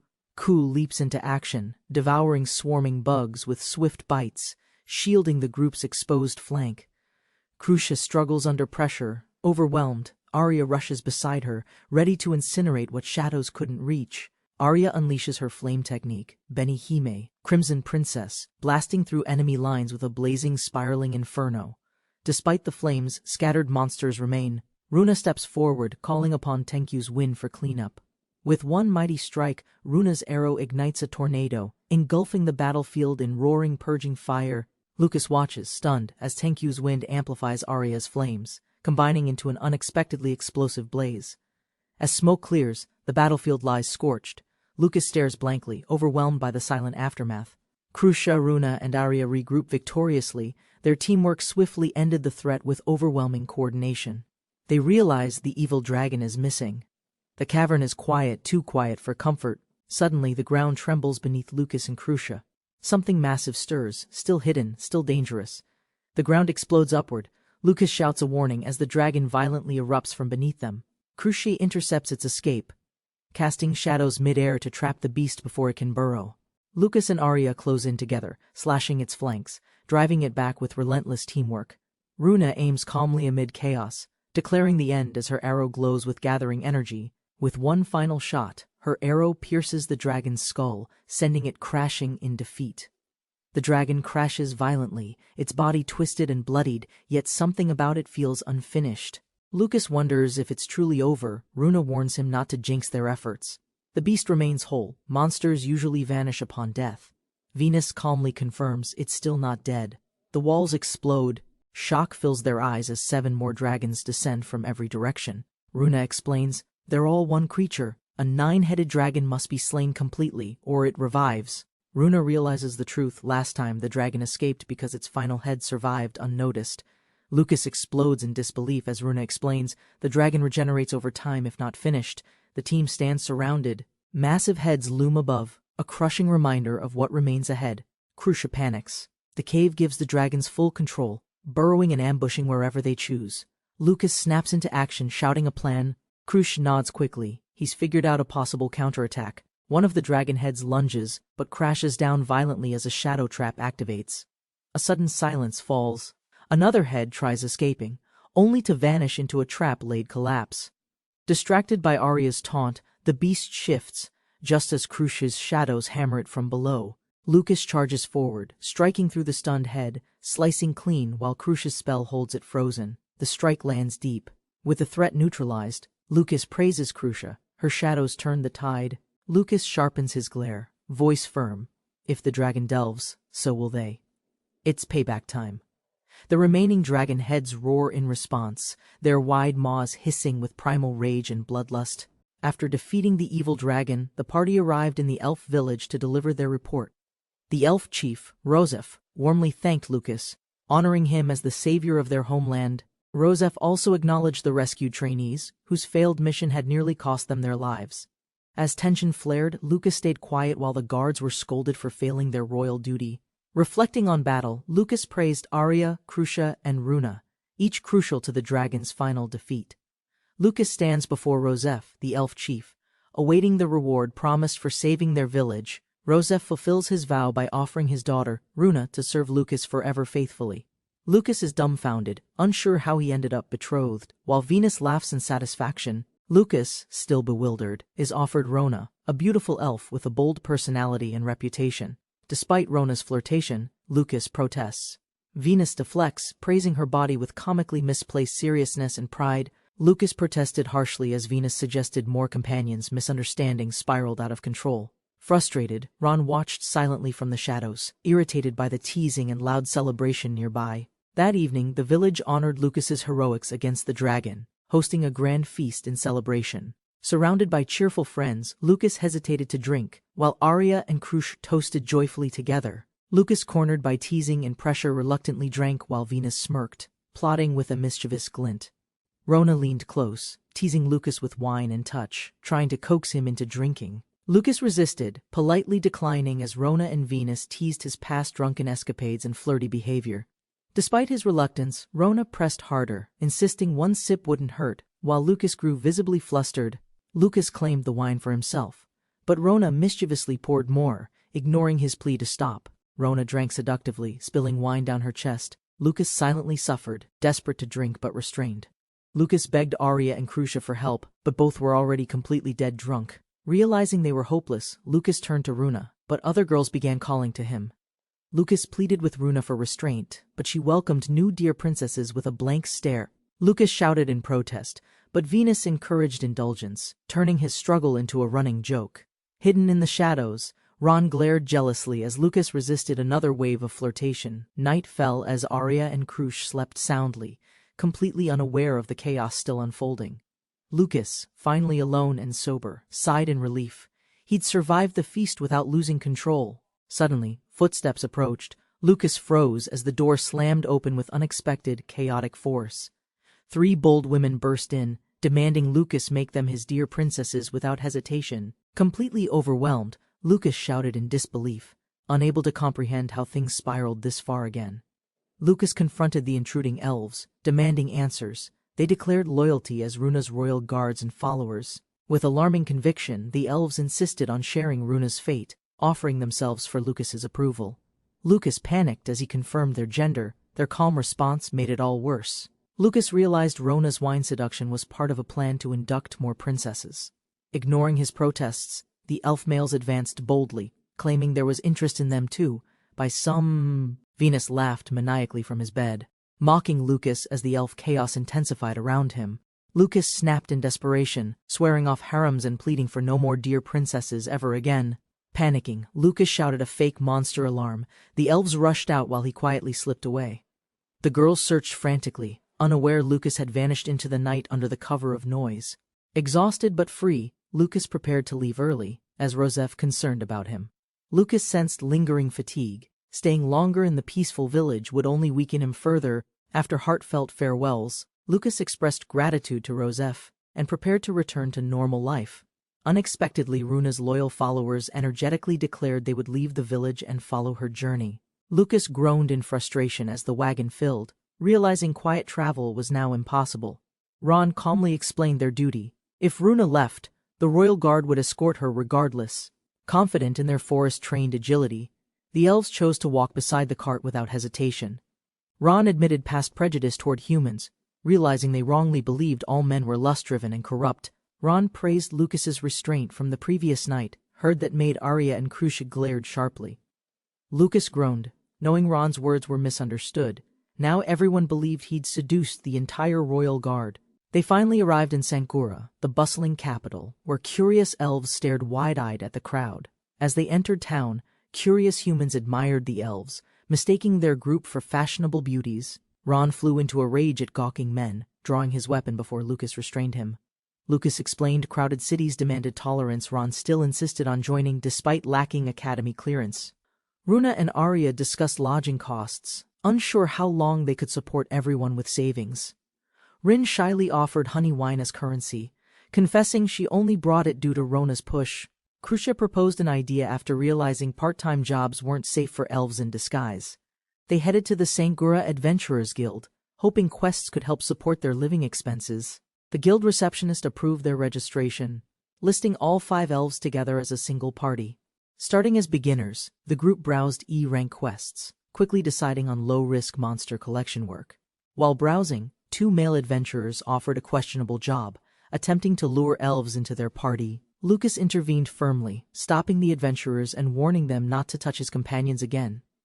Lucas scolded the elves, reminding them that naive adventurers often fall for too good to be true offers. Outside the guild, Lucas told Runa to contact him any time before heading off with Arya.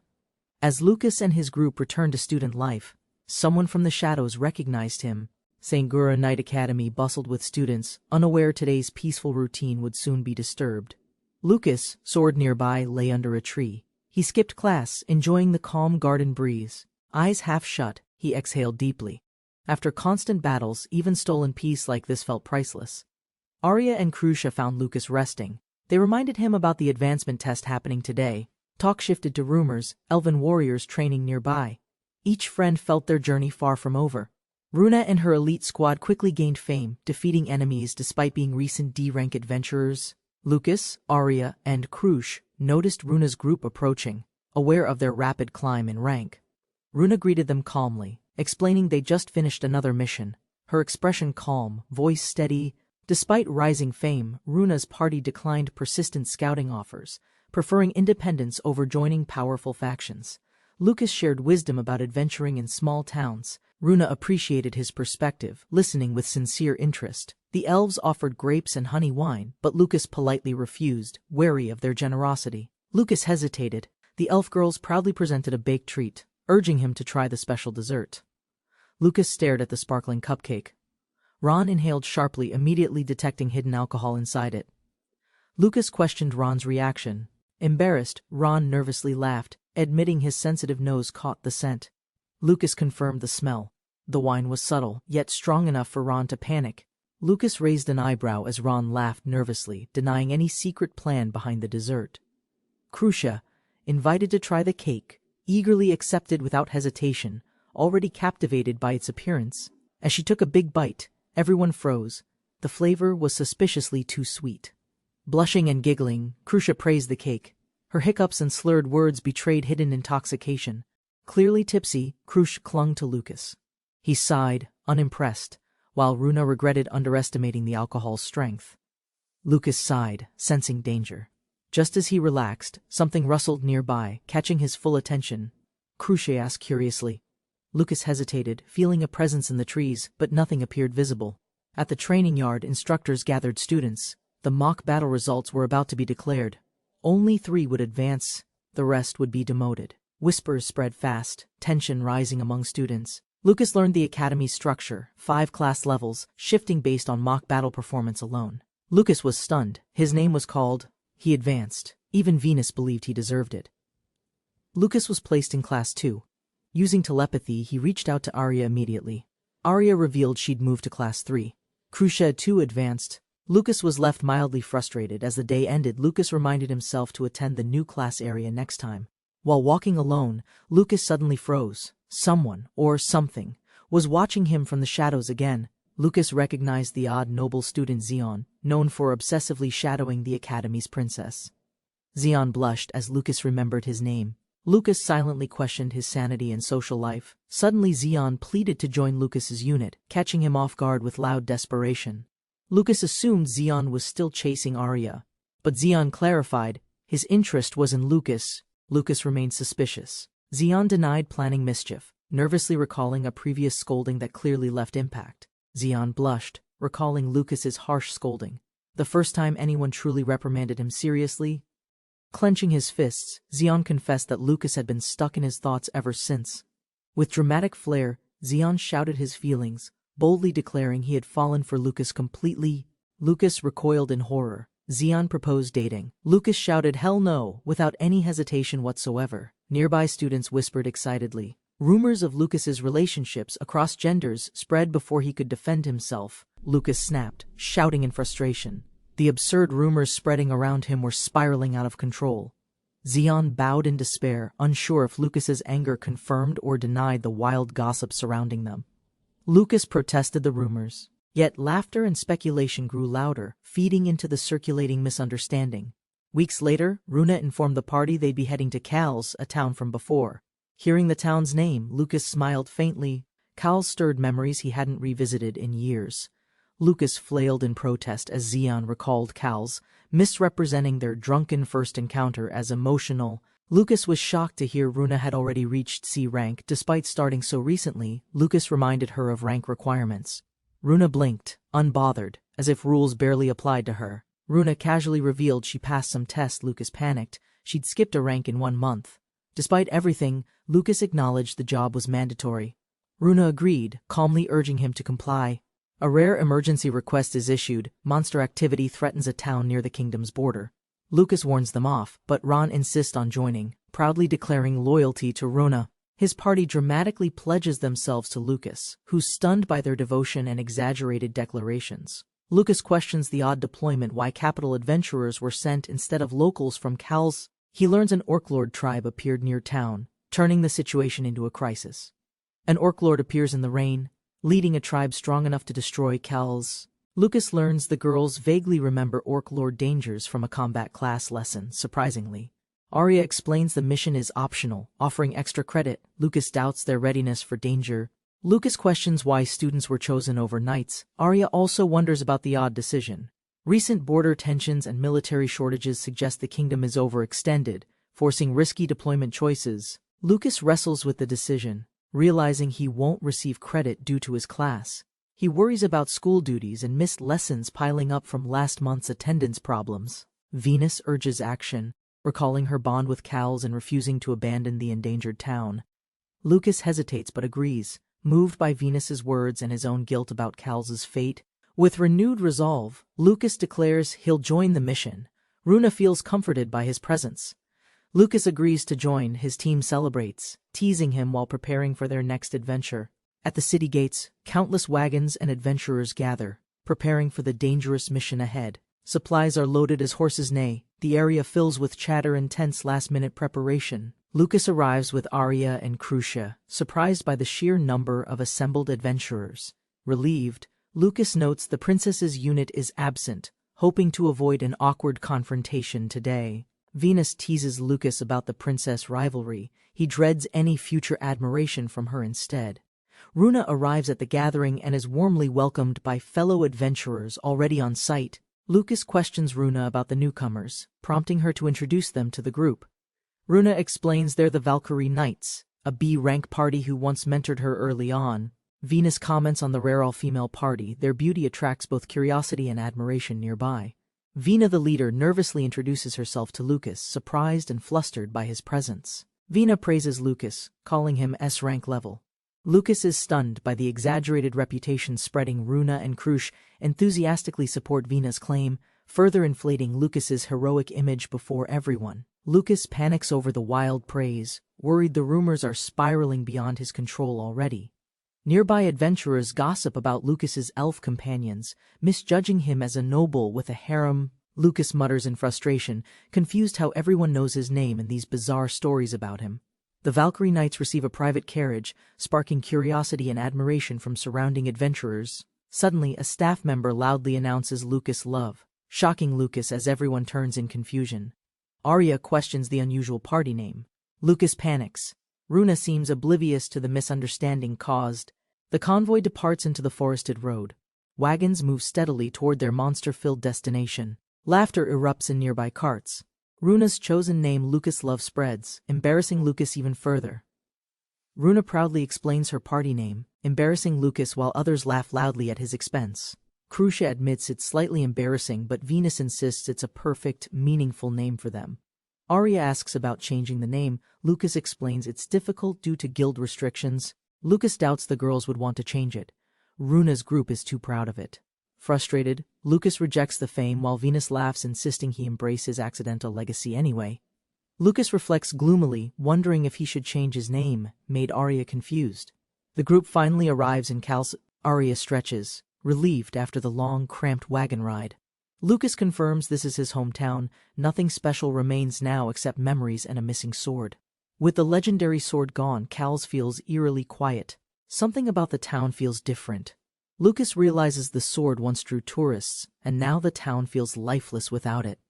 As speculation spreads about the town's silence, the adventurers and knights are ordered to split. Runa and Lucas acknowledge their paths will diverge temporarily, exchanging calm words of mutual caution. The knight group arrives at the Lord's mansion, greeted warmly by the elegant Lady Isabella. Lucas recalls her reputation, charming but battle-hardened, while she prepares to discuss the crisis immediately. The Orc Lord's growing presence is confirmed nearby, ironically at Lucas's old hunting ground from youth. Isabella briefs the students, revealing the threat: an Orc Lord, many generals, and countless soldiers. She commands her knights to challenge the Orc Lord. Students must support adventurers against the swarm. Students watches skeptically as Venus murmured, "Can this country noblewoman actually face such a terrifying threat?" Mocking whispers grow louder. Isabella slams the table, silencing doubt with fierce resolve and sharp authority, declaring her heroic bloodline. Isabella claims her right to fight. This town is her legacy. The sacred sword stands untouched, its legacy fueling the knight's strength and noble purpose today. Isabella's glare silences doubters. Her knights, proud and unshaken, show no fear of battle. A knight questions the legend, but Isabella insists errors lie in history, not her truth. Lucas wonders aloud about the missing sword, unsure if Isabella's story holds any real weight. With doubt growing, Lucas challenges fate. If drawing the sword makes the hero, where is he? Lucas nervously explains the hero's absence, while others mockingly dismiss it as cowardice and excuses. Insults escalate. Lucas snaps, threatening violence, while others cheer him on with barely concealed amusement. With battle preparations delayed, the adventurers are told to rest until plans begin after tomorrow. At the guild, Balkus welcomes the visitors, thanking them for coming to support the mission. Strategic briefings begin, weaken the Orc Lord's ranks, then the knights strike with swift precision. Frustrated adventurers explode in anger, refusing to be treated as backup for rural knight forces. Despite their frustration, ambition burns. Defeating a danger-class monster means promotion to coveted a rank status. Tensions rise. The guildmaster offers apology, but admits changing plans now would be impossible and chaotic. Revealed bluntly, Isabella made the strategy herself. Defying it now would question the Lord's authority. Isabella's pride shapes the plan, yet Runa knows pride alone won't defeat a monstrous orc. Lord Vina respects Isabella's pride, understanding her reluctance to share glory with outsider guilds. Sipping her drink, Runa reflects, humans complicate everything, emotions, politics, and fragile pride entwined together. As Runa enters, the guild erupts. The crowd gawks. Elves are rare, mysterious, and captivating. Ignoring flirty advances, Runa comments on how much more noticeable they are in rural towns. Annoyed by attention, Runa regrets leaving the capital. Countrymen prove equally troublesome and shameless.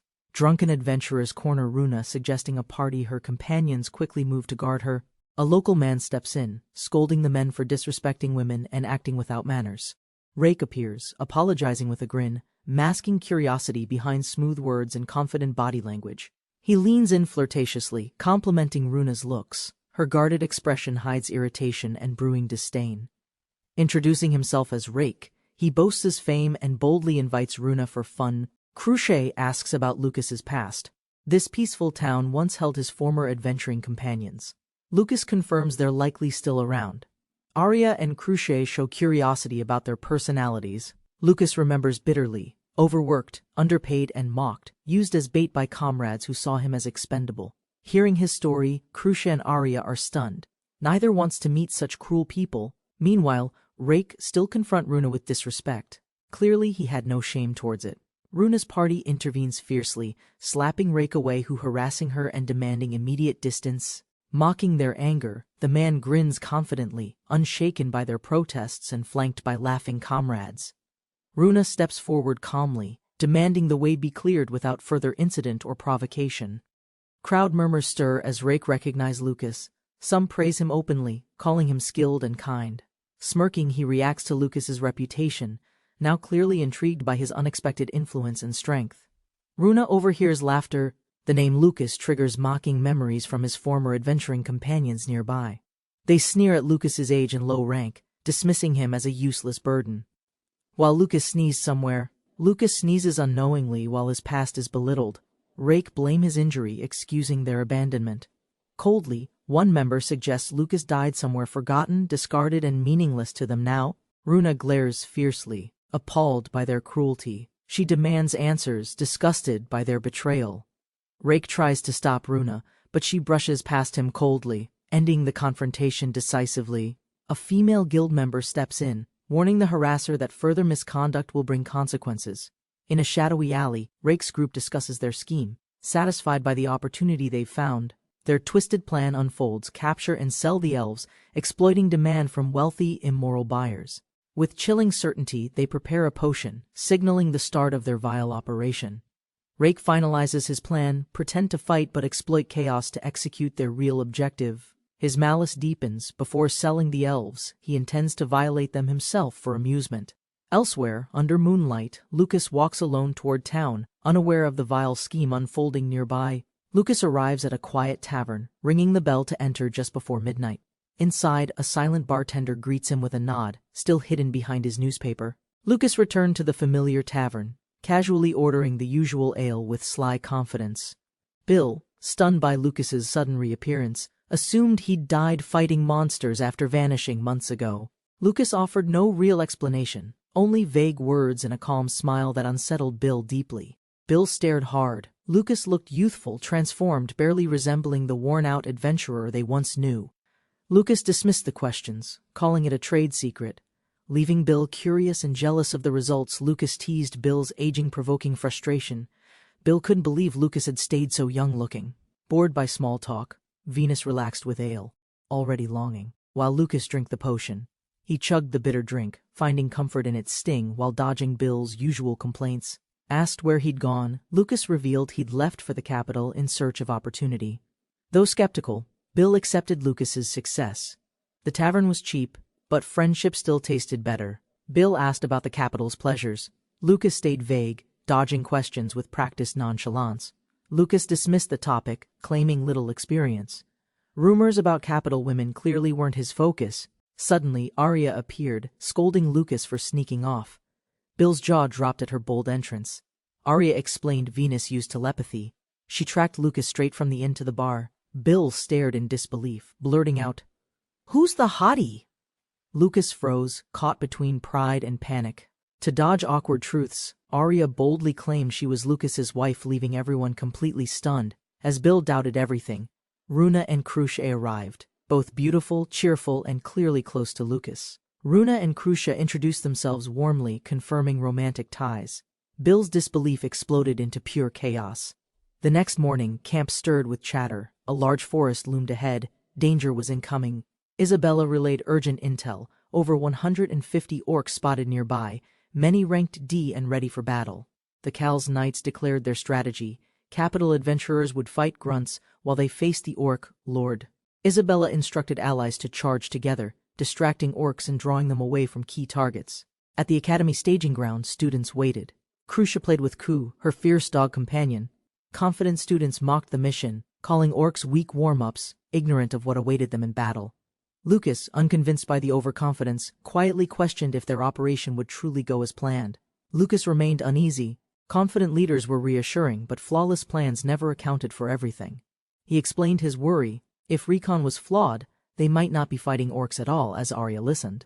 Lucas feared the worst. Intelligent orcs might ambush them. This battlefield could become their slaughterhouse. Elsewhere, Princess Runa stood silently, her sharp gaze focused on the forest's distant edge. She questioned Ron, recalling reports. If the leader was truly an orc lord, something felt off. Runa sensed danger. Something in the forest unsettled her, and she ordered everyone to remain alert. Hidden figures prepared to strike, ignoring orcs. Their true target was the elf squad, especially Princess Runa. Rake grinned wickedly. Capturing elves would bring wealth. Honor had no place in his plan. Isabella launched the smoke bomb. A dense plume erupted, signaling the long-awaited start of battle. With weapons drawn, both sides charged. Lucas rushed forward, unaware betrayal was already in motion. A massive shockwave tears through the forest, marking the explosive start of a hidden plan. Lucas sees the blast and reacts instantly, signaling Arya and Krush to begin their assault. As Lucas charges ahead, a strange nobleman intercepts him, blocking the path with sly intent. The nobleman smirks, ignoring orders, and proposes slaying the orc lord with reckless enthusiasm and pride. Watching them run off, Lucas sighs, doubting their success and pitying their overconfident, impulsive youthfulness. Crucia underestimates the threat, but Lucas explains the orc lord's tribe always interferes in battle. Lucas details their true mission: disperse the orcs, then orders Crucia to prepare Ku's tracking ability. Obediently, Ku lifts his snout, twitching with focus, locking onto the enemy's scent patterns. Crucia shouts a warning. Multiple enemies approach. Ku growls fiercely, signaling danger hidden within the trees. 3 orcs emerge from the foliage, massive and grim, watching the group with growing menace. Lucas narrows his eyes sharply, realizing something's off. The approaching enemy presence is far too strong. Arya and Lucas spot the figures. These aren't normal orcs. They're larger, tougher, and more aggressive. The monstrous brutes leap out, roaring with fury. The party braces as battle erupts instantly. Crucia reacts first, casting Shadow Bind. Magic tendrils lash out, restraining the largest beast mid-charge. Arya follows with flames, launching a blazing attack, vowing to turn the beast into ashes. Lucas watches stunned. The enemies were defeated so quickly he didn't even draw his weapon. The girls wonder aloud if those were high orcs, large, organized, and clearly dangerous in groups. Lucas curses under his breath.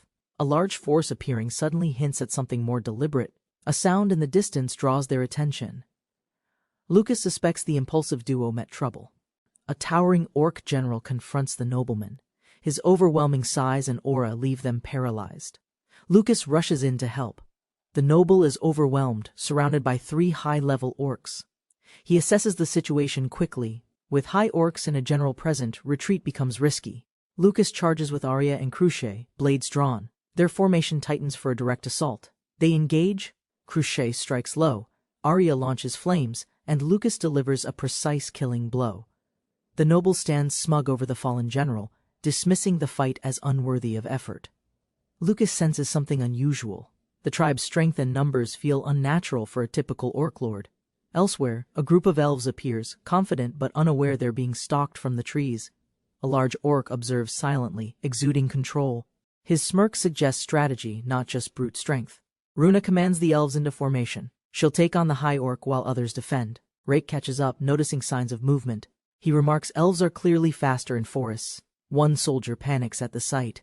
The elves are already battling a dangerous high orc. Another steadies him and reveals a hidden tool, determined to survive or turn the tide. Reen slips mid-fight, tumbling hard. Her bow flies loose, and her balance breaks completely. Vulnerable and pinned, Reen faces the leering orc. Runa screams, powerless to reach her. Suddenly, a mysterious orb rolls between them. Both Reen and the orc freeze, caught off guard. The orb explodes with sleeping gas, the orc coughs, and the elf recoils in shock. Rake's group emerge from cover, revealing the gas as a black market sleeping agent. The gas spreads fast. Elves and orcs alike collapse, unable to resist the potent fumes. Rini begins losing consciousness. Her vision blurs and her strength quickly drains from the gas. As the captors gloat, Runa launches a desperate counterattack with a final explosive burst of strength.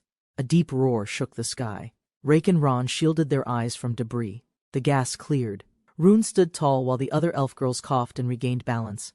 Rake looked on, tense. Reen struggled to breathe as Rune quickly rushed to her. Rune confronted them angrily, demanding answers. Rake realized negotiation had failed and prepared for battle. Rune charged forward. Caught off guard, Rake braced as her power crashed into their ranks. Rake trembled, stunned by Rune's power. The bandits panicked, yelling to retreat before collapse. Ron and Rin stepped forward, furious. They shouted to capture the criminals and protect their princess. Rake grabbed his companion and sprinted through the trees, dodging arrows with incredible speed. Just ahead, an enormous orc emerged, blocking their escape path with overwhelming brute strength.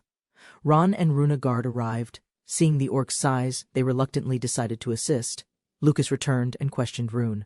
Arya calmly explained they just faced unexpected enemy resistance. Rune reported the alarming truth. High orcs were appearing far beyond the initial estimate. Lucas confirmed her fears. He'd already encountered one.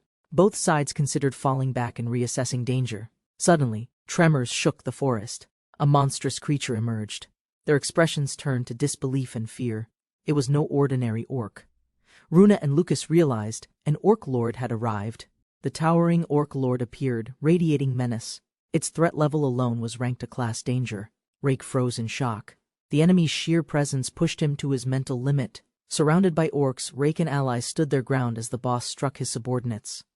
Rin readied her bow and released arrows, desperate to weaken the looming beast's offense. The arrows struck directly. The orc lord staggered slightly, but cracks barely spread across its chest. Rin's arrows shattered mid-flight. Rake clenched his jaw, realizing the orc lord's defense was overwhelming. Knowing they stood no chance, the group turned and fled while the orcs gave chase. The orc lord calmly stretched his arm, watching them escape with a chilling, focused glare. With a deafening roar, the orc lord unleashed a sonic wave, knocking several down instantly. The group staggered. Ron grabbed his ears, overwhelmed by the ringing left from the beast's roar. The orc lord and his warriors howled with laughter, slamming fists in brutal anticipation of bloodshed. Despite her guards' pleas, Rune stood firm, determined not to retreat and lose Lucas's respect. Rune commanded her squad. With focused fury, she ordered a counterattack against the encroaching orcs. Arrows and weapons flew. One orc leapt forward with a snarl, charging into the volley. A spear struck the beast's face directly, bursting on impact with a flash of energy.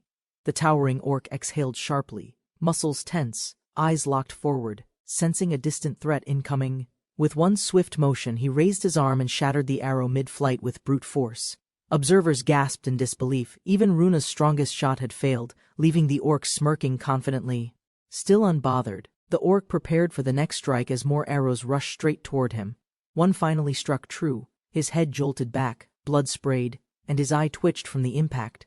The elves cheered with admiration. Runa's precise shots had swiftly downed two powerful orc leaders. Yet deeper in the forest, a stronger orc general emerged, blocking Runa's path with menace. The orc roared and lunged wildly, swinging his club at Runa with ferocious, uncontrolled power. Runa retaliated instantly. Her arrow pierced the orc's chest, cracking his defense and halting his charge. Ron recognized the threat level. Runa gave the retreat order, knowing their mission had completely failed.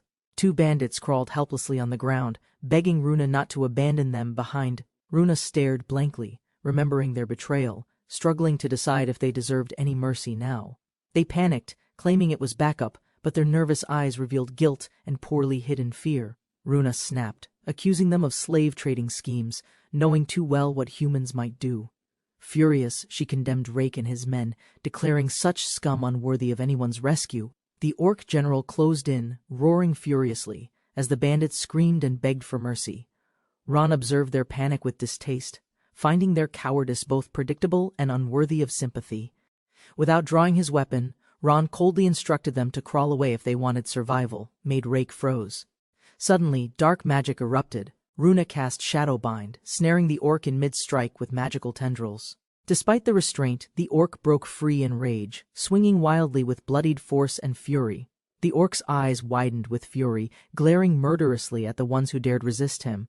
In one explosive moment, Lucas grabbed Benihime and roared, triggering a fierce magical whirlwind strike. Lucas arrived with Arya and Crucia, calmly assessing the battlefield, recognizing the looming threat of an orc lord. The male bandit stared in disbelief, starting to realize who had just stepped in to help. Ron and Runa praised Lucas's power. The orc lord had fallen to his flawless teamwork. The bandit was confused. Lucas wasn't Luke after all, and the misunderstanding left him stunned. Mary, Rake's ex, teased Lucas harshly. Arya and Crucia's tempers flared at her comment. Lucas panicked internally, realizing he'd lied about his name back then to cover his identity. The bandit finally pieced it together, confronting Lucas with growing disbelief and awkward recognition. Runa and her allies proudly hailed Lucas, embarrassing him while praising his strength. Before everyone, Rake realized the truth. Lucas had lied about being Luke, and everything suddenly made sense. Runa and Lucas sensed something was wrong. The forest still felt dangerous despite defeating the orc. Lucas quickly ordered retreat, ignoring the bandits' pleas as the group escaped through the dense woods. Elsewhere, Isabella stood tall, leading a full battalion of armored knights into the war-torn forest. With commanding presence, Isabella signaled the charge. Her unit arrived, unaware the orc lord was already dead. A knight warned the troops. Their enemy was a dangerous, organized tribe. Tension spread quickly. Isabella was alerted by the noise. Shouts echoed from the woods as someone approached rapidly. A group of exhausted adventurers emerged, relieved but humiliated, retreating after barely surviving the forest. They described the orcs' overwhelming strength, unaware more were still advancing across the forest floor. Suddenly, Isabella heard a monstrous roar. Ground shook beneath her feet as a new threat arrived. Isabella turned sharply, alarmed by a crash. Trees snapped as something massive approached from the forest. A monstrous orc emerged, larger than expected, causing even her seasoned knights to flinch at its presence. A soldier trembled, realizing the creature wasn't just an orc lord, but something far more massive. Isabella's eyes widened in shock. She whispered the name with dread. An orc emperor had appeared. The massive orc emperor stood tall, its presence alone causing dread across the battlefield's edge. Isabella's expression hardened with disbelief. Facing such a legendary monster here was completely beyond expectation. She recalled northern ruins, an entire kingdom reduced to ash by one unstoppable orc emperor alone. The orc emperor growled with command, flanked by two powerful subordinates awaiting his signal to strike. Nearby soldiers began to murmur, their composure cracking as fear spread through the defensive ranks. The humans stood frozen as the colossal orc emperor emerged, towering over the battlefield in silence. Memories of Kalza's destruction flashed. One orc emperor had wiped out an entire country single-handedly before. Isabella's face tensed with disbelief, realizing this wasn't the planned skirmish, it was an execution ground. Among the tribe, fierce high orcs growled under the emperor's command, organized, muscular, and overwhelmingly numerous. The knights panicked as chatter spread. Over 100 high orcs, with 10 commanding orc generals. The knight braces as an overwhelming roar shakes the ground, deafening everyone in its path.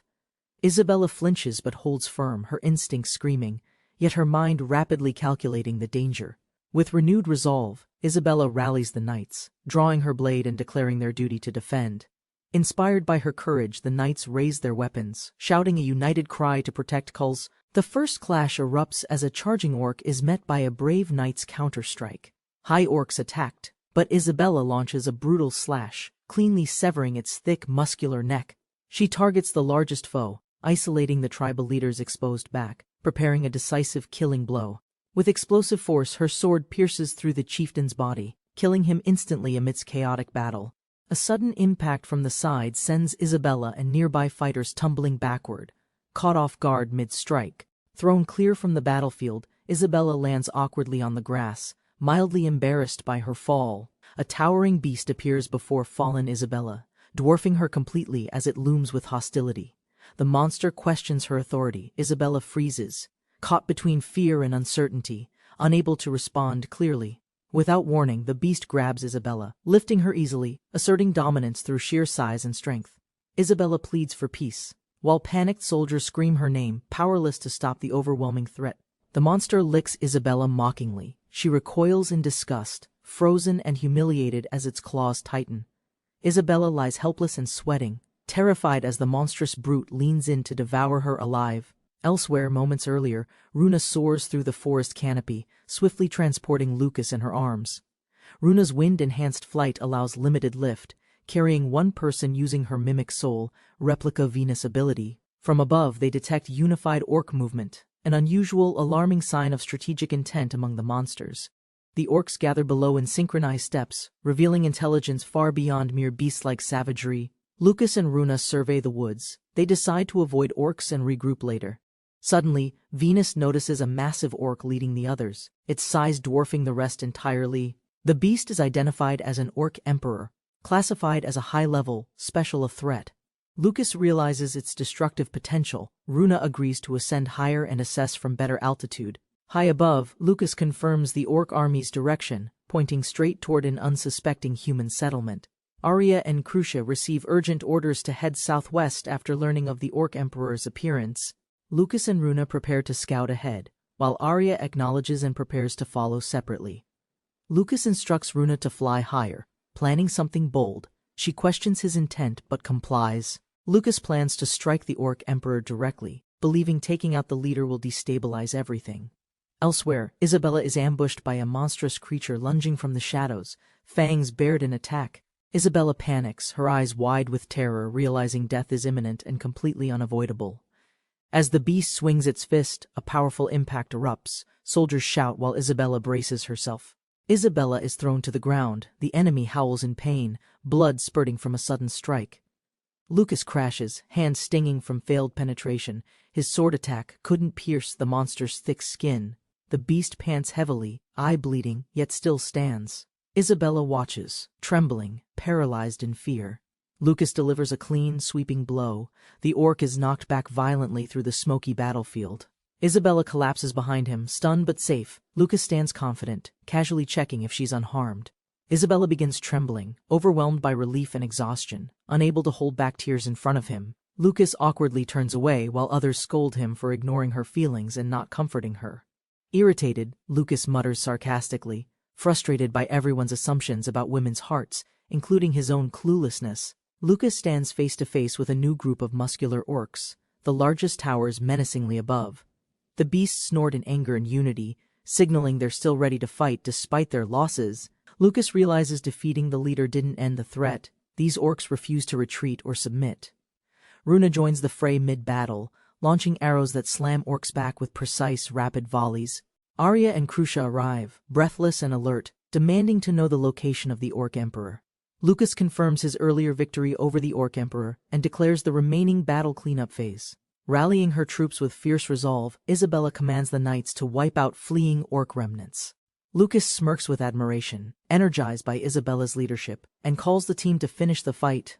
Arya launches flames at rampaging orcs, forcing them back with overwhelming magic and unmatched battlefield presence. Crucia casts shadow magic, paralyzing the larger orc. Her wolf companion Ku strikes with perfect timing. An enraged orc charges Crucia aside and grabs Isabella, overpowering her despite her best defense. Lucas charges from behind, sword glowing. His fierce strike cleaves the orc before Isabella can fall. Smoke fades. Isabella steadies herself while Lucas calmly checks on her, blood-stained sword still in hand. Runa and Vina emerge from the forest, tired but safe after battling orcs en route. Vina learns the orc emperor led the horde, but Lucas defeated him with one strike. Stunned, Vina struggles to process that such a devastating creature fell so easily to Lucas. Vina imagines romantic glory with Lucas. Crucia ignores it, cutting down another orc mid-fantasy. Crucia surveys the battlefield, smoke clearing. Her magic has neutralized the last remaining enemies. Exhausted knights cheer their victory, realizing the orc horde has finally been wiped out completely. The soldiers claim victory was their own. Rake and his friend awkwardly hide, unsure how to respond. One soldier checks on Isabella. She's unharmed but surprised to hear he fell from the sky. Lucas laughs off his reckless strike. Arya and Crucia scold him gently for risking himself again. Isabella realizes the truth. Lucas wields the legendary holy sword. Her heart races at the revelation. The next morning, Lucas is summoned to the Lord's manor for an unknown reason. Venus jokes arrogantly about the luxurious estate while Lucas watches him in confused silence. Lucas worries the nobles discovered his role with the sword and that trouble is coming. A maid greets Lucas politely and escorts him through the Grand Manor's decorated entrance hall. Isabella gracefully welcomes Lucas, her tone calm but unreadable, leaving him unsure of her intentions. Lucas panics as Isabella unexpectedly kneels, catching him completely off guard with her sincerity. Isabella confesses she's waited her whole life for the Holy Sword's chosen hero. Lucas internally panics, realizing she's figured everything out. His bluffing can't save him this time. She recalls endless childhood attempts to pull the sword, always ending in frustration and tears. Cornered, Lucas awkwardly admits he doesn't remember how he pulled it out at all. Lucas nervously admits he's attending St. Gura Knight Academy, unsure where the topic's heading. Isabella pieces the timeline together and questions why a sword-bearer entered an entrance exam. She argues Lucas needs no academy, kingdoms would support him for the sword alone. Lucas bluntly refuses political backing. Venus watching mistakes this as proof of noble blood. Lucas panics as he's told wielders must form harems, yet he's already gathered 3 candidates. Isabella reaches out, trembling. As she prepares to declare her feelings to Lucas, she pledges herself to Lucas, recognizing him as the true wielder of the Holy Sword. Isabella earnestly asks to become one of Lucas's dear princesses, her voice full of hope. Lucas gives an awkward but firm response, bluntly rejecting her offer with an unceremonious, "Absolutely not." He hesitates, explaining softly it might simply be too late for such a proposal. Isabella explodes dramatically, shouting her age and purity, desperate to justify herself to Lucas. She reveals a romantically decorated bedroom, leaving Lucas completely speechless and quietly horrified. Lucas recoils nervously. Isabella assumes he prefers younger girls, misreading his hesitation as outright rejection. She reflects on her childhood promise, to marry whoever could pull the sacred sword. Lucas realizes she's too far gone in fantasy to reason with, and silently accepts defeat. Panicking, Isabella blames a past accident, convinced she's ruined her chances with Lucas forever. Lucas yells in frustration, clarifying loudly that her accident has nothing to do with anything.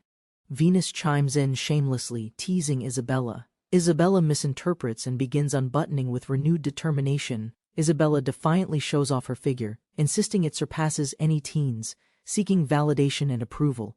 Lucas flails as Isabella clings to him without warning, made Lucas run away suddenly and shut the door. Exhausted and embarrassed, Isabella collapses to her knees, muttering how unfortunate her failure was. Lucas storms off angrily.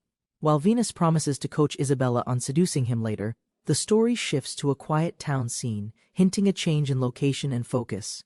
While Rake vents frustration, destroying furniture, mocking Lucas as unworthy of wielding the holy sword. His companions worry they won't get paid. One tells him to calm down and think.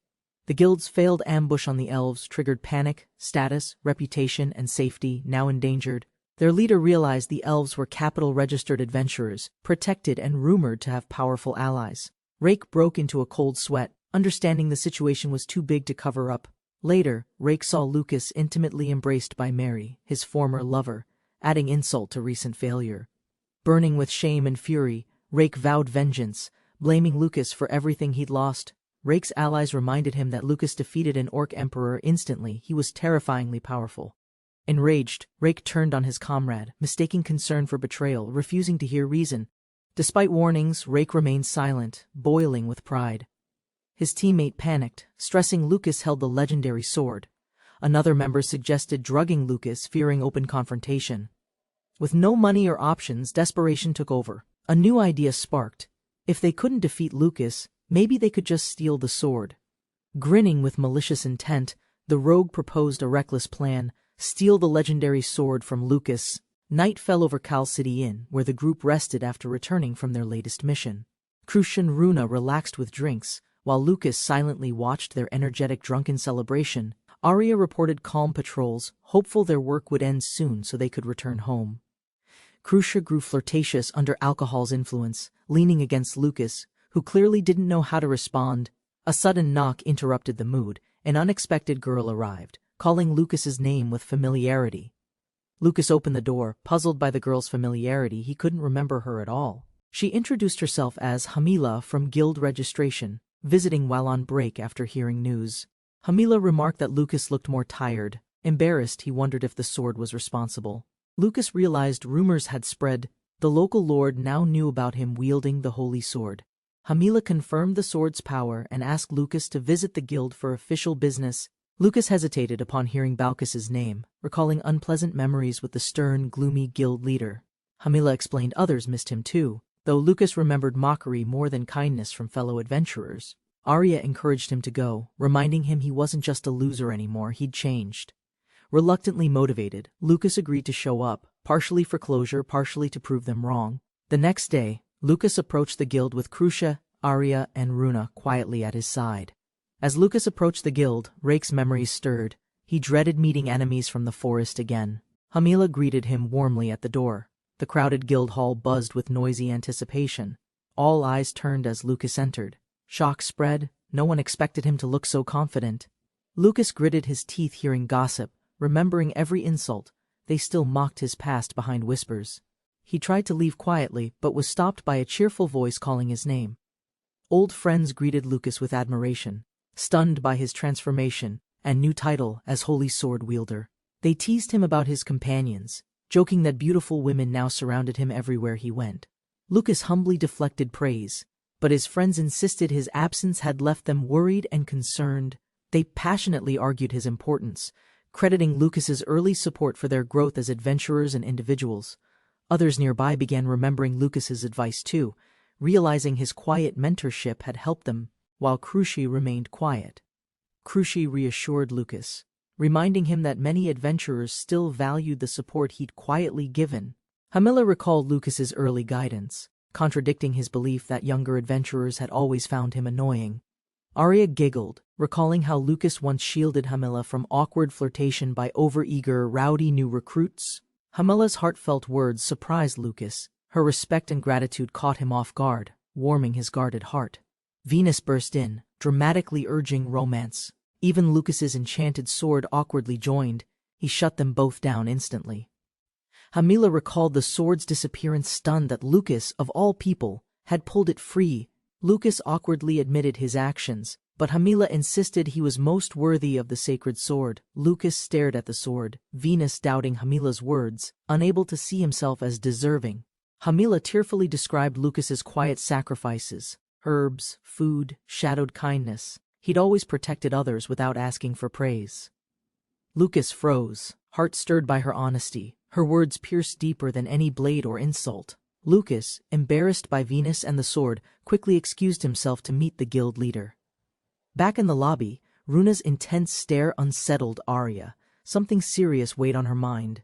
Lucas followed Hamila through the quiet guild hall, their footsteps echoing between worn, creaking doors. As they reached a side corridor, Hamila called Lucas closer, her tone suddenly quiet and hesitant. Hamila warned him gently, her voice trembling. Something felt wrong, and she begged him to be careful. Lucas listened quietly, absorbing whispers of the guild leader blacklisting dissenters by denying them quests. Rumors spread of embezzled rewards, secret information hoarding, and rigged deadlines to sabotage trusted adventurers.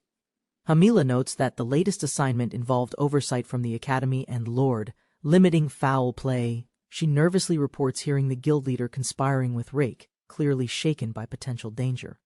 Lucas enters Balkis's chamber, recalling past conflicts. The older man greets him with eerie familiarity. Balkis faced Lucas calmly, feigning surprise that a forgotten drunk had pulled the holy sword. Lucas demanded answers, but Balkis only smiled, pretending interest in his sudden growth and transformation. He recalled Lucas's pathetic past, then mocked the all-female party surrounding him like a trophy. With a cold grin, Balkis compared Lucas's journey to a childish and indulgent school experience. Lucas rejected Balkis's smug offer to drink, refusing any degrading talk wrapped in fake hospitality. Lucas firmly declined the offer and requested to leave, but Balkis's gaze shifted toward Lucas's sword. Balkis smirked, accusing Lucas of stealing the holy sword. Lucas calmly admitted the truth without resistance, feigning curiosity. Balkis politely asked to see the sword. Lucas hesitated, unsure of the man's intent. Despite Venus's protests, Lucas agreed, knowing he couldn't deny the theft nor the consequences. Lucas unsheathed the sword under tension. Venus grumbled internally, clearly distressed by the looming exchange. Balkis slowly unsheathed the holy sword. Venus trembled, clearly disturbed by his touch and presence. He admired the sword's gleam coldly. Lucas watched in silence, masking growing unease and distrust. Venus panicked, overwhelmed by Balkis's gaze and grip, screaming for Lucas to make him stop. Balkis concluded the sword enabled Lucas to defeat an A-rank orc emperor in one strike. Returning the sword, Balkis smiled darkly, praising its beauty while Lucas silently braced for deeper motives. Venus cried out in panic, demanding to be rescued from Balkus's disturbing and inappropriate handling. Balkus offered something suspicious while smirking, cryptically claiming Lucas hadn't changed at all despite everything. Suddenly, Balkus threw the sword into the air, catching both Lucas and Venus off guard. Venus screamed mid-air in outrage, furious that Lucas allowed her to be thrown without warning. From a rooftop, Rake and his ally grinned as caught the sword, mocking Lucas for being so careless. Lucas shouted Venus's name in panic, realizing too late that the sword and she were in danger. Rake appeared suddenly, sword in hand, grinning arrogantly while Lucas watched in stunned disbelief. Venus panicked as the situation escalated. Calling Lucas's name with desperation and growing fear, Balkus coldly admitted betrayal, declaring Lucas unworthy and claiming the sword would serve them better. Mocking Lucas, Rake flaunted the stolen sword, dismissing him with a smug insult and laughter. Lucas demanded the sword back, but Rake revealed darker intentions. They never planned to let him live. Lucas confronted Rake, demanding answers about Runa. Rake casually dismissed the situation with cold indifference. Rake confessed their plan to kidnap elves for profit but admitted it ultimately failed. Balkus detailed his plan: murder Lucas, escape quickly and frame the others for the crime. Lucas shouted in disbelief. But Balkus admitted he'd lose everything and chose betrayal over accountability. Balkus declared his exit, stating long-term corruption leaves trails, and he intended to vanish before consequences struck. As Balkus reflected on Rake's excesses, Lucas was ambushed by unfamiliar hostile figures. One thug mocked Lucas, declaring escape impossible. Venus furiously called them cowards with clenched fists. Lucas stood silent as the attackers revealed the room's soundproof design. No help would come. Pinned by brute force, Lucas struggled. His attacker sneered, ordering him to give up completely. Rake grinned viciously, vowing to make Lucas suffer for stealing Mary and ruining his pride. Lucas braced for the strike as Rake raised the sword with smug, overconfident force. Rake swung dramatically, yet the sword emitted a strange sound, failing to strike with expected power. Everyone stood confused. Rake's blow had no effect. Lucas and Balkus stared in stunned silence. Confusion turned to chaos as repeated strikes echoed uselessly. The sword refused to respond at all. Venus burst out laughing, revealing the truth. Only her chosen wielder could access the sword's power. Lucas counterattacked fiercely, knocking back one thug while Rake shouted in confusion at the chaos. He followed through with swift punches, landing hits on both enemies before they could react. Lucas cracked his neck calmly, now towering over a fallen and dazed Rake with confidence. Enraged, Rake charged again, swinging uselessly while the sword emitted its now familiar dull, mocking vibration. Rake screamed in disbelief. Furious, the legendary sword still refused him despite all his desperate effort. Lucas stood unfazed as Rake's attacks failed. Balkus demanded answers, plan falling apart. Frustrated, Balkus ordered a group attack. Confident, Lucas and ally ready to retaliate. With a devastating strike, Lucas shattered an enemy's sword and sent him flying backward. Blows landed rapidly. The enemies were knocked down, and Rake looked on in disbelieving horror. Panicked, Rake noticed the sword vanished. He questioned Lucas's strength, unable to track what happened. Venus suddenly appeared, her presence radiating menace. Rake froze, caught off guard by intensity. Furious, she declared her authority, stomping Rake violently while asserting girls choose their rightful partners. Despite being kicked unconscious, Rake muttered that it was an honor to be punished. Another bandit groaned in pain. Lucas, embarrassed, questioned her open transformation. She simply shrugged it off. The last thug panicked, realizing defeat came from an old man and a little girl. As the last thug fled through the window, Lucas shouted, ordering him to stop immediately. Unexpectedly, Cruci leapt in smiling, blocking the exit and confusing the escaping thug. Without hesitation, she delivered a brutal spinning kick, knocking the thug senseless with overwhelming strength. Crucia's powerful entrance startled Arya and others. Concerned, Arya called Lucas's name, witnessing the chaos unfold.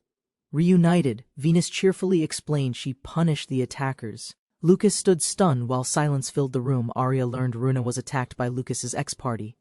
The news spread through town quickly. Everyone gathered urgently. Crush confirmed suspicions, while Lucas remained silent. Arya gently expressed her relief. Lucas confronted Runa angrily. He scolded her for hiding the forest attack, tapping her head. Runa defended herself. Lucas lectured her on self-worth, insisting pain still mattered, even without injuries. Without warning, Runa kissed Lucas. Blushing, he whispered his understanding, silenced by her unexpected affection. Runa praised Lucas with affection. Her bold words left the others staring in flustered silence. Reen exploded in jealousy, demanding equal treatment. The others shouted, already preparing for romantic escalation. Venus teased Hamila, claiming she wanted Lucas too. Hamila's silent gaze made her freeze instantly. Venus made wild claims about Lucas's desires. She dramatized everything, clenching fists with mock villain energy. Lucas finally lost patience and dragged Venus away. Her screams echoed while peace returned to town. Isabella admitted her investigation on Balkis failed. Despite efforts, she found no strong evidence. She thanked Lucas sincerely. He wished her luck handling things with the next guild leader. Lucas hesitated, staring at the glittering noble carriage. The luxury felt far beyond his station. Isabella insisted it was gratitude. Lucas rejected praise, claiming the sword's choice was pure chance. She confessed she'd join him, if not for duties. Lucas awkwardly appreciated the bold honesty. Arya called out to Lucas. With Crucia ready, the group prepared to depart peacefully together. Their carriage rolled through the forest path. Crucia beamed brightly, amazed by the luxurious ride. Venus buried herself into the soft seats, praising the noble comfort with pure, childlike joy. Arya mentioned Isabella's cute sister living in the capital. Crucia grew curious and eager to visit. The elves erupted in chaos, shouting claims. Lucas denied everything as teasing and rivalry escalated again. Ron passionately defended Lucas's restraint. He claimed his respect for women was true gentlemanly chivalry. Lucas looked uncomfortable. Tea was served, but it turned out to be surprisingly well brewed.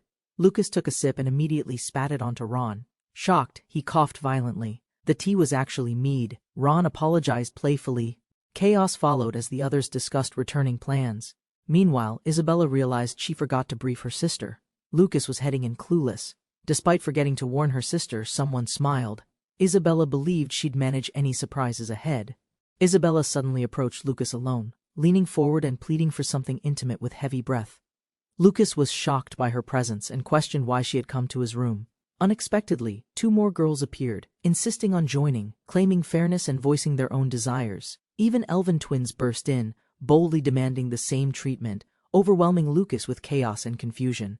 Lucas woke up breathless. Arya calmly greeted him, revealing it was just an intense dream. Lucas looked puzzled, as Arya mentioned he was acting strangely and brought them somewhere unfamiliar. Outside, Crucia pointed toward a destination, leading Lucas toward a mysterious building with unfamiliar surroundings. As the gates opened, a group of maids welcomed Lucas warmly, shocking him beyond belief. A cheerful girl named Irela greeted Lucas, revealing Isabella had sent her to receive him. Irela revealed she was Isabella's half-sister. Lucas was stunned. Isabella never mentioned any of this. Irela found it odd Isabella never mentioned her, assuming it was simply forgotten or overlooked. Irela proudly declared her duty to care for Lucas, following Isabella's orders without hesitation or doubt. Lucas declined her offer with a straight face, stating he didn't need looking after at all. While Lucas remained firm, others admired the mansion and teased that it surpassed their school dormitories. Irela begged for the chance to serve, insisting it was her sworn responsibility and purpose. Irela passionately promised to handle everything: Lucas's food, bed, baths, and something more ambiguous too. She eagerly proclaimed physical affection was allowed, highlighting her youth compared to her older sister. Heard that, Renee panicked, thinking Lucas's disinterest was due to their race or maturity. Rin tried reassuring her, arguing their longer lifespan balanced the apparent age difference. Ron boldly claimed they were still in Lucas's range, despite being instantly shut down. Lucas protested being misunderstood. While Irela doubted his words didn't match Isabella's earlier message, the elves misinterpreted everything, praising Lucas's generosity for supposedly offering the manor to everyone. Lucas politely declined the mansion, preferring dorm life, while Irela panicked about the others' fate. To Lucas's shock, Irela revealed she had already recruited every maid to serve him personally. Surrounded by maids, Lucas was overwhelmed, flustered, and unsure how to react to the bizarre arrangement. The elves became fired up, vowing not to lose to the seductive maids surrounding Lucas. Irela gently suggested Lucas try staying, and Lucas reluctantly agreed to let everyone settle temporarily. Arya reminded Lucas he earned this for defeating an A-rank threat. He deserved a reward. Lucas hesitated but accepted a tour offer, deciding it wouldn't hurt to look around. A maid assumed the women were his wives, causing awkward panic and flustered denials from everyone. The girls blushed and giggled, excited by being called Lucas's mistresses, each imagining romantic possibilities. Lucas protested the harem comments while others gleefully planned expansion, sealing the gates behind him regardless. Crucia admired the luxurious manner as Yahello welcomed Lucas grandly into his supposed new estate. Inside, the group marveled at the interior. Meanwhile, the sword ominously anticipated even more recruits. Lucas snapped in frustration, rejecting Venus's idea of adding yet another girl to his group. Lucas commented on the mansion's extravagance, while Arya felt nostalgic, used to noble surroundings. Yahello smiled warmly as she guided Lucas to a door declaring it his personal room. Lucas entered to find an extravagant lounge space, as Crucia gasped in awe beside him. Staring blankly, Lucas realized the room's sheer size overwhelmed even his previous comfortable dorm experience.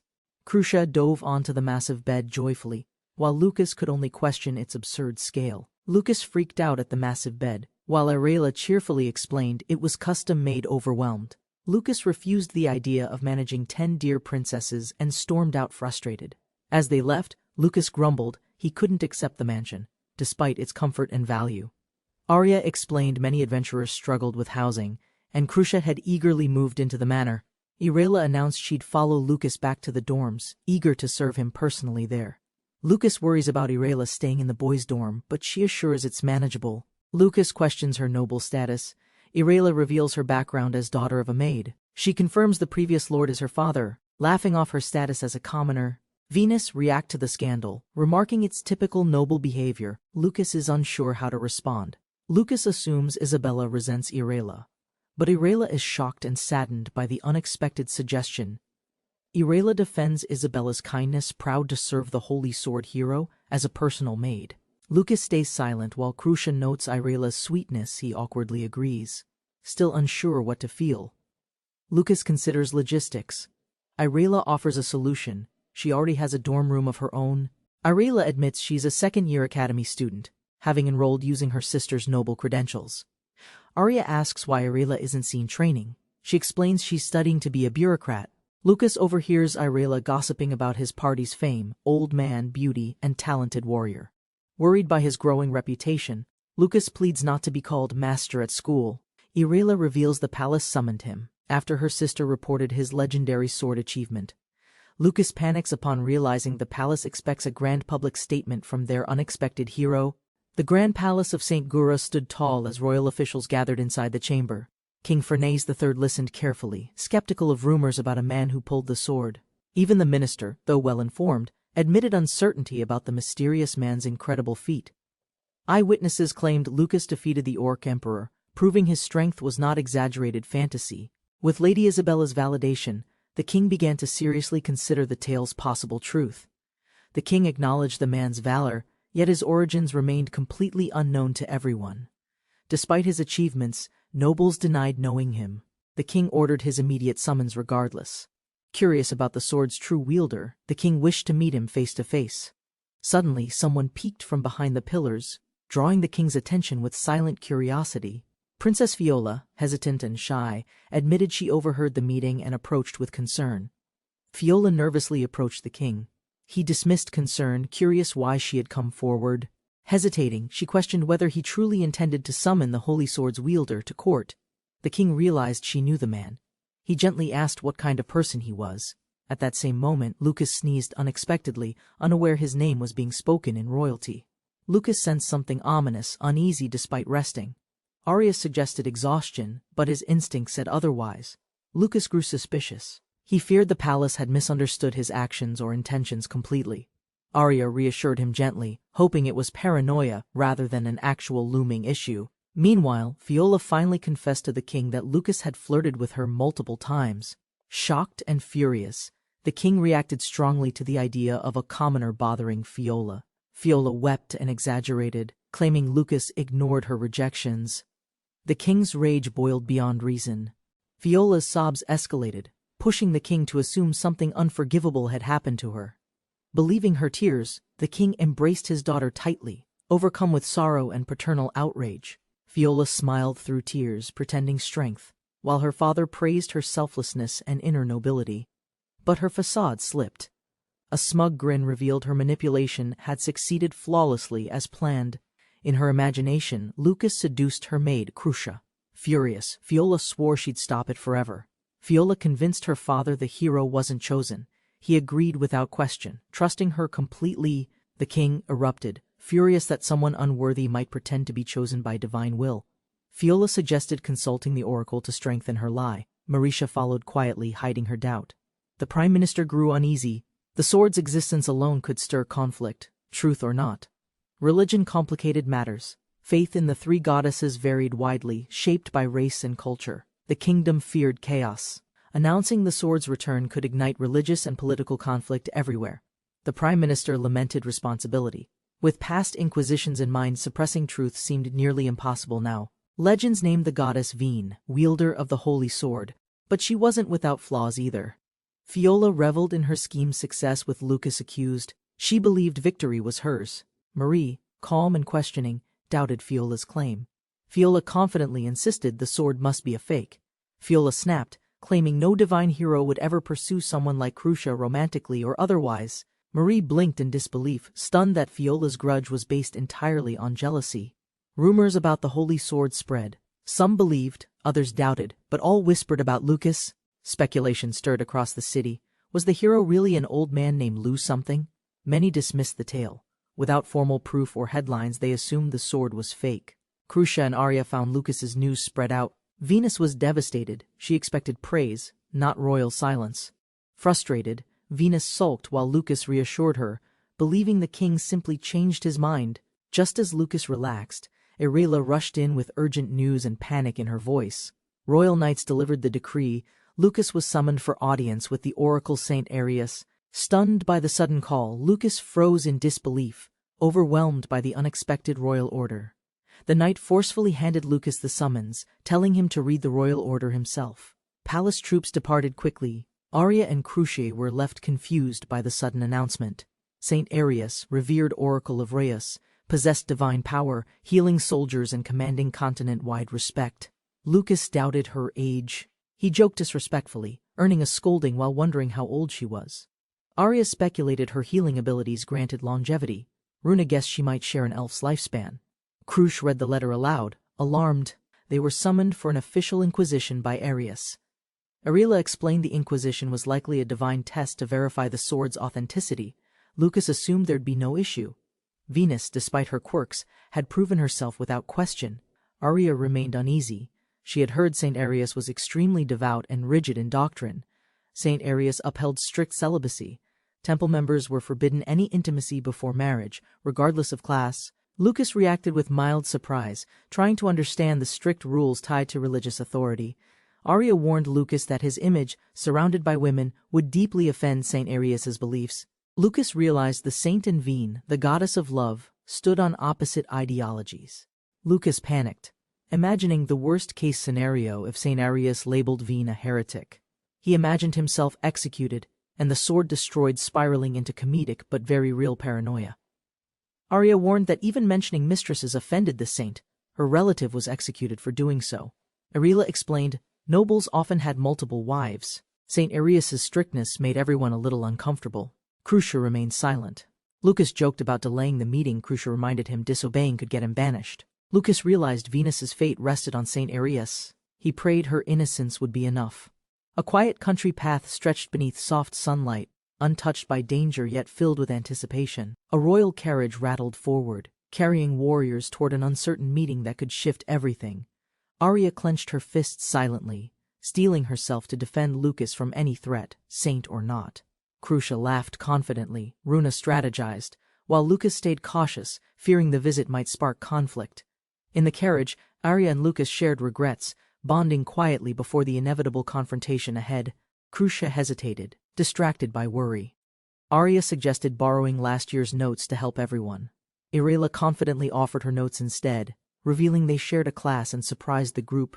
Irela volunteered for chores during travel, excited to use skills inherited from her hard-working mother.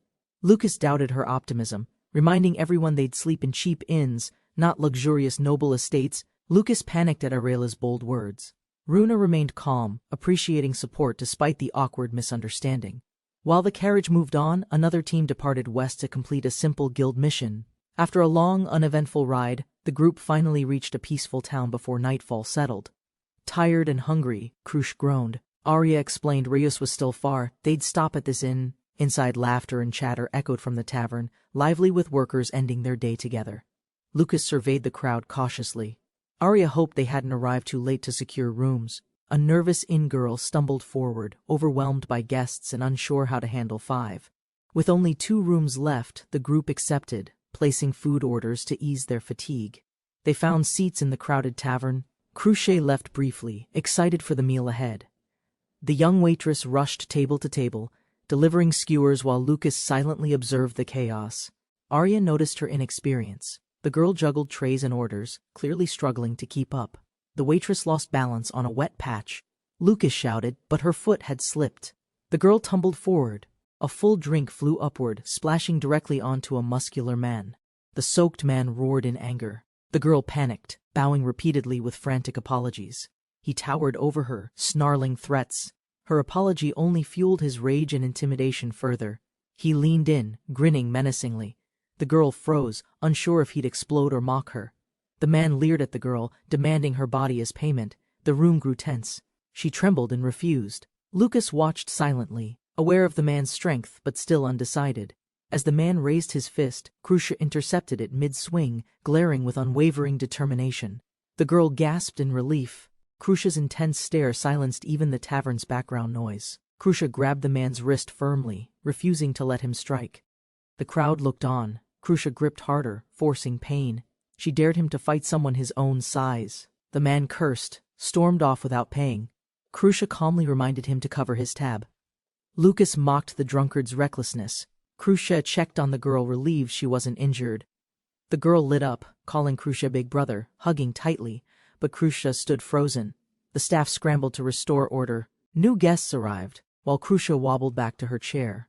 Crucia confessed her frustration. Mistaken for a boy, Lucas jokingly blamed her chest and appearance issues. In a bold moment, Crucia shocked Lucas by demanding highly inappropriate magical assistance for growth. Runa pondered the anatomy question sincerely, making Crucia flustered while Arya laughed uncontrollably behind them. Lucas casually complimented Crucia's figure anyway.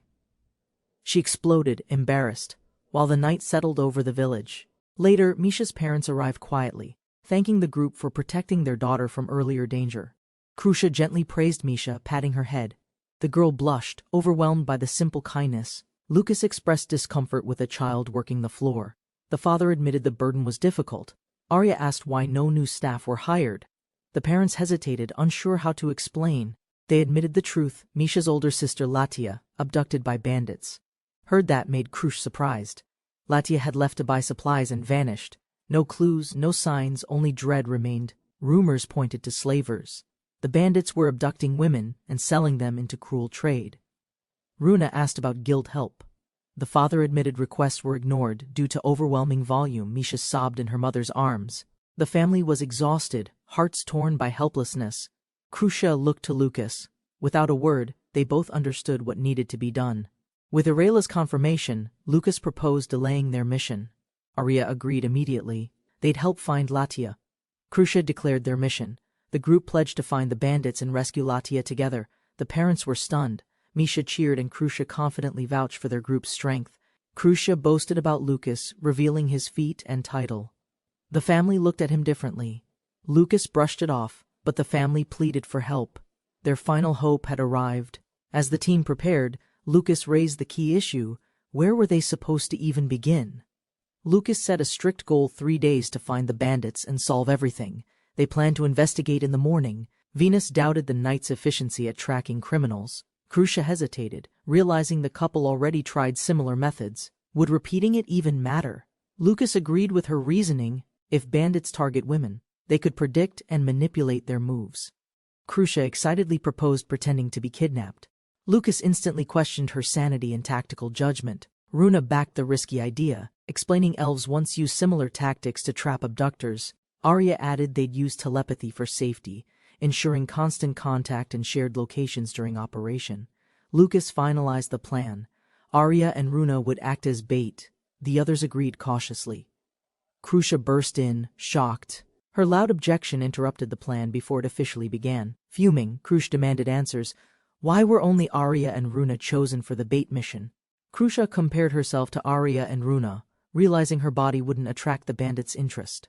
Determined to be useful, Krusha begged Lucas for help in enhancing her physical appeal. Her loud pleas shocked everyone, prompting jokes and confusion, while Yahello awkwardly fled the scene. The town bustled with market chatter as people casually strolled through stalls carrying fresh groceries. Suddenly, Arya, Runa, and Krush appeared dramatically dressed, their transformation shocking Lucas into stunned silence. Lucas sweated as Krush nervously asked for validation, uncertain whether her exaggerated appearance looked like a real girl. Lucas, overwhelmed, blurted a brutal comment, barely recognizing Krush's humanity under the heavy disguise and makeup. Arya comforted Krushi with kindness, declaring her beautiful, bringing tears of relief and gratitude to Krush's eyes. Runa questioned Krush's overly large chest, quickly realizing they were clearly stuffed with something unnatural. Embarrassed, Krusha explained the shopkeeper sold her a trick item to enhance her chest. Krusha insisted she only wanted to help, but others told her it wasn't necessary. Runa calmly reached out and pulled something from Krusha's chest, confirming everyone's suspicions immediately. Everyone stared in silence as Runa bluntly stated the obvious: no one would be fooled anyway. While Arya casually patrolled the town, Krusha burned with jealousy at the crowd's obvious admiration. Lucas waited in the square, while Yahello commenting that Krusha had too much free time on her hands. The team discussed their bait plan, Lucas rejecting the idea of disguising himself like Krush did. Arya reported back to the group saying there were still no clues about the bandits. Arya admitted many men flirted with her, but none matched the suspicious behavior they sought. Within hours, Arya drew more attention from flirty strangers while Runa found no real leads. Lucas noted that while nobody suspicious appeared, countless men still approached him annoyingly with romantic interest. Arya revealed someone even invited her to a beauty contest, leaving Lucas completely dumbfounded. Runa calmly collected intel while Lucas grew uneasy, worrying the bait strategy was attracting too much risk. Silently overwhelmed by everything, Krusha stood frozen, unsure whether to laugh, cry, or simply give up. Krusha grew frustrated, wondering why no one flirted with her while Lucas questioned her priorities. Feeling defeated, Krusha admitted she didn't appear feminine enough and blamed her outfit's odd impression. Lucas tried to reassure her, but Krusha spiraled into self-doubt, comparing herself to Arya and Runa. Venus harshly ended the telepathy call, unimpressed by Lucas's clumsy handling of Krusha's emotional breakdown. Wiping away tears, Krusha reflected on the tavern talk, wondering if she'd ever truly belong. Krusha sadly convinced herself that Lucas preferred normal, curvy girls, not someone odd like her. Overwhelmed by insecurity, she cried alone, until a stranger approached, asking why she was upset. The stranger called her beautiful and asked her origin, catching Krush completely off guard and flustered. Krush nervously explained she was just traveling, then insisted she wasn't completely alone in town. Smiling slyly, the man confirmed she was alone and flattered her, intensifying her stunned confusion. Despite Krusha's insecurities, the man complimented her appearance, calling her adorable and making her heart race. He touched her breast gently, praising her body, then invited her to that night's beauty contest. Krush panicked with excitement, realizing she'd been invited to the same contest Runa had mentioned. He encouraged her to join, promising money and a trophy, his grin pressuring her decision. As Arya reported no progress, Krusha hesitated, torn between suspicion and flattered acceptance of the offer. Arya confronted Lucas, pointing out he'd been unusually cold toward Krush during their earlier conversation. She explained Krusha changed her appearance to feel useful and lovable, especially by someone she admired. Arya reminded Lucas that even small gestures meant everything to a girl trying her best. Lucas admitted he thought Krusha was cute, prompting Arya to stare at him in disbelief. Fired up, Arya demanded Lucas be honest with Krusha if he truly felt that way. Lucas asked why Arya was upset, while she sulked beside him, sighing in disappointment. Arya scolded Lucas sharply, questioning his cluelessness and calling out his lack of emotional awareness. Arya insisted girls need honest praise or they'll feel insecure. Lucas still looked completely overwhelmed. She explained compliments are like water to flowers, crucial for helping girls feel truly appreciated. Utterly defeated, Lucas slumped and muttered he'd consider it, while Arya fumed with frustration nearby. Beaming with joy, Krush agreed to join, flattered by the man's flustered, urgent invitation. The man praised her beauty even more, calling her an angel and a perfect fit. Blushing, Krusha admitted she was on a mission, but mentioned her real goal, missing girls. He dismissed bandit rumors, suggesting girls may have snuck away for the contest without parental approval. Krusha hesitated, realizing his logic wasn't entirely wrong. Some parents might oppose such revealing public contests. Curious but cautious, she agreed to enter the contest and investigate the missing girls herself. Before committing, Krusha asked for time to consult her friends and rushed off determinedly. Lucas and Arya noticed Krusha's absence, unsure if she was hurt or simply avoiding them. Runa returned with troubling news. No locals had ever heard of the supposed beauty contest. Startled, Lucas and Arya demanded answers, sensing that something more sinister was hidden beneath the surface. Runa reported none of the girls knew anything concrete, no location, time, or real organizer. Venus pieced things together. The contest was bait. Bandits lured fashionable girls into a trap. Runa imagined their method: back alleys, isolation, drugs. The bandits abducted swiftly and left no trace, while the man dragged the unconscious Krusha smugly, boasting of her youth and how easily deceived. Lucas suspects Krusha was drugged and taken. Worst-case scenario, explaining why she's unreachable now. Arya panics about Krusha's safety, fearing the worst, while Lucas demands answers from Venus. Outside, Venus reminds them Krusha is strong, but concern lingers over her sudden disappearance. Krusha weakly communicates she met a man who invited her to a contest, then vanished. Now unconscious, Krusha is seen being carried away through alleys by a mysterious, shady man. Runa and Arya concludes Krusha is being taken where another victim vanished, just like Venus had witnessed earlier. Krusha awakens groggily, furious that the drug worked despite her Amazonian resistance and pride. She recalls being deceived by flattery and promises a victory in a fake beauty contest. Though she suspected the lies, Krusha cries, believing no one truly thinks she's beautiful or special. Lucas stays quiet as Arya explodes in frustration, scolding him for doubting Krusha's worth again. Flustered, Krusha denies being cute, but Lucas insists he'd crown her winner without hesitation. Lucas nervously confirms his praise, only to face intense stares from Runa and Arya. Meanwhile, Krusha remains limp as the kidnapper carries her. He's unaware she's secretly conscious now. Lucas instructs Krusha to play along, use telepathy, and wait for rescue when possible. Arya apologizes for the risk, but Krusha insists it was her idea from the start. Krusha beams brightly and unexpectedly confesses her love to Lucas, catching him completely off guard. She ends the call cheerfully, while Lucas stands stunned, processing what she just said. Arya nudges Lucas proudly, teasing him. She had insisted honest words would solve everything, and they did. Lucas regains focus, orders Venus to guide the rescue, while rejecting Venus's ridiculous teasing commands. Elsewhere, a lazy bandit yawns near a warehouse, unaware danger and judgment are heading straight his way.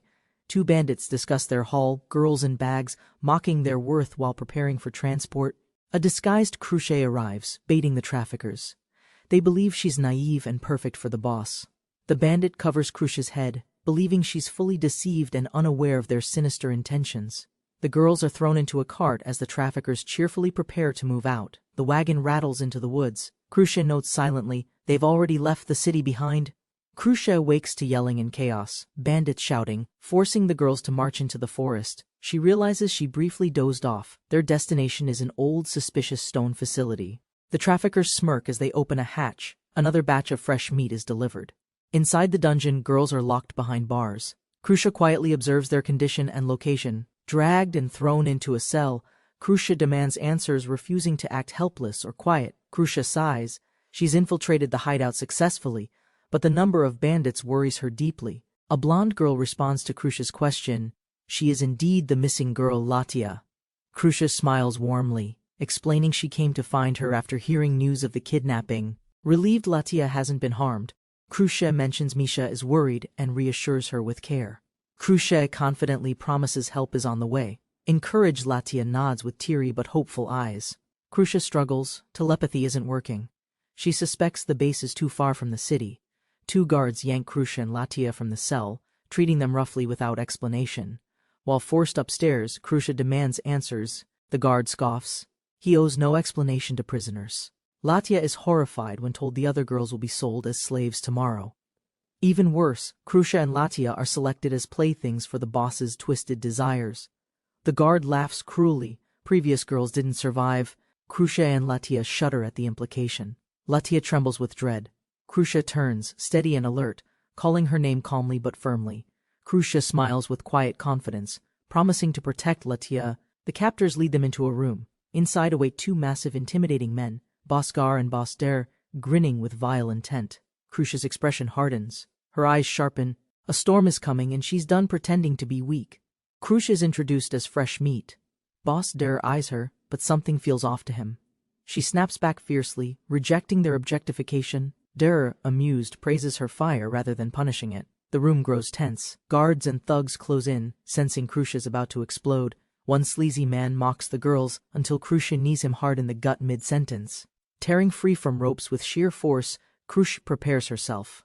Latia watches in stunned silence. Crucia activates her battle mode. She'd hoped to wait but now must fight alone. The guards freeze, one is twitching on the floor. They're stunned by Crucia's sudden combat shift.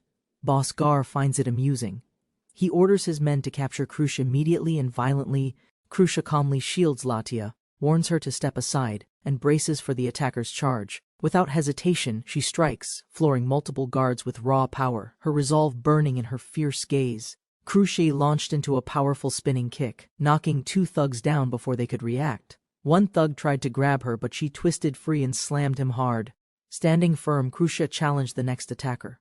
Latia trembled, realizing her strength wasn't normal at all. The men retreated, stunned. Their boss admitted she might rival a rank adventurer he'd fought. Realizing the threat, the boss clenched his fist, preparing to fight seriously for the first time. The man roared, body swelling unnaturally, transforming into a twin-headed tiger with terrifying power. Crucia froze in place, realizing too late the enemy's true form. An awakened, furious tiger. Crucia froze as twin tiger beasts Gar and Der transformed to tigers, eyes glowing with menace. Her heart raced. She recognized their power instantly. This was no ordinary transformation, but a threat. Nearby bandits panicked, retreating fast. The boss's monstrous form terrified even his own criminal followers. Gar's voice thundered calmly. Once transformed, his beast strength would surge uncontrollably against his small opponent. With a deafening roar, the twin tigers lunged together, sharp claws swinging to crush their enemy. Crucia remained steady as both tigers attacked, dodging claws with calm resolve and sharpened reflexes. She struck back hard, fists slamming into Gar's chest, then spun swiftly to dodge Der. Crucia acknowledged Gar's strength, but his smug confidence warned her this was only the beginning. Crucia's guard broke. Der's claws sliced through her outfit, pain and blood leaving her shaken. Staggering from a brutal swipe, Crucia collapsed mid-air, vision fading as blood splattered across the ground. Latia watched in horror as Crucia collapsed, her voice trembling, unable to believe the scene. Something strange dropped, soft, rounded. Latia blinked, realizing she held one of Crucia's ... enhancement pads. Crucia winced, injured but conscious. Gar mocked loudly, laughing at her now exposed secret mid-battle. Bandits cheered their monstrous boss. Crucia steadied herself, recalling rumors of the A-rank hero he devoured. Gar grinned lewdly, tearing fabric, taunting Crucia's body. She winced again, bracing for his crude attack. Gar mocked Crucia's appearance while begrudging her strength, unable to comprehend her true fighting spirit. He circled her with confidence, reminding Crucia she was outnumbered and isolated in enemy territory. Gar leaned in, relishing her helpless state, ready to devour her without mercy or shame. Crucia smirked defiantly, revealing she was never alone, and backup was already closing in fast. In an instant, a massive beast, Ku, lunged and bit down hard on Gar's exposed back. Gar panicked as Ku pinned Der. Shocked, he demanded answers. This wolf appeared from nowhere. Crucia struck from the side, slamming Gar hard. His distraction proved fatal at close range. Der cried out, shocked by Gar's fall. Ku growled, holding his prey firmly in place. Der's body began sinking unnaturally. Panic overtook him, realizing too late that escape was impossible. Crucia stopped Ku with a calm command, sparing Der's life. Her message: this fight's over. Der's body vanished into the floor as Gar screamed helplessly, unable to halt the sinking. The remaining bandits panicked. With their leaders crushed, they fled in terror, abandoning the fight. Before they could escape, the wall exploded. Reinforcements stormed in, scattering the criminals instantly. Lucas landed coolly among debris, apologizing for the delay, sword slung casually across his shoulder. Crucia lit up joyfully at Lucas's arrival. Beside her, Latia blushed in quiet admiration. Runa calmly subdued remaining guards. Arya freed the captives, who stared in disbelief and relief. Captured bandits sobbed in daylight, shaken and tied up. The ambush left them completely broken. Lucas confirmed some escaped, but trusted guild knights to handle them. Arya reported all rescued. Runa reassured Arya reinforcements were coming, help would arrive soon for the tired and starving victims. Latia shyly introduced herself, cheeks red. Krusha smiled, explaining she was Misha's protective older sister. Latia bowed deeply, overwhelmed with gratitude. Lucas smiled kindly, relieved she was safe and unharmed. Krush introduced herself sheepishly. Latia fidgeted nervously, having already learned her name from Lucas earlier. Blushing fiercely, Latia praised Krusha's strength and bravery, clearly smitten by her fearless, battle-hardened presence. Arya and Lucas exchanged curious glances. Something about Krusha's aura caught even Venus's attention. Latia offered a gift shyly. Krusha muttered nonsense while Venus teased the blooming Yuri tension.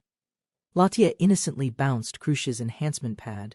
Krusha panicked, unsure how to explain the awkward situation. Latia misunderstood everything, thinking Krusha was a disguised man. Lucas quietly gave up trying to follow. Peace returned. Victims were rescued, criminals marched away. Smiles and hope filled the forest once more. At Misha and Latia's tavern, the town welcomed its daughters back with relief and joy. Warm hugs, grateful tears, and quiet pride closed their journey. Krusha and Lucas finally able to smile. Grateful for their help, Latia's family invited Lucas and Krusha to stay the night. The next morning, they woke tangled in bed, half-dressed, clinging tightly, awkward but deeply comfortable. Lucas stirred first, puzzled by the warmth beside him. Krusha mumbled sleepily against his shoulder. Still dreaming, Krush denied the man rumor. Lucas reassured her with a soft, genuine compliment. Lucas tried to push her off gently. Krush clung harder, whining like a sleepy child. Krusha clings to Lucas warmly, happy they finally share a private room after difficult travels. Lucas kisses Krusha tenderly, admiring her delicate features despite past confusion over her true gender. Suddenly, Latia bursts into the room cheerfully, catching both of them in an intimate moment. Latia flees in panic, slamming the door behind her, while Lucas groans in mounting regret. Lucas panics about the misunderstanding. Venus angrily insists she's a woman, not a disguised man. Venus misinterprets the scene, imagining forbidden romance, and spirals into fujoshi fantasies involving Krush and Lucas. Krusha realizes Venus tampered with the lock, sparking suspicion about her motives and sneaky behavior. Later, Misha's parents gratefully refuse payment, expressing heartfelt thanks for rescuing their kidnapped daughter safely. Lucas asks about Latia's absence. Krusha awkwardly explains she's unconscious after falling down the stairs. Krusha panics, trying to cover for Latia, as the father seeks her to offer thanks. Arya reassured them. Misha cheerfully blesses the group as they prepare to leave, unaware of the lingering chaos. Latia suddenly appears on crutches, determined to give thanks before the party departs the town. Struggling with emotion, Latia shyly tries to express herself, her face flushing as words falter. Latia passionately declares support for unconventional love, misreading Krusha's gender and intentions completely. Once again, as Krush flees in confusion, Venus smirks knowingly, certain something deep within Latia has now awakened. The group arrives in Reyes, a sacred temple city bustling with activity and religious presence. Locals pray reverently, a goddess statue stands tall, and cats freely roam through the peaceful alleys. Venus complains from the carriage, unimpressed by the city's somber tone and lack of nightlife. Irila cheerfully explains Reyes's historic importance, noting the temple draws countless pilgrims every single year. The Grand Reyes Temple finally appears ahead, awe-inspiring enough to silence even the liveliest travelers.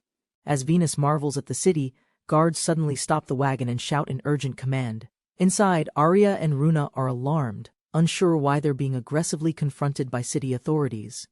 The entire wagon is immediately surrounded, spears raised, cutting off all possible exits or movement. The knights demand identification, accusing them of faking pilgrim status and trespassing into sacred territory.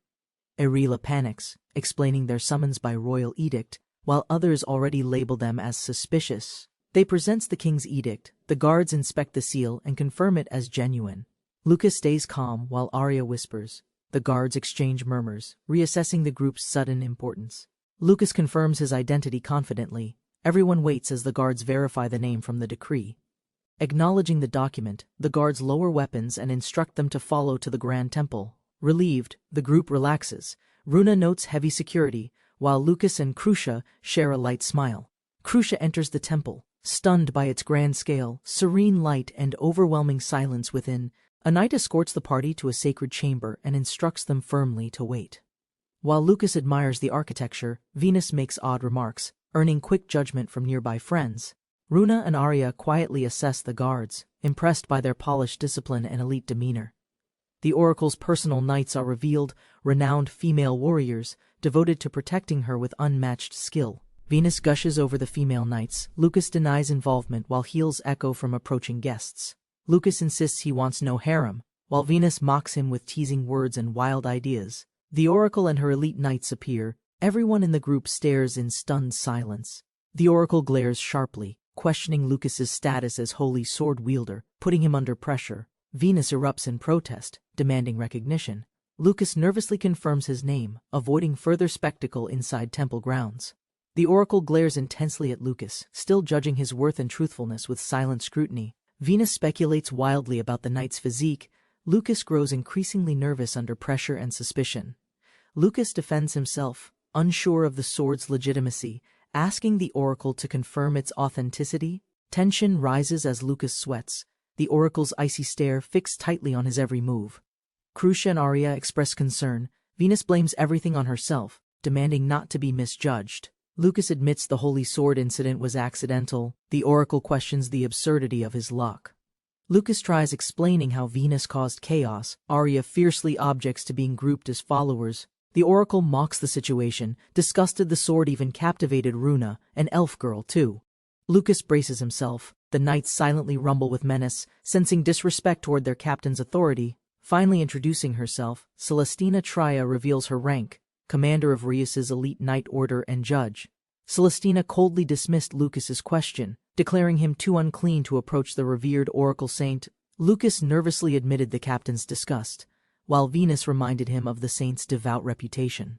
The holy sword's spirit furiously objected, demanding divine respect, while Lucas cautiously asked about the trial. Imagining cruel punishments, Lucas shivered in fear. Celestina coldly responded, accusing his thoughts of being impure. Before anything proceeded, Celestina declared a detour. Everyone would first visit the sacred place, the holy springs. Celestina described a divine spring in the forest, said to reveal the sword's true identity. Venus, the sword spirit, erupted in outrage, furious at being judged by a backwoods spring. The knights stared in confusion, unable to grasp why a child was suddenly yelling holy claims. Venus proudly declared herself the legendary sword, but Lucas remained skeptical of her dramatic proclamation. Despite gossip and disbelief, Venus insisted her transformation proved divine origin as the one true sword. Upon hearing Venus's divine origin, the knights panicked, acknowledging her as a god-forged holy weapon.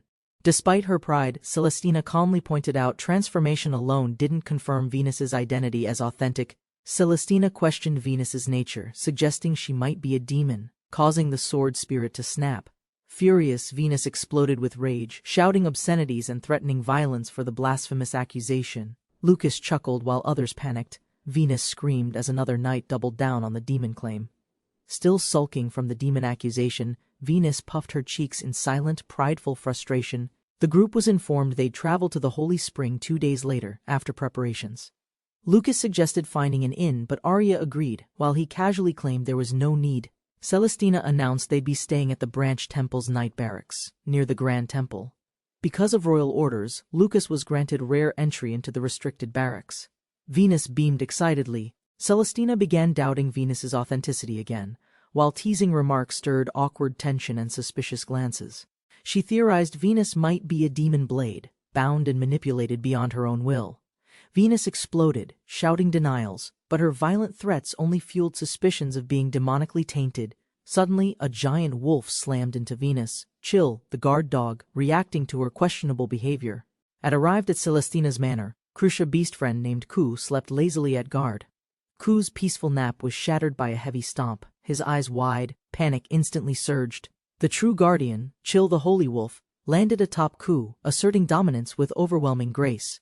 Chill's icy glare froze Ku completely, Irela muttered. Even demon dogs follow their own hierarchy. Later, at Rios Harbor, Krusha forgot everything and beamed, captivated by the sight of ships.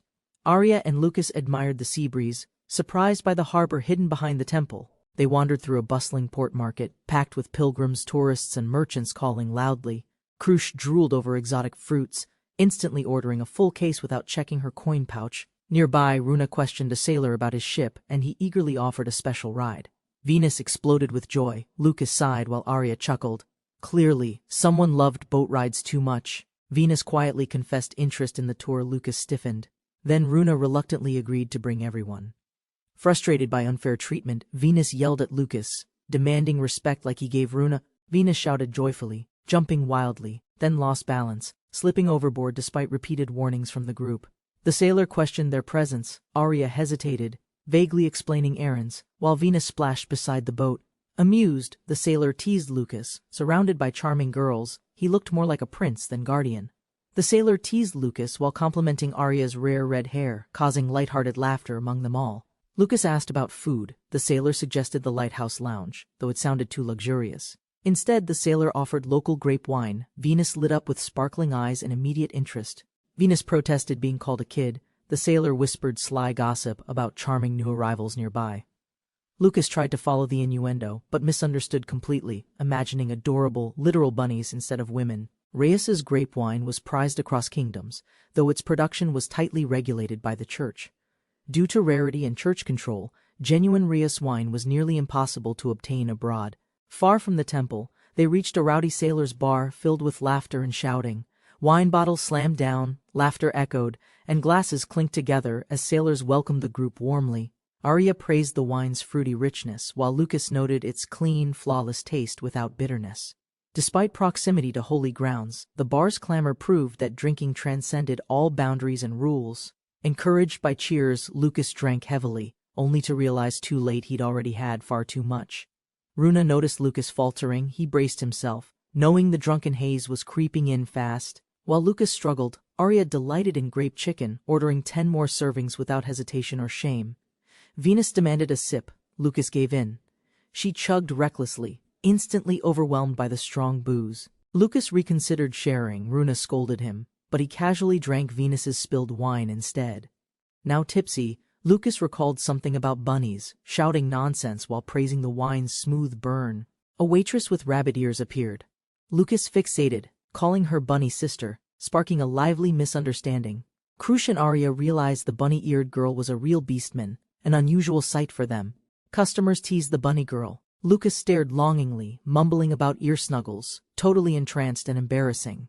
Runa grew concerned. Lucas slurred, pretending to be fine while requesting water from the bunny. The bunny girl returned with water. Lucas locked eyes with her, strangely focused and unblinking. The atmosphere shifted awkwardly. Lucas leaned in as chairs scraped. He was fully fixated on her. Lucas muttered one word, ears, sending the bunny girl into panicked confusion as he reached toward her. Without warning, Lucas grabbed her ears. She screamed in shock while the room fell into chaos. Lucas ignored protests, rubbing her ears with awe, marveling at their softness despite her panic. Arya furiously punched Lucas away. He collapsed, finally apologizing while the bunny girl trembled, overwhelmed. Back at Celestina's manor, Chill napped peacefully while Ku whimpered, sensing distant emotional aftershocks. Suddenly, a loud, horrified scream jolted Chill awake. Ku froze, sensing danger without understanding why. Celestina shocked. Lucas awoke shirtless in bed beside everyone. Confused, he learned they'd carried him home, awkwardly. The girls teased Lucas. Flustered, he hadn't touched anyone after passing out. While Celestina trembled and angry. A booming cry declared the scene impure. Everyone froze in shame as judgment loomed overhead. Guards arrived. Celestina trembled with rage, demanding why her guests disgraced her manor with such indecency. Celestina blamed herself for not separating rooms. Venus joked, only to be sternly shut down. Never. Despite the chaos, someone volunteered to clean. She felt partly responsible for the group's mess. Irela gleamed with joy, thrilled to clean after Lucas and his wives. Celestina delivered a stern warning, demanding Lucas never allow such indecency to repeat again. Lucas was formally prohibited from any acts until interrogation and reuse was fully concluded. Runa resisted the strict order, struggling with abstinence. Celestina's moral outrage grew increasingly intense. Celestina declared marriage sacred. Only monogamy was acceptable. Multiple partners? Completely forbidden, no exceptions allowed. Celestina yells in rage as everyone harshly condemns the girl's shameless behavior the night before. Venus taunts Celestina, challenging her ideals and exposing her ignorance about love and relationships. She mocks Celestina's purity, accusing her of blindly following teachings without understanding love or real experience. Lucas interrupts before the tension escalates, forcibly removing Venus mid-rant while trying to de-escalate matters. Despite her outburst, Celestina questions the princess's silence, confused why they allow such shameless behavior. Despite Celestina's outrage, the three princesses cheerfully expressed support for Lucas's unconventional romantic lifestyle. Staggered by their replies, Celestina slumped in despair and prayed for their moral redemption,